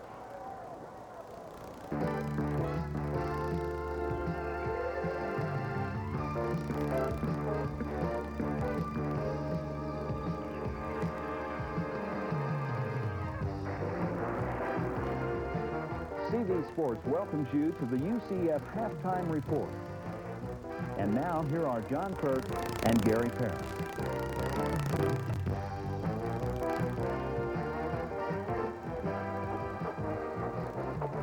And welcome back to the Citrus Bowl. At halftime, we have a special guest, Gil Peterson, Director of Athletics of Western Illinois and Chairman of the Central Voting Committee. Gil is the delegate of the central part of the country, the gentleman that decide on who is in the top 20. And Gil Peterson, I would like to thank you for taking part in our halftime show here at the Citrus Bowl on a beautiful homecoming Saturday. Well, Gil, we're getting down to the stretch, getting close to the end of the season, and everybody's wondering if their favorite team is going to make that Sweet 16 and be part of your tournament. And if you would, explain to us the general process involved at making these selections that so many people are interested in each and every week. Okay, actually there are four regional chairmen who each regional chairman has a advisory committee made up of four people, and the process goes like this. Each Monday we contact all of our committee from our particular region, and we select the top teams from our region, and then after that process is completed, the NCAA office contacts all of us on a conference call, and we each vote for the best teams in our region, and after that is done, then we vote for the top 10 and then the top 20, so that we have a chance to reevaluate as we proceed through this to hopefully get the best teams rated each week. And it's getting down, as you said, it's getting down close to the end, and there are going to be some difficult decisions to be made about the the bottom half of that selection group. Well, Gil, what are the key elements of this selection process when you decide who's in and who's not regarding that top 20, and especially the first 16? Well, of course, we're trying to select the best football teams, and in doing that, of course, we have to put a certain amount of weight on the schedule, the caliber of teams they play, and hopefully that they'll be playing some interregional teams so we can evaluate them against teams out of their immediate area. We've been able to do that a little more the last couple of years. There's been more play through interregional areas, so not only is it important to win a lot of games, but it's important to have a tough schedule. Gil, if you would, get us in on the grapevine. Who are the teams, if any, that are really closing in on that top 20? Well, we have 3 or 4 teams that are really breathing down the neck of the top 20 right now. Of course, one of them is Central Florida with the wins they've had. Their losses have been from very strong teams, and I'd say if there was anything that was holding them back a little bit, might be the strength of their schedule overall. Certainly the 3 teams they've lost to are outstanding team, one A team and 2 strong 1 AA teams. But on the other hand, their victories have been over unrated teams for the most part, so it's a little difficult. And plus the fact that they have to get strong support from their regional chairman. With a number of teams that are 6-3 in your top 16 and 3 other teams with at least 3 losses between 17 and 20, how do you decide who is hot and who is not when a team like UCF comes in at 6-3 and wants to find themselves on that Sweet 16 list when it's all over? Well, we have, of course, Georgia Southern is a team with 3 losses, but their 3 losses came to, of course, one against Florida State, and another one, I think, one of them was from Eastern Kentucky and one from Middle Tennessee, and of course those are strong teams, and then they've had some victories over some other strong teams. So as I say, the number one ingredient that a regional team needs, it needs strong support from its region chairman. It's a little difficult from us in another region to place a team above where they're voted in by their own region chairman. So that's kind of that's another one of the things that we need to deal with. Gil, as you speak, we are exhibiting a graphic that also indicates a power rating along with your top 20 rating. Now, do you have any comments on the power rating published in the USA Today which places UCF ahead of a number of your teams in the top 20. We do not follow the USA Power Rating. It does have some merit, but we don't feel like it's that sound a system, and consequently we rely more on the people who are actually in the regions, seeing the teams play and evaluating the competition rather than on the national power rating. What, in your opinion, are the deficiencies of the methodology employed in the power ratings that are published in the USA Today? Well, I don't know what criteria they use. I presume they're going on the previous record of the team in previous years and so forth, and the strengths of the schedules. I'm not really privy to the system they're using.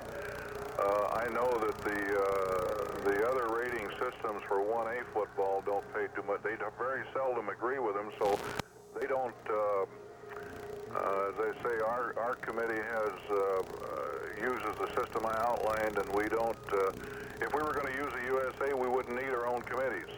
Well, people in Central Florida, Gil, are most interested in UCF, so I'm going to ask an expert. Should UCF finish strong both today and next Saturday versus Texas Southern, how much help will they need to get into your Sweet 16? I would say that they would need some important movement above. They're in the at this point they're in the honorable mention category, those receiving votes. Certainly 2 additional wins would be a plus factor, and presumably some of those teams above will lose, but you have to have enough teams lose to get them up to 16th. I can see where they could easily get in the top 20. Getting into the top 16 or 17 teams might take a little bit of luck. Well, Gil, we feel a little bit of lucky to have you take part in our halftime ceremonies here on a homecoming Saturday. Gil Peterson, Director of Athletics of Western Illinois and Chairman of the Central Committee, the voting delegate from the central part of the country. Thank you, Gil, for joining us. And right now, we're going down to the field where there are some very special homecoming activities taking place.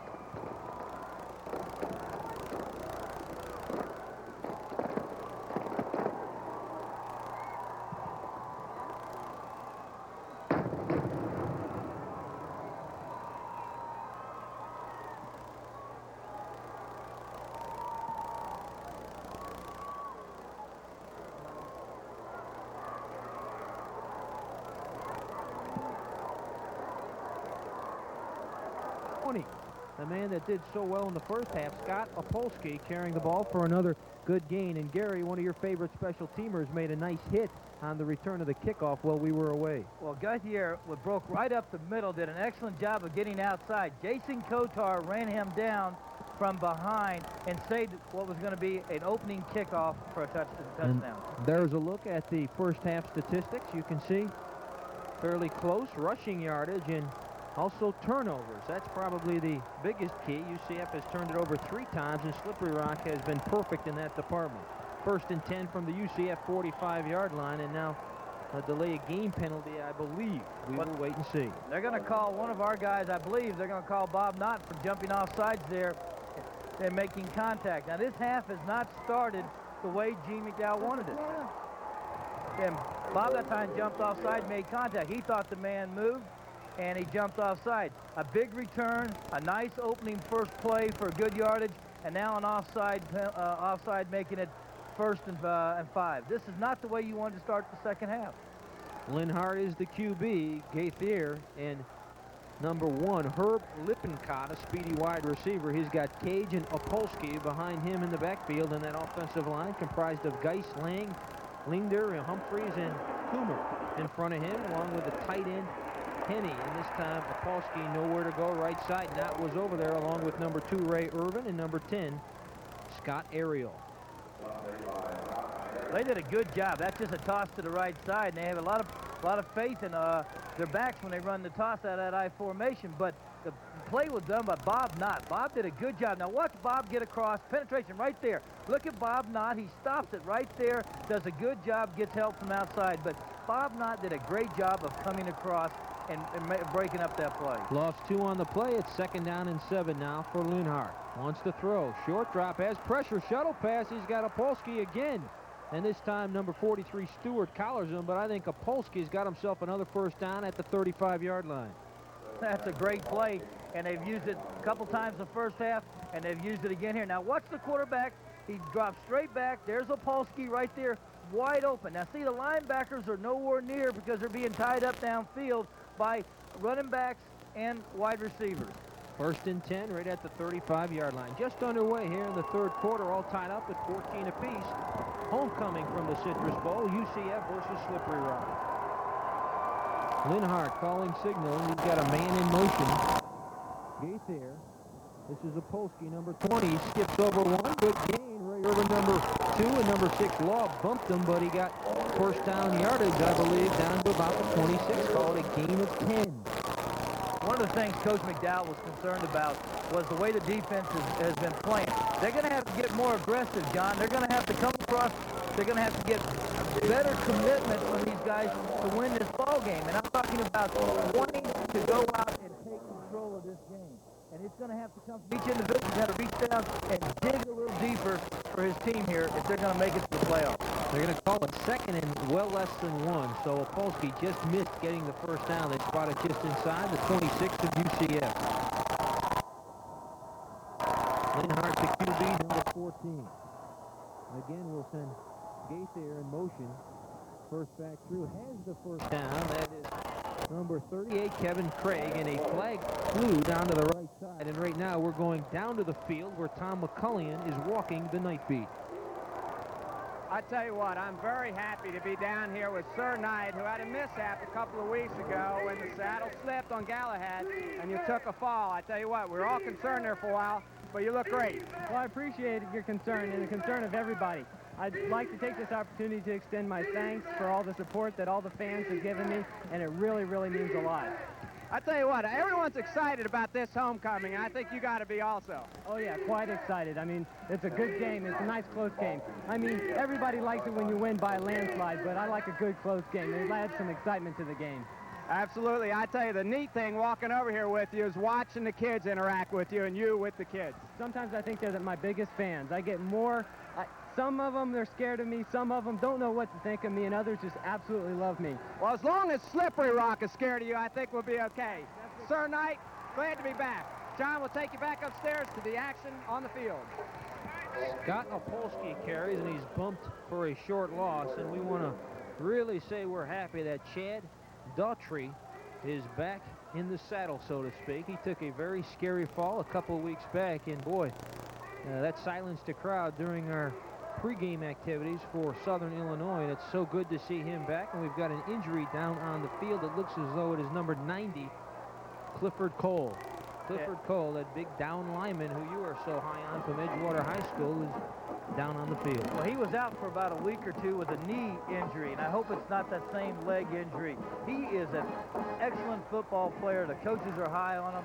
He loves to play the game. We'll see if we can pick up the injury here. But watch Scott Averill, number 10, come across here and do a good job of as a linebacker supposed to do. He knocks back everybody there. He gets Scott Opolsky tied up right there and then allows Stewart to make the tackle right there for UCF. But excellent job by Scott Averill, the linebacker. Now here you see right there, there's Cole laying on the ground. He's walking off okay right now, and I think he'll be okay. Comes off on his own power, does number 90. It's 2nd down and 12 from the UCF 23-yard line. The Rockets trying to take their first lead of the day here on homecoming Saturday at the Citrus Bowl. We said in the pregame they wanted to crash this party, and so far they're in the right groove, but the Knights, awful explosive, can turn them away in a hurry. Opolsky, a trick up his sleeve, going deep to Laper. He may have a touchdown, and he does. They went with a halfback option. Opolsky stopped and popped, and he had a man wide open in the end zone, but it had to be a good thrown, well-thrown ball, and it was, as Gaither just scooped it in. Well, what set it up was they've run the toss so many times today. And one of the things you want to do is you want to make your defense get aggressive. Try to come up and stop that toss. What happened was Opolsky did an excellent job of beating Shane Law with a pass over to Gaithier. Now, Gaithier does a good job of faking the block, then blowing right by Shane Law. Banaszak out of the hold of Murhant. And it is perfect with 11:58 remaining in the third quarter. The Rock has opened up a 21-14 lead over UCF.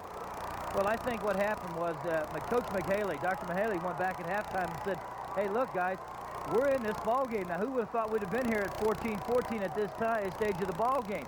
We can play with these guys, and if you do the things we've taught you and play hard, we may end up upsetting these guys. And they're believing them. Now, on one side, the guys that are wearing green over there believe it. On this side, this guy's got a concern. Coach McDowell is deeply concerned now as he's starting to see things slip out of control here. And he knows that he can get back in it. He's going to have to play sound football. But defense is going to have to play fundamental football a lot better. Well, that's the first drive of the second half for the Rockets, and boy, they made it count. They had a good run back and then aided by a penalty and then some timely calls, and all of a sudden they find themselves ahead in this ball game. As you look at number 32, Pat Stewart, who has the gift of suddenness, and he can take it the distance before you bat an eye. He's the deep man at the 6-yard line, and Belasis, along with Willie English, are the short men standing near the 15 at the respective hash marks. We will see if Rudy Jones stays in. Travis Peoples warmed up at the end of the second quarter, and we thought perhaps he may come into this football game, so it's somewhat of a mystery as to who will take the snap. And Gary, let's see if you can make the call on this. I would say you have to go with Rudy, start the second half with. Rudy will stay in, and this is Stewart at the 7 to the 20. Has a lane at the 30, and then it closes down on him in a hurry. He was bumped down by number 11 very hard, Larry Binsky. Binsky is a reserve defensive back, and he popped him good just inside the 35 at the 34-yard line. 1st and 10 UCF.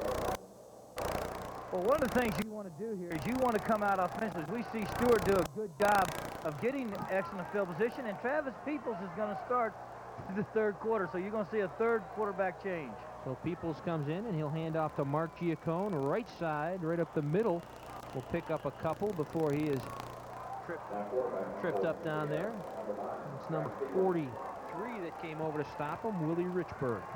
Take a look at that scoring drive. 6 plays, 56 yards, 3:02 off the clock, and it was capped off by a 23-yard reception by Gaithier, and it was thrown by Opolsky, that all-everything running back for this Rockets team. 2nd down and 7 after the gain of 3, ball on the 38. Peoples a toss to number 41, Giacone. 1st down and more to about the 45-yard line before he is wrestled to the ground once again by number 48, Richmond Hart, 6'3", 210-pound freshman. Mark is playing excellent football, and it says right here needs one more TD to break the single-season record in rushing TDs. So let's root and let's hope Mark gets it. The reason Travis Peoples in there is that Rudy Jones and Ron Johnson just hasn't done the job, according to Mike Kruzik, the offensive coordinator. He's going to give his other quarterback a chance to prove himself now. Giacone again, right side. A lot of room down to the 40, and he's knocked down at about the 38 by Tony Robinson, number 2. Numbers for you on Travis Peoples coming in. He has thrown the ball 94 times, completed half of those passes for 538 yards. 7 interceptions and 1 TD for Travis Peoples. Now look at the hole right over there that's given by Derek Connor and those guys. Mark Giacone takes it outside, does a good job. Now the reason I thought he would have gone with Rudy was that, and I'll talk about it in a second here, is Travis is going to take the snap here. Dickinson and Jefferson are the wide receivers, Belasis and Giacone. Here comes Giacone. A lot of room. Bounces inside the 25 to the 24-yard line, and again it's number 48 dragging him down, Richmond Hart. One of the reasons I thought that Rudy would start the second half would be the fact is that if Rudy doesn't look good the first series, then you can always bring Travis in. Now, if Travis doesn't look good, if you start him here, who do you bring in now? See, and then you see that's the thing that now, do you start all over again, or do you go back to Rudy, or what? So he's putting a lot of pressure on his freshman quarterback. 1st and 10 at the 24 of the Rockets. The Knights looking to tie things up with a touchdown here in the third quarter. Willie English Rambles inside the 20 to about the 17. Number 74, Mike Elwood, the nose guard. 6'2", 265-pound sophomore comes in. Second on this team in tackles. He picks up one there. Watch the blocking right up the middle there. Willie finds the seam and does a good job of getting right up there and getting about 6-7 yards. One of the things that Coach Kruzik's doing in the second half is running the ball. Those 3 interceptions kind of bother him. The less time he has to throw, probably the better off he'll feel today. Dickinson and Coltrane are the wide receivers. That's Coltrane at the top of your screen. That's Mark Giacone, number 41, rambling, still on his feet inside the 15 to about the 12. Riding him down is number 90, Rob Leonard, came in with 17 tackles, and the crowd likes what they see from number 41. Well, they've answering right back. One of the best ways to come back with an answer is to take the ball and run it right down your opponent's throat, inside, outside, and that's what we're doing right now. That big offensive line getting it done. Well, you'll see right there, you see Bishop, Leapy, Derek Connor, you see all those guys are doing a good job. Mars in the center, they've done a good job. John Osborne, tight end, has done good too. Giacone tries the left side, and there were many white shirts. Didn't get much, but he advances it a short distance. Will bring up a second down and about 8 or 9, depending on where they spot. Travis Peoples looks in for his signals. They signal him in from the sideline. And Gary, boy, that's probably a change from back in the days when you played. They had the guards coming in and out, and many times the quarterback made a few calls, right? He sure did. And of course, everybody wants the hand signals and that's real a lot quicker. This is Giacone. Inside the 10, rambling and spinning. Bringing up a third down before he's knocked down. Number 27, Robert Culp, the free safety, sitting on the ground and clapping his hands. He's trying to inspire that defensive unit of the Rockets, and there are some inspiring numbers. 10 carries, 122 yards. He's averaging a dozen every time they give him a loaf of bread. TD on the day. He's been a powerful back, and he has a great chance of being the best ever in terms of production on the ground before he's through with this game and one more. Peoples on a big third down play fake, rolling. Travis wants to take it himself. He's not going to get the first down. He's knocked out of bounds at about the 9. Got back to the line of scrimmage before number 91, Terry Jordan, an inside backer with help from his friends, caused him fits. Too many times a quarterback takes that as an excuse or an opportunity to try to do something when he sees a little bit of cloudiness. There now, Peoples, he's got to find a receiver. He doesn't have an open lane there. There's nowhere near finding a lane to get the first down. He fell short about 5 or 6 yards. He's got to give the receiver a chance to catch the ball. Grillo will attempt a 25-yarder. He is 5 of 6 from this range out of the hold of Ron Johnson. Snap is good. Kick is better, and the Knights have 3 more. And they've closed within 4, 21-17 with 7:46 to go in the third quarter, and coming back and answering back with any kind of a score, Gary, I have a feeling was very important. You're watching CB's Community Cable Channel, Channel 32. We'll be back with more UCF football. Back at the Citrus Bowl, the Knights pull within 4, 21-17 on a 25-yard field goal off the foot of Franco Grillo, who goes to 6 for 7 from that range. And you see Franco there discussing things with one of the bosses down there. There are many. They all have the same shirt on. Gusty wind at the Citrus Bowl. Beautiful day for college football, and our first day game in 1990 here at the Citrus Bowl. End over end. Taken down there by Gaither at the 1. Out to the 15-20. A lot of room, and all of a sudden, somebody wearing number 49 named Vic Taylor said hello. No introduction necessary, Vic. Just when Gaither thought he had an opening, here comes Vic Taylor, and Vic does an excellent job. Vic's a linebacker, and he likes to hit, and we'll see it right here. Now watch Gaither. He's a good return man. He finds the seam, cuts up. There's a seam right there. Now watch it close all of a sudden. Boom! There comes the closer right there. Gaither is the only wide receiver. Actually, there's 2 wide receivers split with Gaither in the slot. 1st and 10. This is Opolsky right side, lassoed by Wisniewski, number 61, rather number 91, Lindsay. And Wisniewski will be the first guy over to say, nice job, Robert. Well, he got great penetration that time and was able to get across. And he was in a stunt that side that time, a slant, and he was able to get across there and just back everything up. Good job by Robert Lindsay. Now, they're going to have a lot of big plays like that. They're going to have to give that offense the ball back, and they've got to create some own respectability here. Right now, This team, the Rockets, do not respect our defense as much as they'd like to think they do. Wisniewski's the nose guard, and Clifford Pohl is back along with Lindsay as the down lineman. Play fake. Linhart wants to throw. Pumps underneath. Has a man at the 30. Still on his feet, down to about the 32. Ray Irvin brought him down. That's the tight end, number 87, Rob Hinney. Came in as the second leading receiver on the team with 25 grabs. Already on the receiving end of 1 touchdown. As you look at the Knights scoring drive, 10 plays covering 58 yards, 4:12 off the clock, and a 25-yard field goal by Rilla gives UCF 3. Well, they like to mix it up. Now, they'll throw to their backs, they'll throw to wide receivers, and they throw to their tight end. They're not a one-dimensional team. 3rd down and 3. Big play for Linhart and company from his own 32. Opolsky did not get the first down. Number 20, their bread and butter man, ran into Stewart, Wisniewski and company down there and didn't make it. He's going to be short by about a yard, and that'll bring up a 4th down situation, and here comes the punting team. 4th down.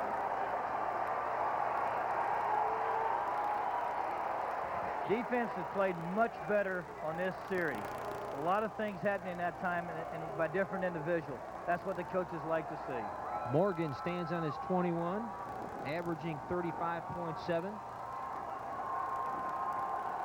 Dickinson back on his 30, just barely gets it away. They didn't throw a flag on contact with a kicker. Dickinson over the shoulder, Willie Mays catch.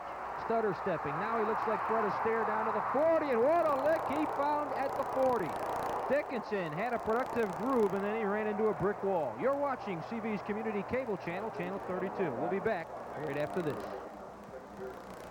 The 41, Willie English, bounces outside for a short gain. Call it 2nd down and 8 now. They spot it at about the 43-yard line of UCF. The Knights trail it 21-17, 5:06 remaining, and the clock is counting here in the 3rd quarter. And you hear the chants of UCF, as Dickinson felt the wrath of that special teams of the Rockets. He ran into a Rocket on the far sideline, and they're looking at him. It looked for a minute like he had something going, and did have a great return, but it looked like he might take it the distance. And now Travis Peoples doesn't like what he sees, and he calls a timeout. And we saw that in the first half as well, Gary.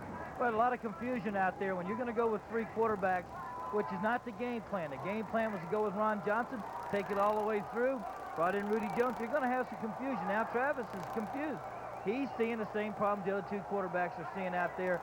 Maybe he didn't get the right call from the sideline. He changed his mind. Maybe it's taking too much time. But you're going to expect some of this when you rotate that many quarterbacks. And again, that's not what Coach Krusik wants. He'd like to have one quarterback do a solid job for him. Travis Peoples coming in and impressing people early in the year. Got some big starts. He started up at Memphis State. He led the team to victory versus Bethune-Cookman, the widest margin in the history of the series between UCF and Bethune-Cookman over in Daytona Beach. And he is running the show right now here in the 3rd quarter.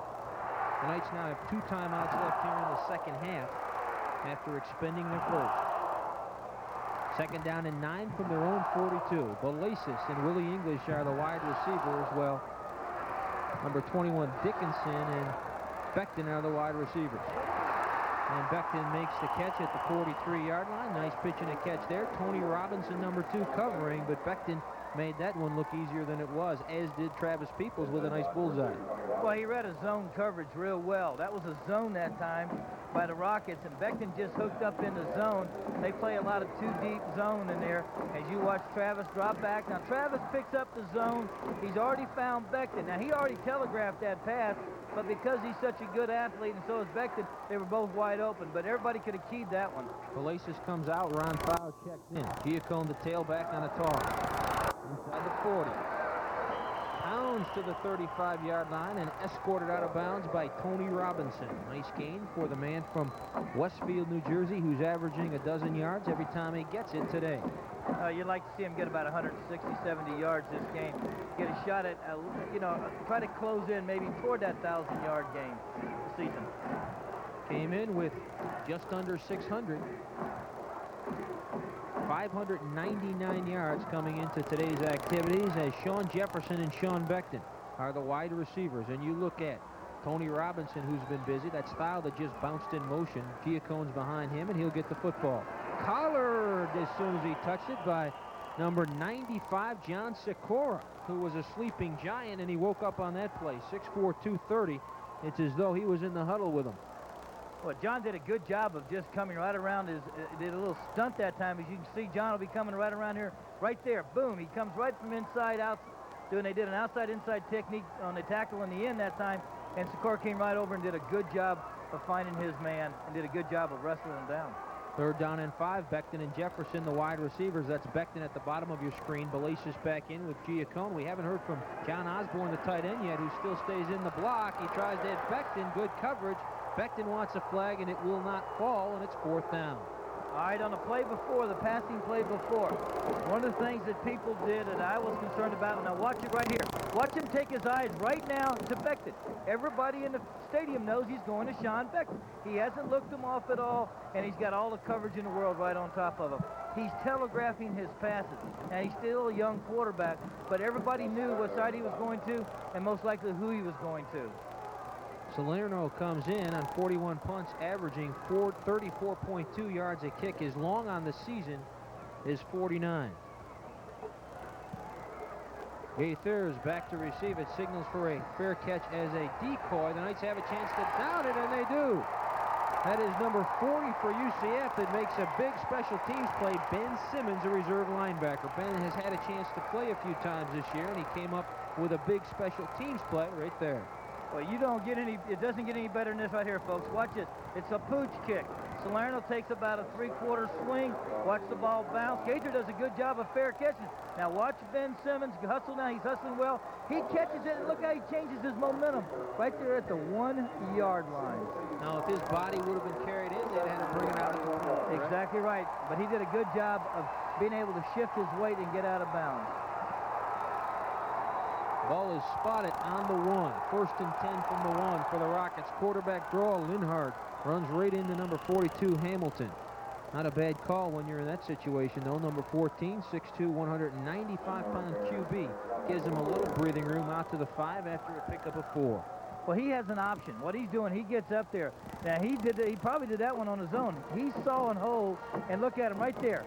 See, the back thinking he's going to get a ball. He thinks he's going to get the ball. But the quarterback saw the hole and just took it and picked up 3 or 4 yards. And it was Bill Stewart that made the tackle on that play, along with Hamilton.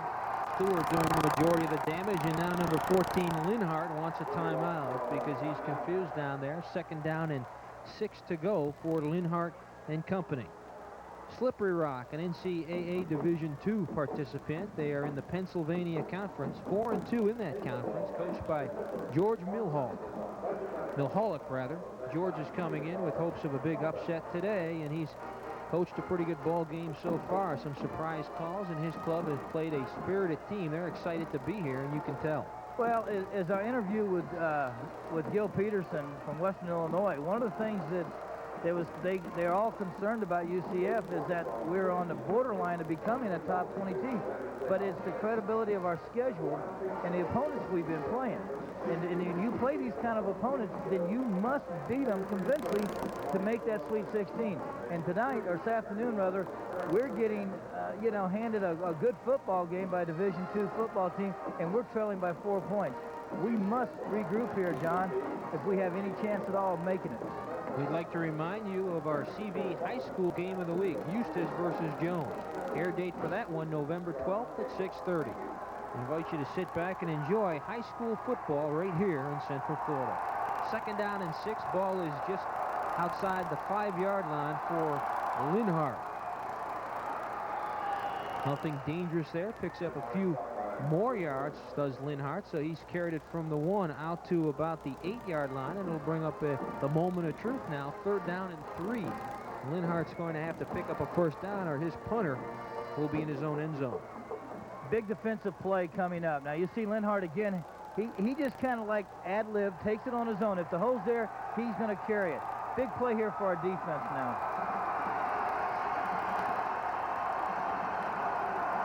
One count for Linhart.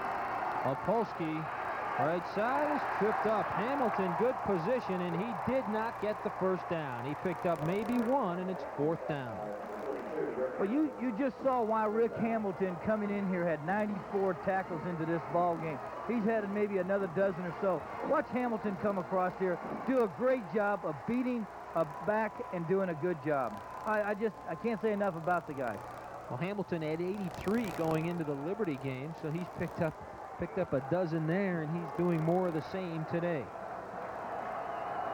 Kevin Morgan in his own end zone. Dickinson is in, flag is down. Dickinson at the Rockets 41.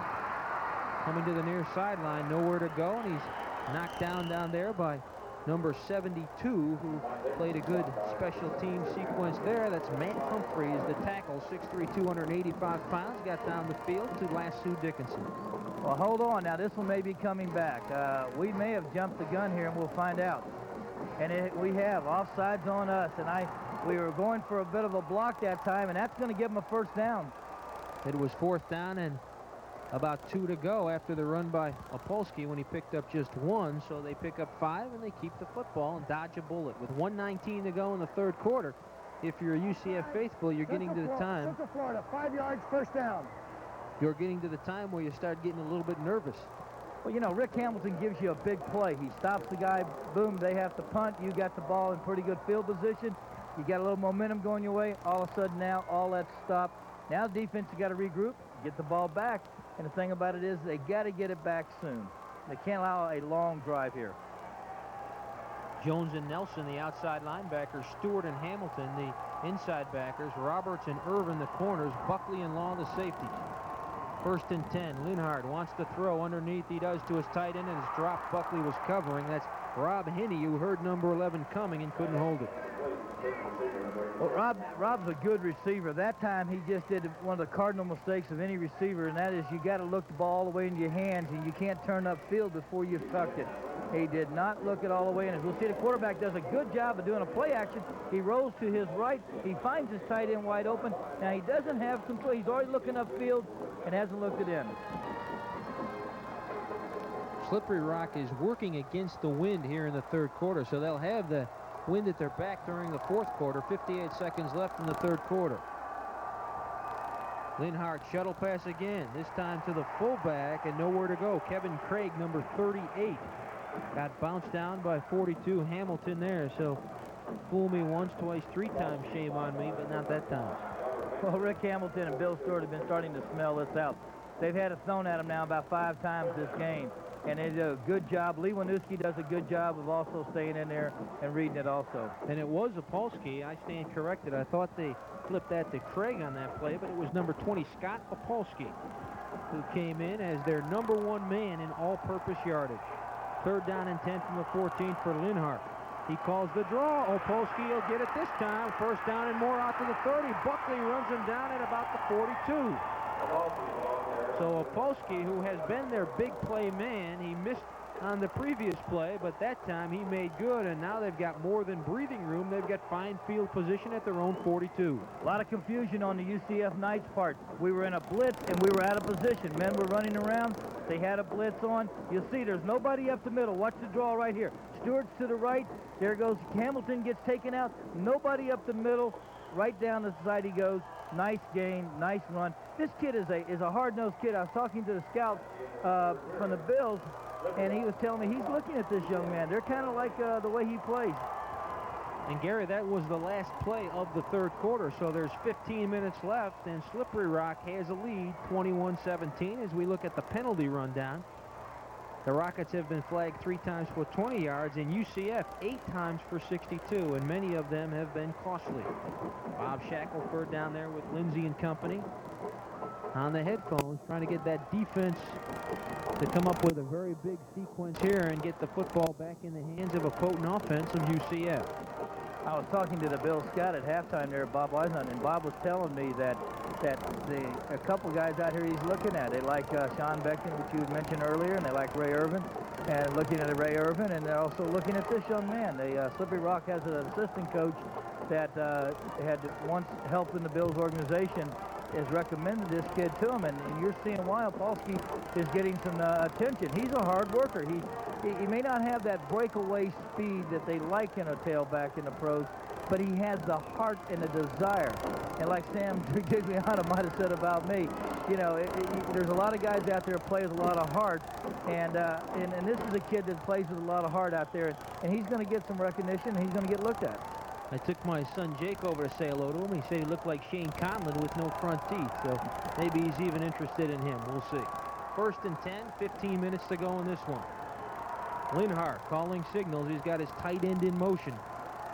And he's going to keep it on the ground to the first back through. It looks like number 44 checking into the game, Craig Jewett, a reserve fullback, getting his first carry of the day. Picks up about 4 yards. Call it 2nd down and 6.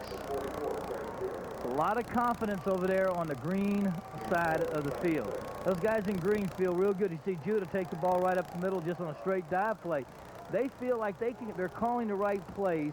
They feel like they've read this defense well, and they can make the plays that count. I'll tell you something, though. When you watch this defense play, guys like Buckley and Stewart, you know they're giving 100% out there. Linhart, back to pass.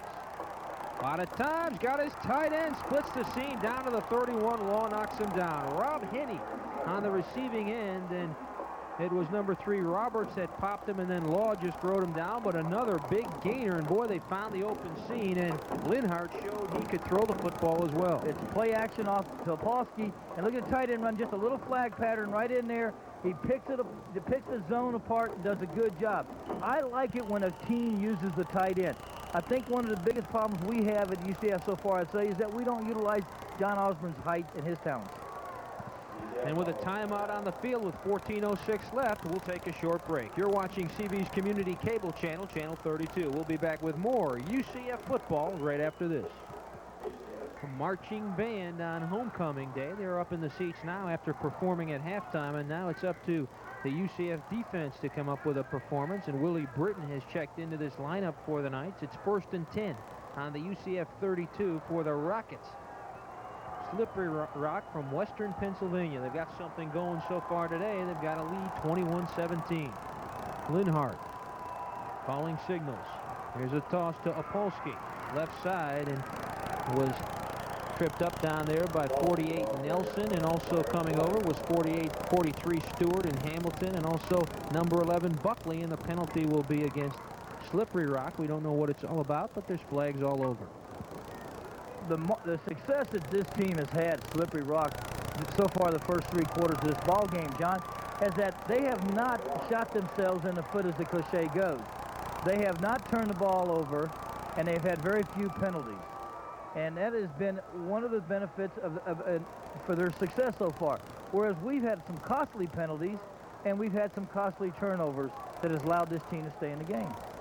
Number 1 Lippincott, a speedster, is checked in at a wide receiver position for Linhart, the quarterback. Linhart, a 50% completion guy, doesn't throw all that often, but so far he's been hot today. When he's had to come up with a big toss, he's found the mark. 1st and 20 after the penalty at the 41 of UCF. Opolsky on a draw all the way down to the 37. He got dragged down by 11 Buckley, who got him by the ankles, and we'll look at what action has taken place so far in the second half when we look at the numbers to find out what's going on down there. First downs, we're all tied up at 5 apiece, and passing yardage, all of a sudden it is Slippery Rock going up top just a little bit at 41, but again, the Knights have been able to rush this football, 63 yards, so UCF has done an awful lot of things right, but the turnovers have nullified some of those things, and they'll have to get it together. Shuttle pass again. Hamilton lassoing the running back. I think it was number 4 Gaither who came from his wide receiver position to try to scoop this one up, and it was. Well, on the play before this one, John, they had an all-out blitz that time. Buckley does a great job of stopping Ogleby up the middle, or that he's gone all the way for a touchdown. Buckley reaches out and grabs him by the ankle, or Ogleby is gone all the way. And again, you're seeing that we're going to have to do some things to be more aggressive. Gaither is wide right, and wide left is number 1 Lippincott. They want to throw it. Better hurry. Number 48 Nelson drags his man down. Big play for number 48. It's 4th down. Dave Nelson does a good job of taking on the blocker and also taking on the quarterback. Now watch David come from the top of the screen right here. He's got the running back right there in his face, He does a good job of beating him and sacking the quarterback. He looked like a cowboy wrestling a steer there. He wasn't going to let him get away. Well, Davis had a good second half of this year's season. He's just really come on the second half and is starting to play with a lot of confidence. Kevin Morgan comes in to punt the football. His long punt on the year at 63, and he'll be trying to keep it shorter than that here. Dickinson back at his 10. I think they took too much time. Flag falls, and we've got to delay a game, and that may help him a little bit, keep it in. That's the kind of penalty that you're probably sitting there thinking, well, that's not going to hurt me because I'm going to pooch kick anyway, and that's what. Dead ball foul. Delay of game, Slippery Rock. 5 yards, repeat fourth. Let's go down to the night beat where Tom McCullion is roaming the UCF sideline. John and Gary, like you've been saying, Slippery Rock has been doing everything right. They've been doing the little passes, the shuttle passes, they've been running the ball.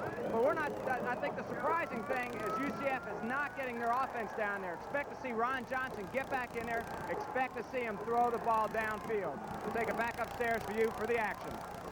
Well, if Ron Johnson does come back, it'll be the first time they went around the horn in one game, that's for sure. We don't see number 15 warming up, but anything's possible. A little bit of pushing and shoving down there after the punt. No flag fell as Penn Holsapple came close to the punter, and just a bit of a altercation there. Some frustration on both sides of the ball. Nothing to worry about. It's 1st and 10 at the 20 for UCF. 11:32 to go here in the fourth quarter. The Knights trail 21-17, and it is Ron Johnson, so we've seen it first today. Well, I was watching Holsapple and Steve Wright. Each guy's got these bandanas around their head that are the kamikaze squad, and they love aggressiveness. As you're right, now we're going to see Ron Johnson back in at quarterback. Jefferson and Becton. Montrell Green is a running back, as well as Willie English. And Johnson, play fake, has a blitz to deal with, and down he goes. He was hit hard by number 48, who was coming in a red dog, Ramon Hart, a linebacker, who had him all the way. Well, either the quarterback did not read the blitz or the back failed to pick it up, and both backs are out, so somebody's got to pick him up. Either a guard's got to slide out there, who's ever uncovered's got to slide out there and protect the quarterback. A missed assignment there, and the quarterback now is looking at a long second down.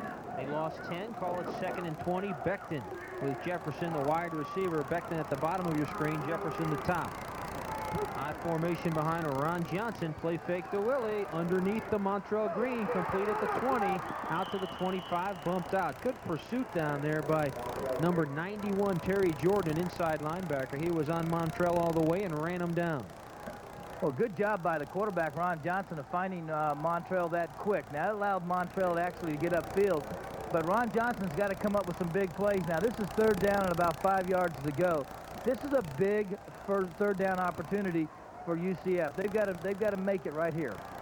Montrell Green, steady, had a big fake punt play a few weeks back versus Georgia Southern, where he showed a lot of cool. 3rd and 5.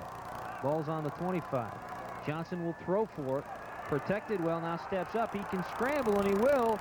Got a first down. Ron Johnson picks up the first down, then is bumped out of bounds by Sean Mandura, a strong safety that comes up like a monster man or an outside linebacker. It's 1st and 10. All right, now, what makes that a good play, and the one when Travis People tried to run, was that there was a seam there for him to run in.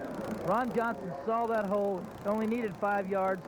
He was able to pick it up because he saw a seam. Travis People tried it, didn't have a seam, and fell 5 yards short of getting it last time he was in. 1st and 10 from the UCF 34 for Ron Johnson. 10:35 left in this one, and Willie English scoots right side, and he's buried by several white shirts. Leading the charge, John Sikora, number 95, as you can see him getting up from the pile, and also number 48, Ramon Hart. And we're going downstairs to a big guy named Tom McCullion. Hey, John, I'm down here on the field with Daisy Fuentes, who's here with MTV, going around the world, shooting a lot of action, specifically here at the homecoming for the MTV Street Party. Tell us about it. Well, MTV is doing a special 24-hour street party for November only, which happens every Friday of November, begins at 12 noon, and goes all the way to 12 noon Saturday. It starts off with my shift, which is from 12 to 4. And, of course, you can see that on TV. I tell you what, the only thing I don't like is as you walk around, all the men cheering Daisy is drowning out all the women cheering Tommy, Tommy. I hate when that happens. Don't you just hate when that happens? I hate it too. Daisy, thank you very much. Thank Thank you. And John, we're going to take it back upstairs to you. Well, Tom, you forgot to put on your high karate. You mentioned that to me earlier in the day, so there'll be no gals chopping coffee tables in half today. 3rd down and 9 at the 35 after a screen pass was attempted, just didn't have it set up. Big play for Johnson here, and he'll pass for it again. Has pressure. Ron Johnson avoids trouble. Now has a lane right side. Comes up and can't get a first down. Big play by number 48, Ramon Hard, who ran down Johnson. It looked like he had quite a lot of real estate over there, and number 48, Hard, really closed on him. It's 4th down. Well, here you'll see now, good pressure. Somebody misses their block right up the middle there. Now he's got to ad-lib. He's got to run. Now you see like he thinks he has an acre there, but there's the same guy that really caused the problem on the play before for us. Does a good job, and now he's stopped. We got a punt. Salerno gets it away. Gaither, the speedster, signals for a fair catch and makes it at the 31. That was a tough play. Thau was breathing down his back, as was Nelson and Kotar, circling from behind in the event of a mishap, but he fielded that one like Willie Mays used to do in Candlestick Park. It's 1st and 10 at the 31. 9:12 to go in this one, and Slippery Rock will probably look to keep the ball on the ground. Is it too early for them, Gary, to start looking at that clock? Yeah, they got 9 minutes and 12 seconds. They've got to do everything they've been doing. They've been running the ball well. Play action passes have been doing real well for them. They've got to continue to do the thing. They cannot sit on a lead right now. Lippincott and Gaither are the wide receivers. That is number 20 carrying the football, Scott Opolsky, and he ran into number 43, Stewart, and Ariel, as well as a host of UCF tacklers.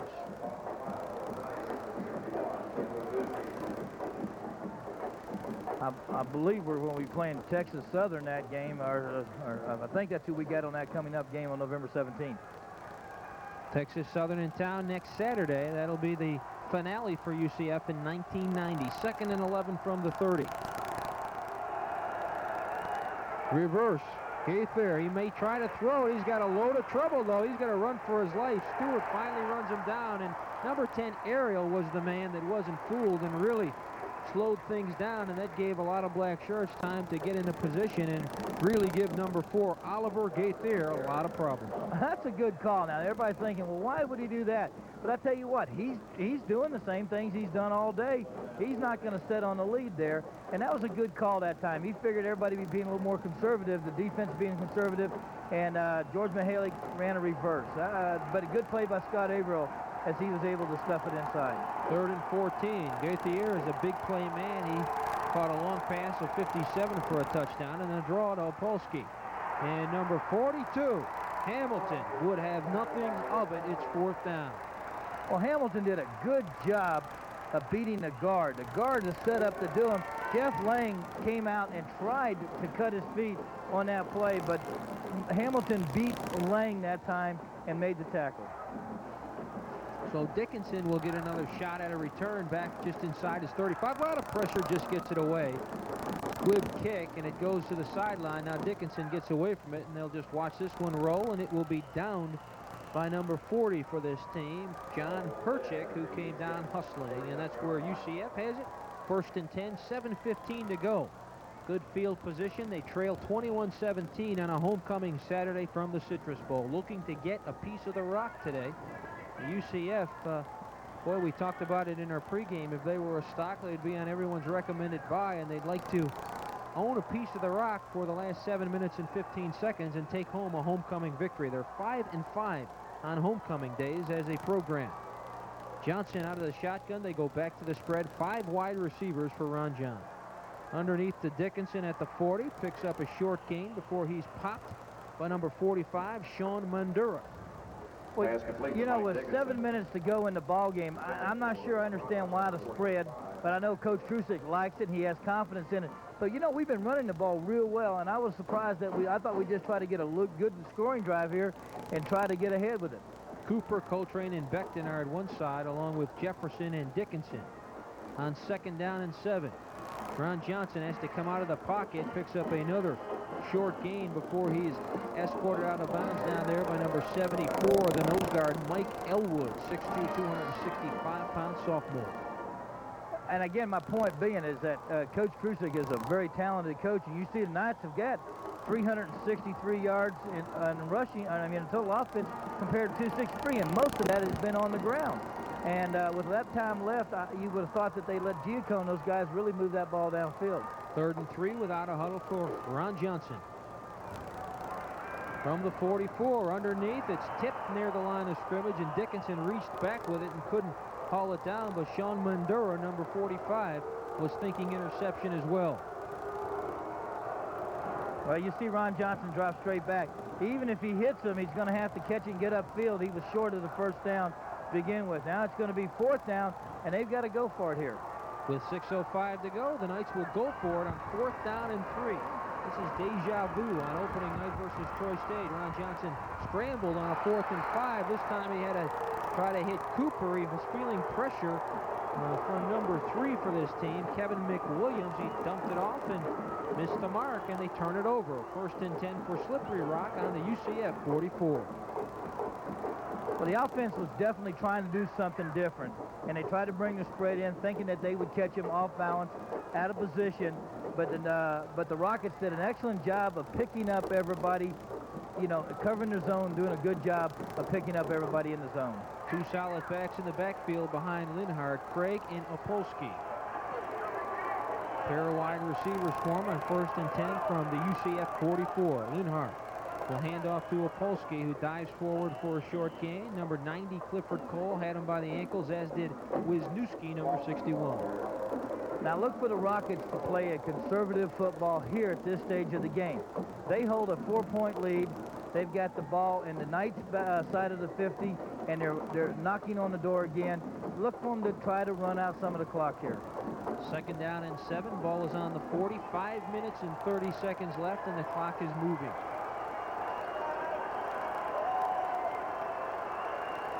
Linhart looked like it might have been a mix-up, now dumps it off, and it's incomplete. Trying to hit Kevin Craig out of the backfield. Good coverage by UCF. Hamilton was on him, and Ray Irvin was looking for a potential interception. 3rd down and 7. Right, now that's a conservative pass. What they're trying to do is get the back to come right out of the backfield. Now watch your quarterback, Linhart.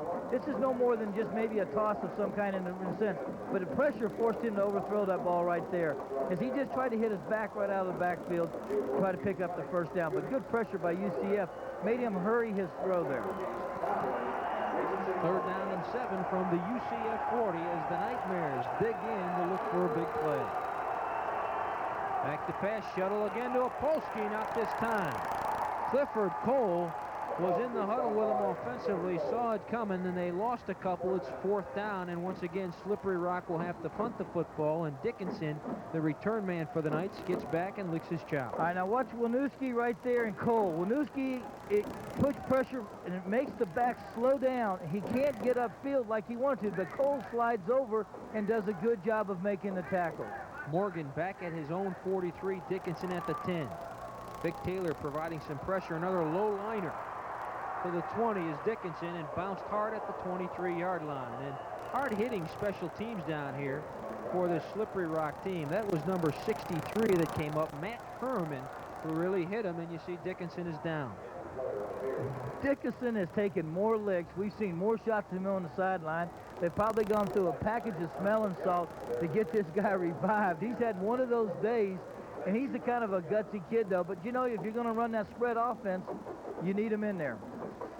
Well, with the injury timeout, we'll take a short break. You're watching CB's Community Cable Channel, Channel 32. We'll be back with more UCF football on a beautiful homecoming Saturday from the Citrus Bowl right after the... Right here. Watch Dickinson run. Now watch the hit put on him by Herman right there. Boom. Herman hits him right under the chin. Now that's what they call chin music in football. And what happens is that you hear bells, you see stars, and a lot of times it's the guys laying there, you get the wind knocked out of you, but that's the old term, you may have heard the term called chin music, and right there it was. Herman did a great job of putting one on our man, Dickinson, and he's such a hard-nosed kid. I hope he's okay, because this kid doesn't shy away from anything. Mike Dickinson, a speedster, he has been a gutsy return man, and he will catch the ball in a crowd for you as well. He caught one on the run versus Georgia Southern, a 24-yard return that really set UCF nice and position when that game was still very close. Dickinson is a great kid, and he's down on the field right now. He's one of those wide receivers. When you see a guy like that, it reminds me of a Bobby Chandler from Buffalo, always there. And with an extended injury timeout, we'll take another break. You're watching CB's Community Cable Channel. We're happy you're with us on a home here as Dickinson is down on about the 21-yard line. They're attending to him after he took a big hit on a punt return. And this is the type of scenario that you absolutely hate to see in college football. Well, you just hope there's nothing real serious, and you hope it's not something like, you know, you take a shot underneath there, underneath the chin. And one of the things that comes to me is the Darryl Stingley thing that happened several years back when Tatum hit him right underneath the chin too, and he had an accident for the rest of his life. And every time you see some hit like that, you always worry about, you know, a ball player's breaking his neck or getting an injury to the vertebrae or anything like that. Now, I'm not saying it's that serious, but that always comes back. It sticks in my mind.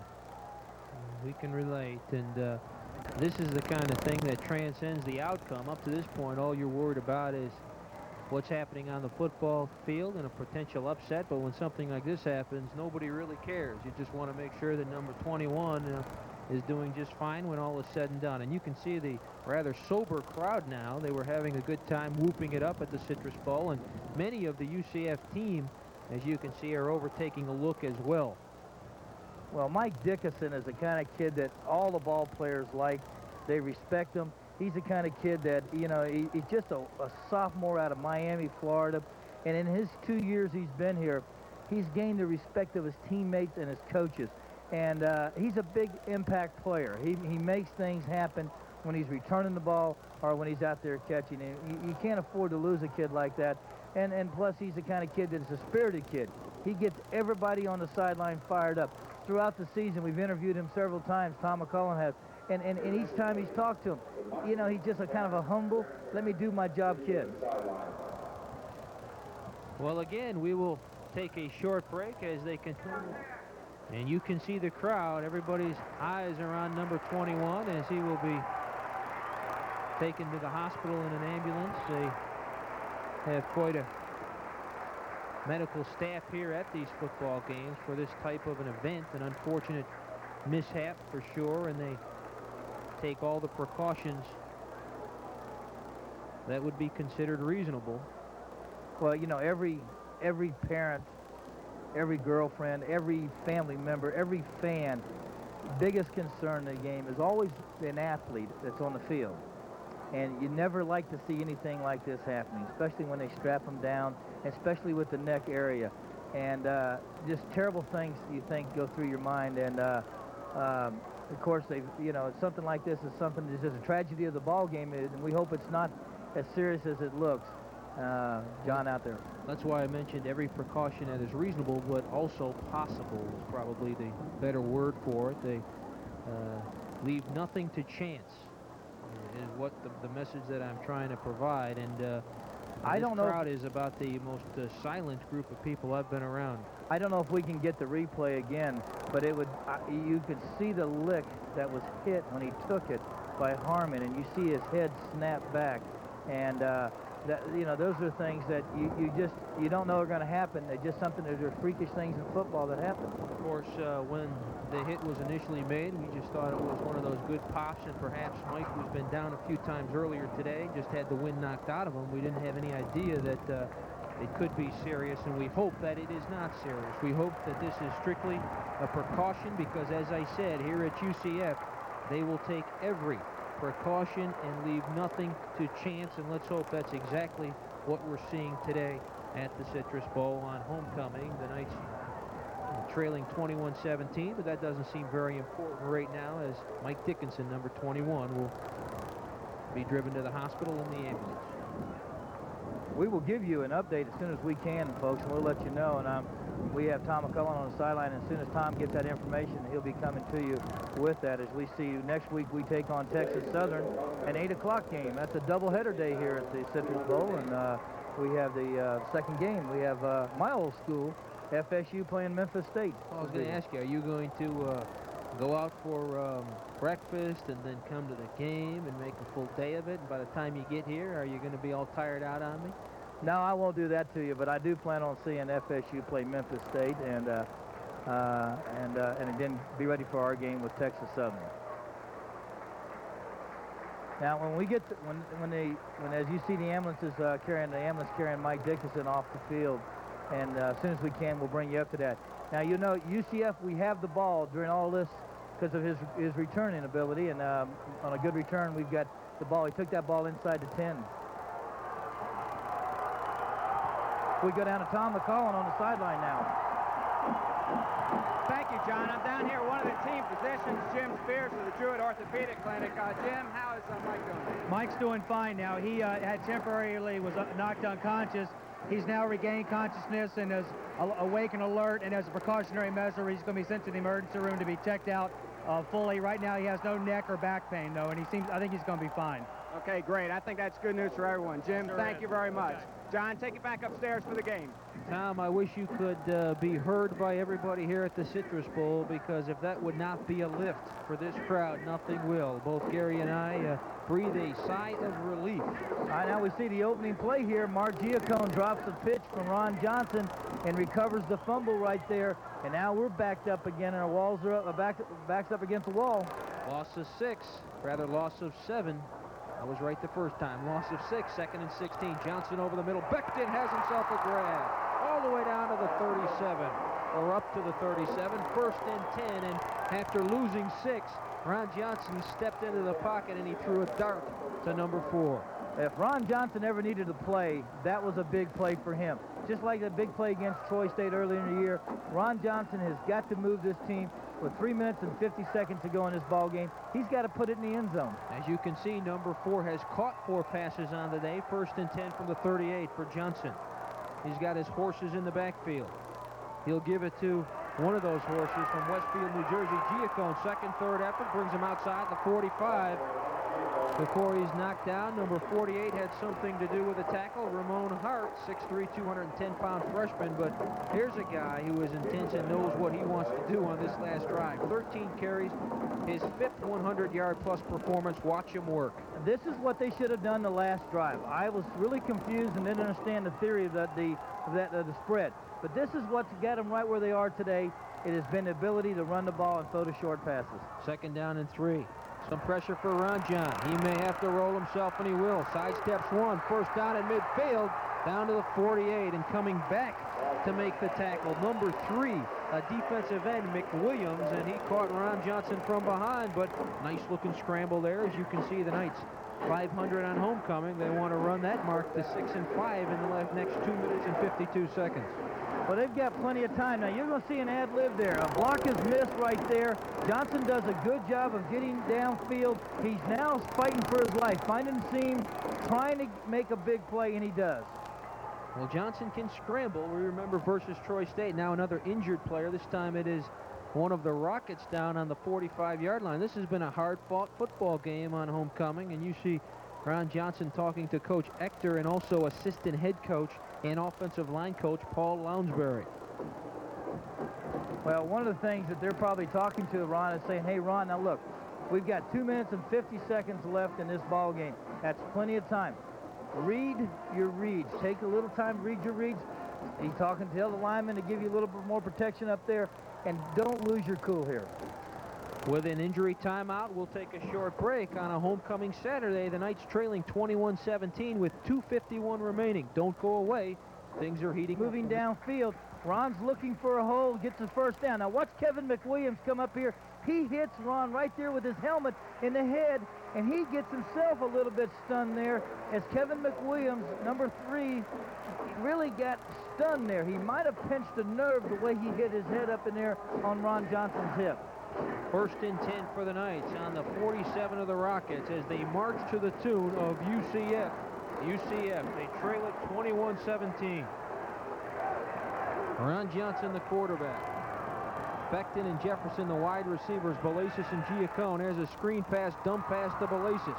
Reverses his field, gets inside the 45 to about the 44 before he's knocked down by number 91, the linebacker, the inside linebacker that leads this team in tackles, Terry Jordan. Well, right now you're going to see that the offense is going to try to pick it apart, try to come up with some big plays. Now, they've got a luxury of about another minute before they have to start worrying about it. 2nd down and 5 from the 44. Ron Johnson, pressure, better hurry, gets away from trouble. Ron Johnson, a magician, inside the 40, and now he's lassoed at about the 39-yard line, but he looked like Houdini on that play. They had him trapped, and somehow he came out of there, and Robert Culp, the free safety, grabbed him. All right, now Ron Johnson's moving real well. Now, when you get to the end of it, right here now, Ron Johnson, get upfield. Don't stop. Now, look what he does. He stops. He hesitates. Don't do that. You're going to get hurt, and you never get out of bounds. Go ahead and do your slide. If anything, you cost the team a 1st down that time by hesitating. If he'd have gone right upfield, made a slide a little bit, he'd be a lot closer, and he would have gotten the ball back in the huddle a little bit quicker. One more injured player, number 91, Terry Jordan, the inside linebacker we talked about on the previous play, is down. You can see him now getting up on his own power. He'll be escorted out to take a rest and recover, but this has been a war. 3rd down now and about 2 to go after the scramble. He picked up 3, did Ron Johnson. A lot of running to pick up 3 yards, but now moves it a little closer in a very crucial 3rd down play with 1:53 to go. We're a 2-down offense now. Exactly right, and you don't really start worrying until you get inside that, when you get into less than 1 minute to go. Look at the attendance, 16,000 plus. The problem you have now, if you're a UCF faithful, the Knights down to their last mistake, and you never like to see that. Giacone doesn't make a mistake there. He drags tacklers down to the 30. He's got a 1st down. They'll move the chains, and boy, I'll tell you, the guys wearing green pants and white shirts are going to know Mark Giacone fairly well. Bernard Thomas finally wrote him down. You see Mark Giacone here break it off to the left side. Good job by Bishop over there, and Leapia does a good job also. But now here's a great opportunity for play action, John. Right here, if you're ever going to pass, this is a great time with a play action pass. With 1:28 and counting, UCF has 1 timeout left. That's Cooper in motion. Shotgun, Ron Johnson, screen. He sets it up to Jefferson, but it was read. They read it well, did that defense of Slippery Rock, number 96. Just lassoed him over there before that play could really take hold. Dan Psycho, just came over and did the job. I'm going to try that again. Circo. I'm sorry, Dan. I didn't do the job that time very well. I don't want you to get upset. Well, UCF's going to call timeout with 1 minute and 10 seconds. We'll watch it right here.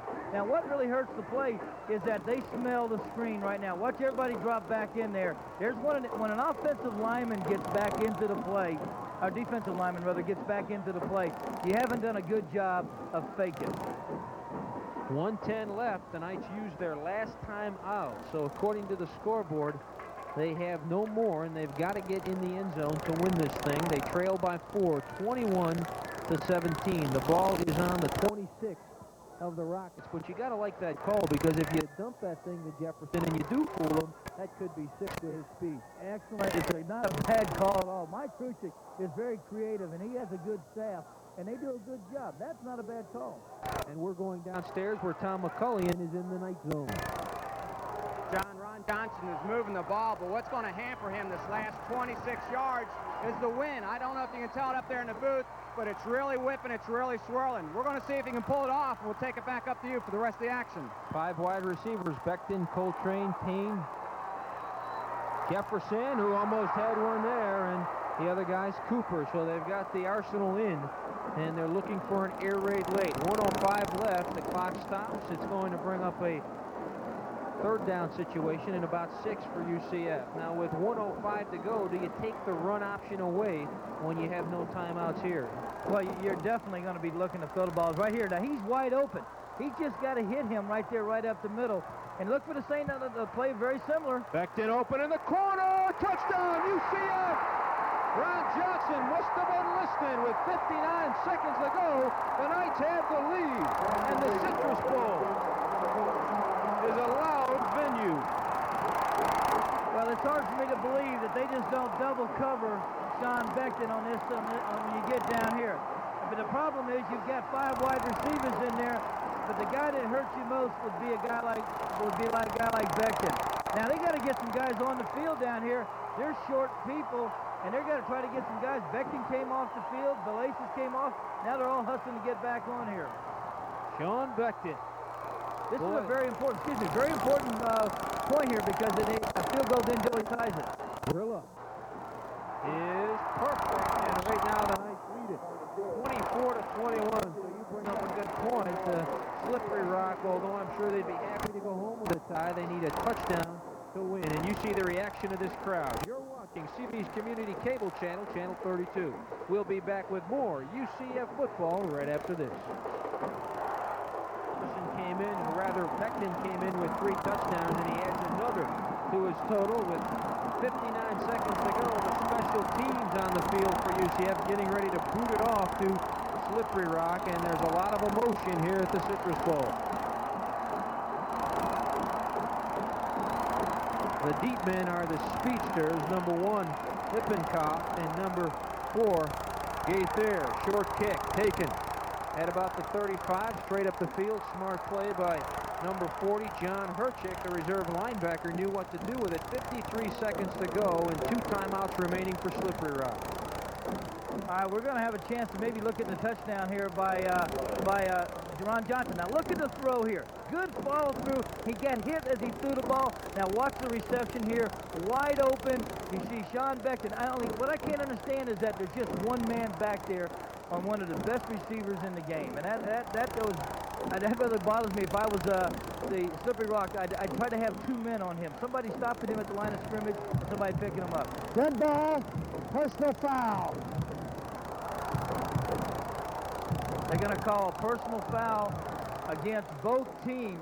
That's one of them kissing cousin type of things where nobody gets any, no penalty, but just it's a warning more than anything else. Robert Culp was beaten on that touchdown. Culp is that free safety, a junior that came in with 4 interceptions, and he's been busy today.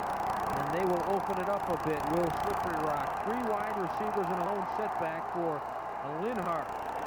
Has some time. Going up top, got a hook up to his favorite wide receiver, Oliver Gaither. And we're going downstairs where McCullion is standing by. I got the commander down here, Ron Johnson. I tell you what, you're doing a lot for my credibility as a forecaster. I just told him that you're going to have trouble with that wind going into the last 26 yards. Well, everyone just pulled together, did a great job. We knew we needed a touchdown there. Everyone just came together. Sean Beckton ran a great route. Line did a great job protecting. It just all came together. And once again, you pull. Looks like another victory out for this team. Congratulations. Well, thank you. I just give all the credit to the Lord. He's my strength, and he's what makes me go. That's great. Congratulations. John, we'll take it back upstairs to you. Roosevelt Carson, number 42, on the receiving end of that grab, and that marches it down to about the 39 of UCF. Now, as far as being a place kicker on the Slippery Rock sideline, you're probably thinking, this is my chance to perhaps tie this thing. And we're going to take a short break while they think about it. You're watching CB's Community Cable Channel, Channel 32. We'll be back right after. Back at the Citrus Bowl, 11 plays, 77 yards, 340 off the clock. A 27-yard touchdown by who else? Sean Beckton, the man that leads the team in receptions. As a career man, he's the leader in total yards, and he sets a record every time he catches a pass in a game for a consecutive string of catches during the ball game. 1st and 10 from the 34. Quarterback draw. Everybody fooled but one guy, and looked like Hamilton had him by the ankles and wasn't about to let go. Now, if you're Pete Banaszak, the kicker, in case you're wondering, Banaszak is 4 of 6 from 20 to 29 and 2 of 3 from 30 to 39. So he's got a reasonable leg. Underneath, hook up to Roosevelt Carson at about the 23. Ray Irvin escorts him out of bounds along with number 13 Gibson, and you see the clock with just 13 seconds to go, so we may see Banaszak in a few seconds. There's a penalty on the play, and it could be that the offensive line was holding where the guy was throwing it, or they may be calling on a linebacker holding a backup. Now we see the quarterback dropping straight back. Linhart's looking, finds his receiver out to the outside and does a good job of getting him out there, and he does a good job of getting out of bounds. Now the question you're going to ask, do they play for the tie or do you go for the win? And, the philosophy of different coaches, if I were in the situation, and the penalty's going to be against Slippery Rock. Ineligible downfield, Slippery Rock. The somebody came down the field that shouldn't have been down there. Perhaps one of those linemen got down. Well, apparently that's what happened downfield. I was afraid you were going to call holding one of our linebackers. But the question is, do you play for the tie when your season last game of the year? And do you want to go in there with, finish your season with a tie, or do you go for the win? Now, this game has no impact on Slippery Rock's outcome of their year. It does have an impact on UCF. I personally would go for the win. I would not want to finish the season on a tie. The Slippery Rock comes in 4-5-1, so a win would bring them to 500. 13 seconds to go. Ball is on the 47. Right now it's a field goal of well over 50, so it may be a moot point. Going deep, incomplete. Just a few seconds off the clock. There's 8 seconds left, so Slippery Rock with one timeout. They probably have time for one setup play if they do want to go to the tie, but they'll have to, or for the tie, but they'll have to be very quick about it with just 8 seconds left in this one. Well, one of the things they'll try to do is try to get the ball. If they're going to try a field goal, they need to get the ball another 13, 14 yards downfield to give the quarterback a chance. As you see, that time he just overthrows his receiver out there. It's a 54-yard attempt if Banaszak came out right now. His long on the year is 39. 8 seconds to go. Linhart wants to throw. 6 seconds. He's sacked, and that'll do it. 3 seconds. Unless they call a timeout, it's over, and there's 1 second left. Apparently they did get the timeout signal, so they'll have one chance to go to the end zone. Nelson with a big play there. As you can see, his comrade saying, nice job, Dave. Big play. Now watch Dave Nelson from the outside. He's on a blitz all the way. Now he's got a guard out there. Lang is picking him up, but he just beats Lang and does a good job of bringing the quarterback right straight down Linhart. Good job by Dave Nelson. Now you're going to see a Hail Mary type of pass. And it's a good play. Now if the quarterback can throw the ball 50 yards or so, 60 yards here, the way it's designed, you put 3 men in the ball game, and they just, what they do is 3 receivers on one side, and they'll try to throw it up. But I think they're going to kick a field goal here. I think they're bringing Banaszak. They're in. Is that who I see out there, John? It looks like Banaszak has come on, and they will. It's going to be a 57-yard field goal as the ball is resting at the line at the 40. That is the line of scrimmage. So call it about a 57-yarder for Banaszak. This would be his long on the air for sure. His long up to this point, 39 yards. He has not attempted one outside. Well, he's got the wind with him. He's got the wind with him here. Snap, put down, gets the kick up. It's a low kick, and it does not have near the distance. So the victory on homecoming Saturday is preserved, and a flag is down, and that game can't end on a penalty. On a defensive penalty, it cannot end on. And it may be offsides against defense, and we'll see. Offside, Central Florida. So the saga continues. We'll try it again. Now it will be a 52-yarder, assuming they try this thing again, which they will. So Banaszak saying, I could use that extra 5 yards. Now my foot's warmed up. Let's try it again. And the crowd, they got excited there for a minute, and those guys wearing those funny shirts always do that to you, don't they? Well, I thought I saw movement, but the flag came a little late. Central Florida, replay the down, fourth. Officially, no time on the clock. No time on the clock, 24-21, and Slippery Rock with what will be a 52-yard attempt. If they connect on it, they could tie it at 24 with no time on the clock, and this crowd all standing and cheering and awaiting the outcome of this kick. Out of the hold of Matt Murcho. The long snapper is Humphreys. He would be one of the unsung heroes if this thing worked. 52 yards out, Banaszak gets it off. Again, he's just too short. Banaszak didn't have the leg even with the extra 5. It still would have been a heck of a boot. And the Knights hold on. They come on late with a big touchdown from Ron Johnson to Sean Beckman, and they pick up a homecoming victory, 24-21. Well, the good thing about it is it's a win in the win column. Now, how much impact, as you see the coaches there congratulating each other, George Mihalik and Gene McDowell there, as they congratulate each other, and Gene is glad to get away with the win. I guarantee you, Mihalik is just pleased that his team has finished on such a strong note. And the question is now, is it too little too late. Well, one thing for sure, they made this one exciting. Whether or not that was in the game plan, it sure turned out that way, and it was really a great homecoming game to sit back and enjoy, and I know you enjoyed it at home, and this crowd at the Citrus Bowl had their share of fun as well. Well, one of the things we got to set back now Monday is Gil Peterson said during your interview, they have to sit down and they have to evaluate. Now, I thought if we were going to get into the top 20, would have been last week. Now, a lot of these teams have got to play each other up there. And a lot of these Sweet 16 or 20 top 20 teams, especially the Sweet 16, have got to play each other the last couple weeks here. So some of these guys are going to get knocked out. The question was, we had to make an impact on the people that do the polling. And the pollsters are not going to be impressed with this win. I don't really believe they will, John, on a game like this. Now, if we'd have gone out here and beat this team 48 to 3 or 48 to 13 or 14, that's a different story. I think they'd said, hey, you beat a team you're supposed to beat. We barely won. We barely hung on.